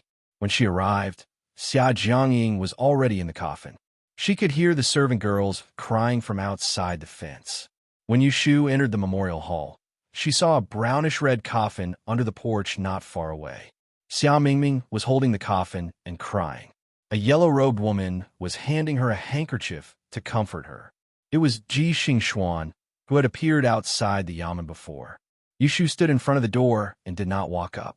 Instead, she took 2 steps back and leaned against the door, listening to the faint voices in the courtyard. Ji Xingxuan patted Xia Mingming's shoulder and softly comforted, Don't be sad. Do you know how happy she was when you 2 sisters were reconciled? Even when she was watching the stars, she would mention you. I believe that older sister Ying's spirit in heaven would not want to see you sad for her. Xingxuan Jiejie. Xia Mingming turned and leaned on Ji Xingxuan's shoulder. She hugged her and sobbed. Why was it my 4th sister who encountered this kind of disaster? Why her? In order to restore the reputation of the Xia clan, she worked harder than anyone else. She didn't do anything bad. Why was she the one who died? Why? Ji Xingxuan sighed silently. Life and death are fated. Who can say for sure? Outside the coffin home, Yushu rested her elbow on her hand. Stroking his chin, he turned around and left, his eyes filled with suspicion. Was life and death decreed by fate? Under the persuasion of the servant girls and Ji Xingxuan, Xia Mingming managed to suppress his sadness and ordered the porters to carry the coffin to the cold cave behind the memorial hall. When the matter was settled, Ji Xingxuan took her leave and boarded the sedan. Xia Mingming stood alone in the courtyard of the memorial hall, looking at her back in the robes of the Taisher library. She raised her hand and wiped the tears from the corner of her eyes. She lowered her head and looked at the white silk handkerchief that had fallen by her feet. She lifted her foot and stepped on it. The tip of his foot slowly moved. Not far away, Ji Xingxuan sat in the sedan. She raised 2 fingers to press on her right eye, which was twitching slightly. She put her hand down and looked at her sleeve. She touched the round protrusion on her left wrist and calmed down again. Jing Chun, you will encounter a great disaster when you leave the mountain this time. Your life is at risk, and I can't help you resolve it. You must be careful and remember not to trust others easily. Remember this. Jing Chun, you must keep the adversity blocking stone second uncle gave you. You must not give it to someone who is not kind-hearted. There are many capable people in this world, but there are some who recognize this thing. If it is used for other purposes, it might bring about bad karma. You must take it back as soon as possible. Jing Chun, oh. Jing Chun suddenly sat up from the bed. The back of his shirt was soaked with sweat, revealing the lines of his spine. He raised his hand to hold his aching forehead and let out a low moan. His breathing gradually calmed down. He turned his head and looked out of the window. It was nighttime. He had almost lost count of the number of times he had woken up from his dream. Since he could speak, he had been having dreams repeatedly. In his dreams, he could always hear people saying some inexplicable words to him. The content was different, but he could not understand what they were saying. Putting on his coat, Jing Chun got off the bed and went to the table to pour himself a cup of cold tea. His chest was moving restlessly, as if there was something he wanted to vent out. He got up and opened the door. Standing in the quiet courtyard, he breathed in the cool air brought by the night breeze. With the help of the faint moonlight, he searched the courtyard. He picked up a branch by the wall and swung it left and right. He found a trace of feeling and took a step forward. Without thinking, his body began to move. Picking up the sword, chopping straight, turning, cutting diagonally, leaping, lifting up, stabbing, sweeping. In the dead of night, there was a sudden gust of wind in the small courtyard. Crack! Jing Chen's eyes lit up. The branch in his hand broke into several pieces and fell to the ground. Only the short end was left in his hand. Jing Chen took a deep breath. When he exhaled, he felt that his whole body was extremely comfortable. There was a slight heat in his dantian. Not only did he not feel a trace of fatigue, but he also felt relaxed. He could not tell what was happening to him now, but one thing was certain. He thought that he had remembered what martial arts was. Jing Chen looked in the direction of Yushu's room and decided to tell her the good news tomorrow morning. If Xiaoyu knew that his martial arts had recovered, she would be happy. Throwing away the branch in his hand, Jing Chen fetched a basin of water to wash the sweat on his body. When he returned to his room, he did not feel sleepy at all. He lit the lamp and sat at the desk in front of the window. He planned to write down the words he heard in his dream. Maybe he would remember something when he read it again in the morning. What? You practiced swordsmanship last night? At the breakfast table, Yushu was still holding the soup spoon in one hand. She spat out the porridge in her mouth and threw it on the face of the person sitting opposite her. Xia Mingming rubbed his forehead in disgust and moved his bowl towards Yu Xiaoxiu. Yes. Jing Chen looked at Yushu strangely. Why was it different from what he thought? Shouldn't she be happy? He remembered that when they were still on the ship, she had said many times that it was a pity that he had forgotten martial arts. Yushu looked at Jing Chen's confused expression and was very angry. Do you remember the last time you practiced swordsmanship? You vomited blood and fainted. I invited a doctor home. What did I tell you? What did I tell you? Rest. What you need now is rest. Who asked you to wake up in the middle of the night to practice swordsmanship? If you can't sleep, you close your eyes and count sheep. If you don't like sheep, you count tigers. You can count dogs and cats. But you're not allowed to use martial arts. With new and old injuries, Jing Chen's health was not good. It was not easy for him to speak. She was worried that he would lose his voice again, but he did not have the slightest awareness. It was really infuriating. Jing Chen finally understood why she was angry. He felt that he did not make himself clear, so he patiently explained to her, I'm fine this time. That time, he acted rashly. He had been lying in bed for a few days, but this time was different. His body did not feel the slightest discomfort. Instead, he was more energetic than before. You're fine now, but you might be fine in a while. You don't take care of your own body, and you still ignore other people's concern. Xia Mingming coldly interjected, adding fuel to the fire. I'm not eating anymore. Yushu pushed the bowl on the table. She pulled a long face and went into the room to change her clothes. Without saying anything, she pushed the cart out the door. Yu Xiaoxiu hurriedly grabbed a steamed bun and chased after her. Kim Bao jumped down from his knee and jumped onto Xia Mingming's lap. Jing Chen saw that Yushu was angry. Because he was not good with words, he was a little impatient. He stood up and wanted to follow her out. Xia Mingming broke the steamed bun and said, Didn't Ashu tell you not to go out? Wait for her to come back. Jing Chen's feet stopped by the door. He looked at the swaying door and remembered Yushu's daily instructions.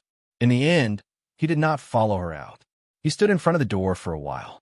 Then, he returned to his room. Meanwhile, Yu Xiaoxiu caught up with Yushu. He gave her the steamed bun and took the cart from her hands. Sister, don't be angry. Brother Jing didn't do it on purpose. Don't listen to Xia Mingming. She's been acting weird lately. You know that. They lived under the same roof and were the only two men in the family. Putting aside the occasional unruly behavior between Jing Chen and his sister, Yu Xiaoxiu and Jing Chen had a good relationship. Especially after Jing Chen was able to speak, Yu Xiaoxiu stayed at home with him during the day. He had a companion to read and solve problems, and there was someone to discuss things he didn't understand. Compared to Xia Mingming, who was always against him, he was naturally on Jing Chen's side. Yushu took a big bite of the steamed bun and swallowed it. She snorted and said, Of course I know he didn't do it on purpose. I don't need you to tell me. Yu Xiaoxiu secretly curled his lips and said, Then why did you get angry with him just now? Will you learn his lesson if I don't get angry? Yu Shu said angrily. Yu Xiaoxiu revealed an expression that said, So that's how it is. He immediately looked at Yu Shu with disdain. Big brother Jing is so innocent, yet you still have the nerve to bully him. What are you looking at? Yu Shu stuffed the steamed bun into her mouth and mumbled. She walked around the corner and suddenly said, Well, Xiaoxiu, I want to ask you, do you want to go to school again? That day, when Shuirui mentioned that Yu Xiaoxiu should go to school, she followed him to see the schools. She felt that it was good, but she didn't find a chance to talk to Yu Xiaoxiu about it. After all, it was about him. This kid was quite assertive. It was better to ask his opinion first. Go to school. Yu Xiaoxiu looked at Yu Shu suspiciously. Why are you asking this? I could just learn E from you at home. Don't I have to pay school fees? You don't have to worry about money. I just want to ask you if you want to go to a proper school to learn E. Yu Shu put her hand on his shoulder. She was afraid that he would be resistant to school after being looked down at by people in Sanja's study house in Yang City. She coaxed, The teachers in the school in Anling City are specialized in teaching. They are much better than a dabbler like me. You can learn anything you want. After you go to school, you can meet new friends. It's much better than staying at home all day. Also, the school teaches riding and archery. Don't you want to learn? I don't want to, Yu Xiaoxiu said without blinking. He didn't look tempted at all. Instead, he looked disdainful. I'm going to open an e-school in the future and become an e-teacher. What's the point of learning riding and archery? I'm not going to join the army and become a general. All I do is fight and kill all day long. I don't like to make friends either. It's not like I can make a living knowing more people. It's good to stay at home. Yu Shu put her hand on her forehead. She just realized that this kid's thinking was so serious. He was prejudiced and antisocial. If he continued like this, would he become an otaku? Sister, do you want to send me to school? Yu Xiaoxiu looked at Yu Shu suspiciously. I don't want to. Yu Shu patted Yu Xiaoxiu's head and smiled, revealing 2 rows of teeth. I've already found a place for you. Next month, you will go to school. Go to school.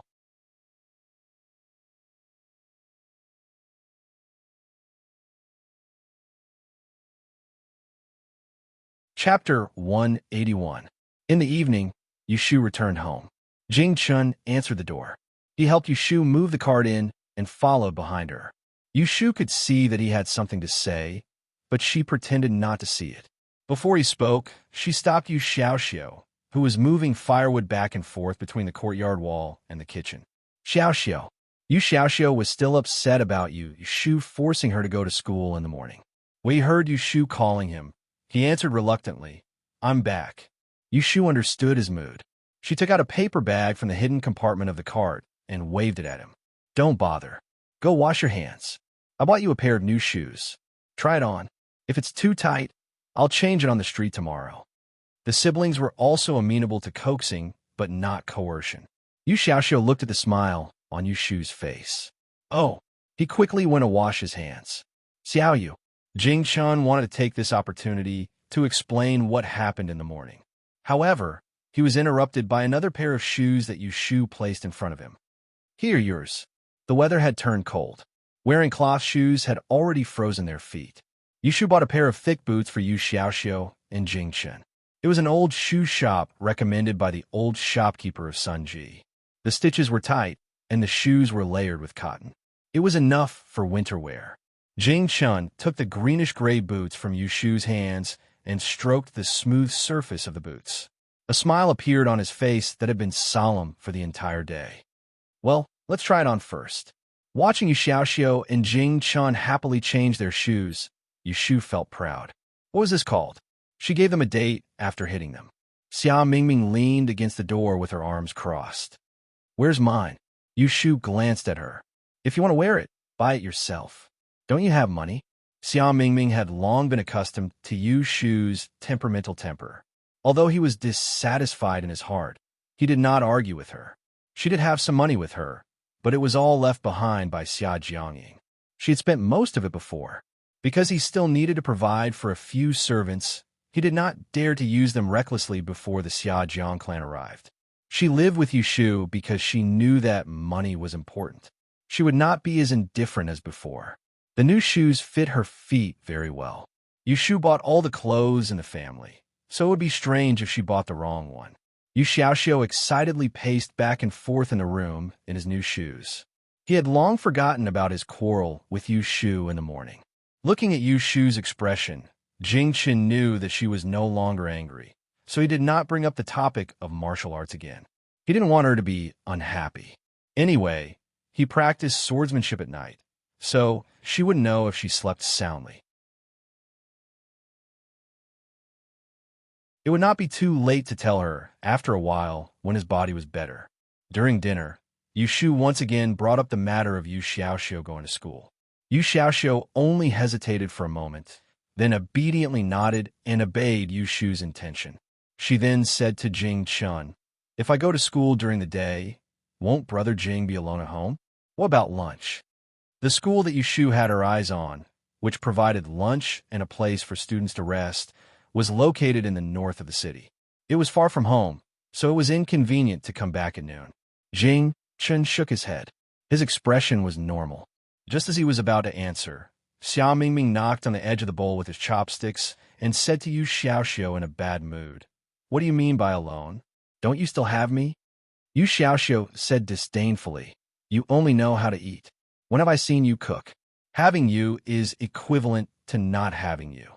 You're not even as good as Brother Jing. At least he can cook noodles." Xiao Mingming, Jing Chun said, "Don't worry, I can take care of myself." Then he looked at Yushu. This sentence was clearly meant for her. Yushu put a mouthful of food into Xiao Mingming's bowl to comfort her hurt little heart. She said to Jing Chun, "When Xiaoxiu goes to school, I will be back at noon." From Huaixing Street to Chiu Guifang, it was not close, but not far either. It was less than an hour's journey. Yushu did not go home before because the business was bad. Now everything was better, and there were a few regular customers. It would not be a problem for her to go home at noon. Since the head of the family, Yushu, said so, the matter was settled. After dinner, everyone was busy with their own things. When the night was dark, they washed up and went to bed. The sister and brother whispered through the screen, "Xiaoxiu, are you angry that your sister insisted that you go to school?" "No. Why would I be angry with you?" "Haha, that's true. Well, you could go for a few days first. If you're really not used to it, we can come back, okay?" "Okay. Sister, go to bed early. You must be tired after a day." "Okay, I'm going to bed." It was so good to have a caring brother. Yushu rubbed on the pillow and hugged the quilt to close her eyes. Tomorrow, she had an appointment with Shui Rue to gamble in the north of the city. She wanted to sleep well tonight and make a lot of money to save for Xiaoxiu's tuition. 10 taels, 20 taels, 30 taels. Yushu counted silently and soon fell asleep. Before Yushu went out, she deliberately used the 6 lines of divination to make a complete hexagram. What made her happy was that she had finally seen good fortune in the past few days. Judging from the hexagram, her trip would be smooth. "I'm leaving. I may be late at night. Don't wait for me. Eat first." Yushu used the excuse of going to the north of the city to copy books and left without pushing the cart. She had a good rest last night and was full of energy. She ran out of the alley as if she was flying. Just as she was looking for a carriage to the north of the city, she saw a carriage coming from the street and stopping in front of her. The curtain of the carriage was lifted and she saw Shui Rue with one hand on the windowsill. He smiled at her and said, "Little brother, where are you going? Do you want to hitch a ride?" Yushu suppressed the smile on her face and cupped her hands at him. Following his words, she pretended to ask, "I'm going to Qianyuan Street in the north of the city. Is it on the way?" Shui Rue crooked his finger at her. "Get in the carriage." "Thank you, young master." Yushu lifted the curtain and climbed into the carriage. She sat opposite him. The two looked at each other and laughed at the same time. "Haha, didn't we agree to meet on Qianyuan Street? Why did you come and pick me up?" Yushu asked. "I woke up early, so I drove here. I'll take you to change your appearance." Shui Rue picked up the purple clay teapot on the octagonal incense table and poured a cup of tea for her. Yushu took it and asked in confusion, "Appearance?" Shui nodded and glanced at the clothes she was wearing. "You can't wear this." Yushu lowered her head to look at the brown robe on her body. Then she looked at the brocade clothes and jade belt on Shui body. She raised her head and took a sip of tea. "This is my best set of clothes. I've just found a tailor to make it for me a few days ago. Why do I have to wear gold and silver to go to that kind of occasion with you? That's not necessary." However, Shui looked apologetic. "I'll have to trouble you to change into women's clothes." "Huh? Why?" Shui said helplessly. "This is indeed the stinky rule set up by the host of the banquet this time. Besides those shifters who received the invitation to attend the banquet and are allowed to attend on their own, all the other outsiders have to bring female shifters with them when they enter the banquet." "Is that so?" Yushu squinted at Shui. "You didn't tell me this when we were talking." Shui sighed. "I haven't been in the capital for 2 years. I only found out that the owner of this gambling house has set up this rule when I met a friend yesterday. Because I've already replied to the invitation, it's not good for me to reject it now. Ah Shu, just treat it as helping me out." He spoke kindly. Yushu couldn't refuse even if she wanted to. She was the one who owed him a favor and wanted to earn money. Wouldn't it be troublesome if she was picky and looked down on him? "Okay, let's change."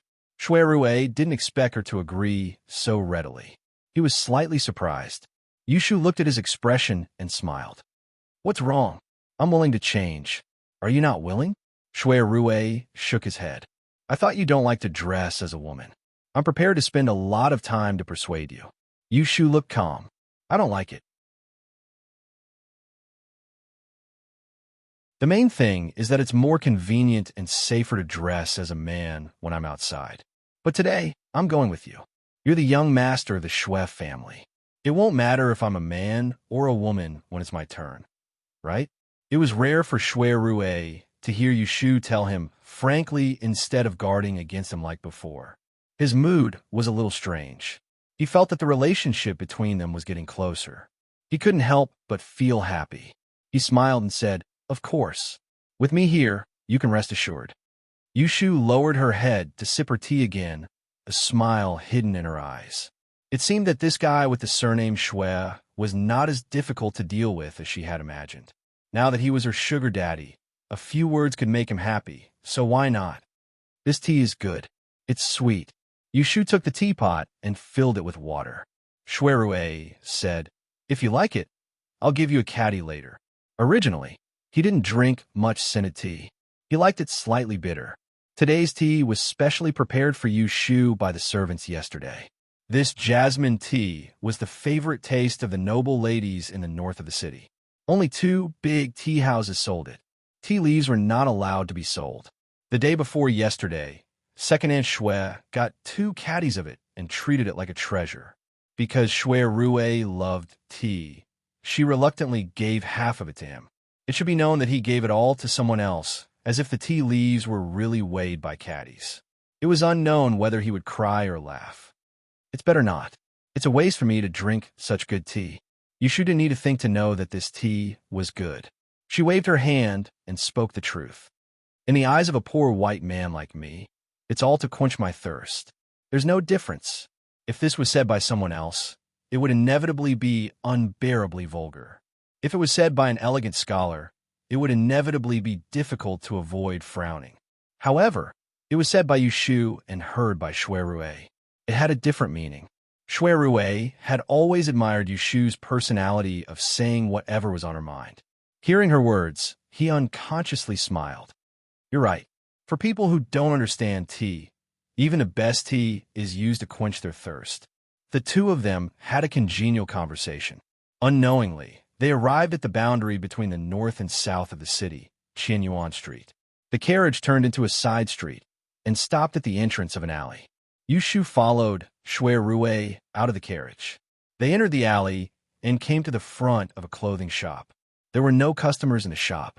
There was only a shopkeeper who was dozing off and a tailor who was measuring cloth. Shui stepped forward and patted the counter. The shopkeeper suddenly woke up. He took a sip of water and looked at the customer. He rolled his eyes and put on a smile. "Gongzi, do you want to buy shoes or clothes?" Yushu was still looking left and right at the silk hanging on the wall. Shui Rui reached out and pointed at her. "Find a set of clothes for my younger sister." Yushu turned her head and raised an eyebrow at him. "Which one is your younger sister?"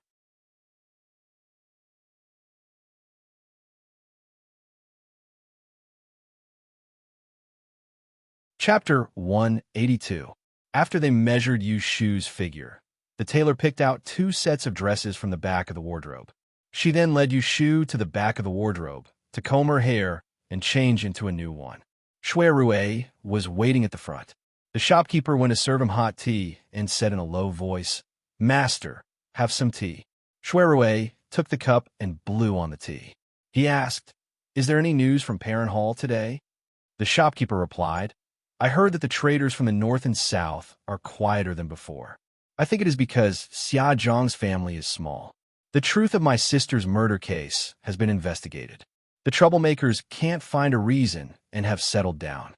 Shui Rui nodded and did not say anything. The shopkeeper did not stand in front of him either. He returned to the back of the counter and flipped through the account book. From time to time, he turned his head and secretly yawned. About an hour later, Yushu came out from the back with the tailor. Shui Rui heard the noise and turned his head. His fingers paused, and he took a sip of tea. The first thing he saw was a refreshing green lake. Her black hair was tied into thousands of knots. Layers of makeup wrapped around her waist. Fresh lotus flowers bloomed at the waist of her dress, accentuating the girl's beauty. Her face was like the reflection of a lake, and her cheeks were pink. She swept her eyebrows and brushed the willow branches. In the blink of an eye, she looked like a lotus. Hidden behind the fragrance of the lotus, the dew of the green roamed through the summer. The corners of Shui Rui's mouth curled into a smile, and he lightly muttered. This shade of green that could be either thick or light really suited her to the extreme. Yushu did not hear him talking to himself. She was still fiddling with her new dress. She frowned and asked the tailor, "Isn't this dress too long? It's going to drag on the floor." The tailor shook her head and said, "Miss, this dress is not long at all. Haven't you seen the latest fashion in the capital? It's going to drag on the floor. If you don't believe me, you can ask this young master." Yushu turned her head towards Shui Rui. The latter had already restrained his gaze a little before she turned around to look at him. He nodded very politely. "It's not long, it's very suitable."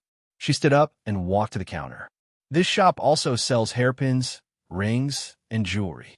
I picked out a few pieces while I was waiting for you. You can change into them." Yushu has put on women's clothes. Of course, she can't comb her hair into a man's bun. Just now, when she was changing her clothes inside, the tailor helped her tidy her hair. She combed it into a lady style, but she didn't wear any hairpins. Shui Rui took the tray from the shopkeeper's hand and handed it to the tailor to Yushu. She lowered her head and saw that the tray was covered with red silk. There were a dozen or so items neatly arranged.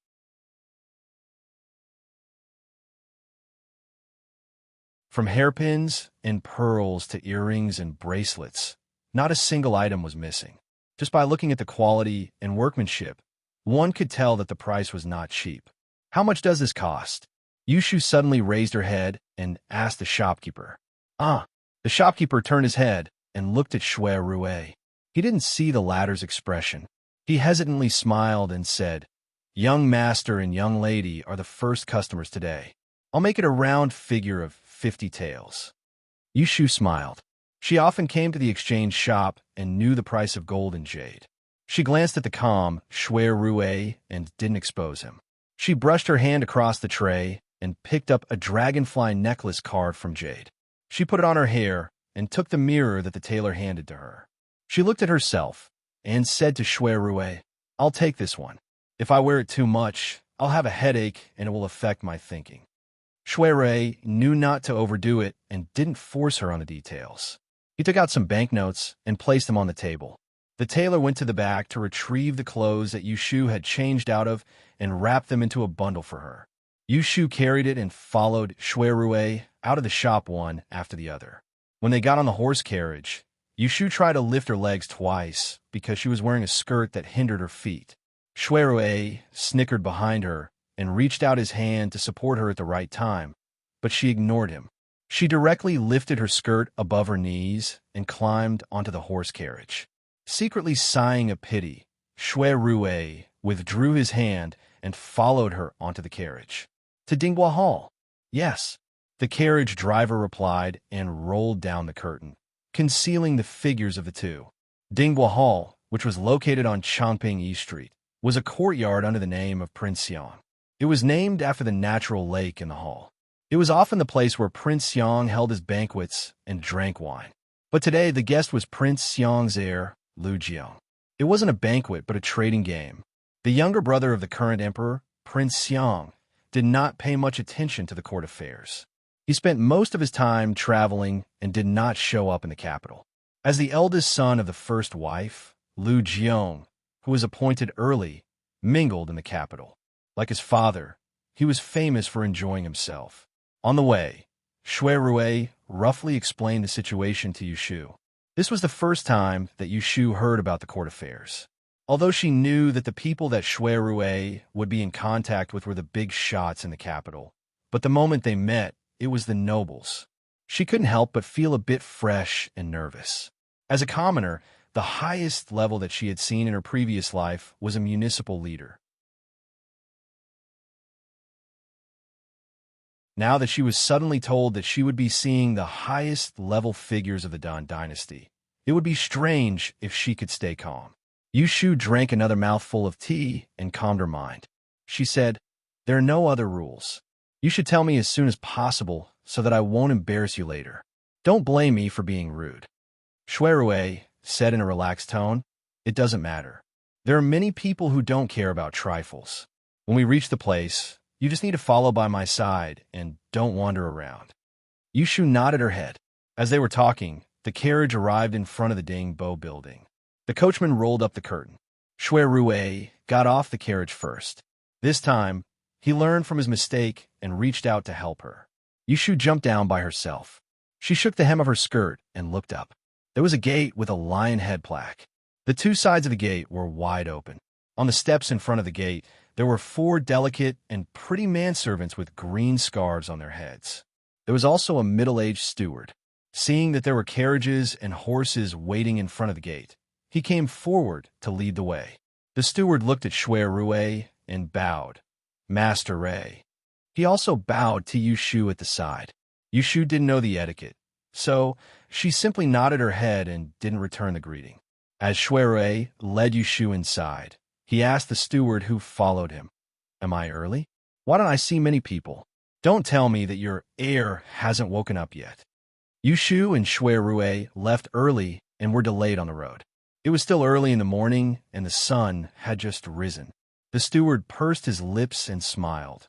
The heir got up early and is waiting for guests in the Huaxian Hall. Second Master Zhu and Master Rue are already here.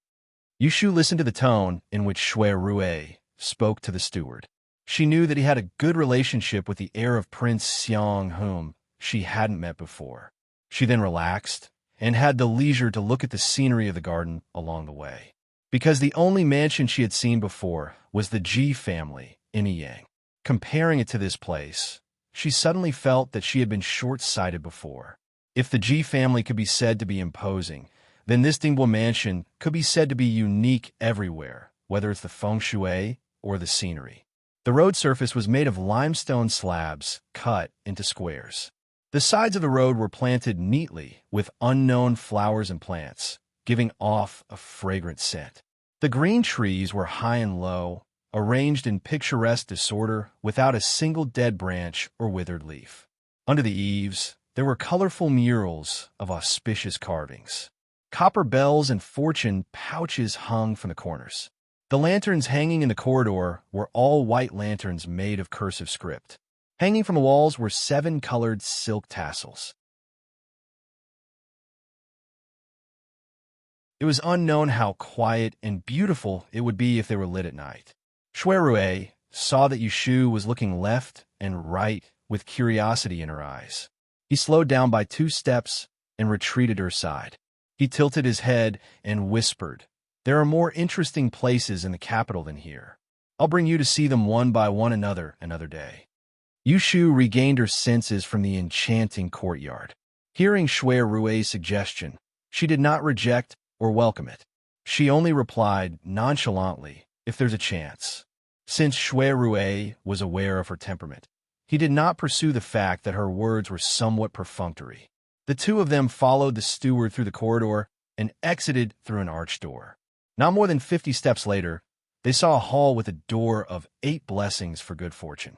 On the 2 pillars in front of the door hung a pair of chiseled couplets. The first couplet read, "Do not hide anything in your heart." The second couplet was, "Do not stop even half a step in front of the door." Not seeing the horizontal inscription, Yushu walked closer and looked at it. When she reached the door, she could not help but laugh secretly. Isn't this couplet hiding the 2 words Huai Xian? If the owner deliberately hung it, then this Prince of Xiang must be a smart person. The hall behind the door was very spacious. It was more than enough to seat 20 to 30 people. The floor was covered with velvet blankets and incense tables. There were already more than 10 people chatting inside. When they saw Shui Rui and Yushu coming in, one of them who was staring at the door clapped his hands and laughed. He's here, he's here. Who is the one who said that Brother Rui will be absent again? Punish yourself by drinking 3 cups of wine. Yushu looked inside. The first thing she saw was a 17 or 18-year-old young man sitting behind an incense wooden table at the top. He was wearing a pearl and jade crown. His lips were red and his teeth were white. He must be Prince Xiang's heir, Lu Jiang. Beside him sat a budding young lady. She was beautiful and had a gentle expression. On both sides of the table, separated by a short distance, there were another 7 to 8 people. They were all young masters dressed in brocade clothes. Sitting at the same table was a beautiful young lady. There was only one exception, and that was a young man who was punishing others by drinking 3 cups of wine. Yushu was a step behind. Shui Rui walked in unhurriedly. His eyebrows and eyes carried a little bit of frivolity. He joked with the few people. Who is betting with me again? Come, let me punish him by drinking 3 cups of wine first. Lu Jiang pointed to the young man sitting alone and said cheerfully, "Isn't it Zhao Miao? Just because he stayed in the Taisher Shu garden for 2 years more than us. He gave himself the title of know-it-all. He is arrogant all day long." Brother Rui, you came at the right time. Quickly teach him a lesson on our behalf. This Feng Zhao Miao was not anyone else. His grandfather was the same as Shui Rui's grandfather. He was a veteran of 3 dynasties. However, the Shui family was literate while the Feng family was martial. Zhao Miao was the youngest son of the Feng family. Unlike his grandfather and father, he did not have a son to inherit his father's business. Zhao Miao was reported by Lu Jiang, but he still had a righteous look on his face. Brother Rui, after you returned to the capital, you went to the Supreme Court and did not play with us. I said that if you don't come this time, I will find a few third-class guards to tie you up. Shui Rui said, "Well, it seems that I have to visit the old master at the general's residence tomorrow and tell him about his good grandson who got drunk and smashed someone's shop. In the end, he wanted me to bring him out of the yamen. Let the old master tie you up and lock you up for 10 days to half a month first." Feng Zhao Miao immediately lost his confidence and begged for mercy with a sad face. "Don't. I was just joking with you." Shui Rui said pleasantly, "I was also joking with you." A wave of roaring laughter resounded in the hall. Lu Jiang teased Feng Zhao Miao, and Feng Zhao Miao's face became slightly hot from his words. She anxiously changed the topic, and her gaze flickered when she noticed Yushu, who was behind Shui Rui. She raised her voice to suppress everyone and asked Shui Rui curiously, "Brother Rui, you haven't introduced the guest you brought today. Who is this young lady?" "You're tuning in to the Romance Rendezvous YouTube channel. We're so grateful for your support, and don't forget to subscribe to join us on this incredible journey through captivating stories.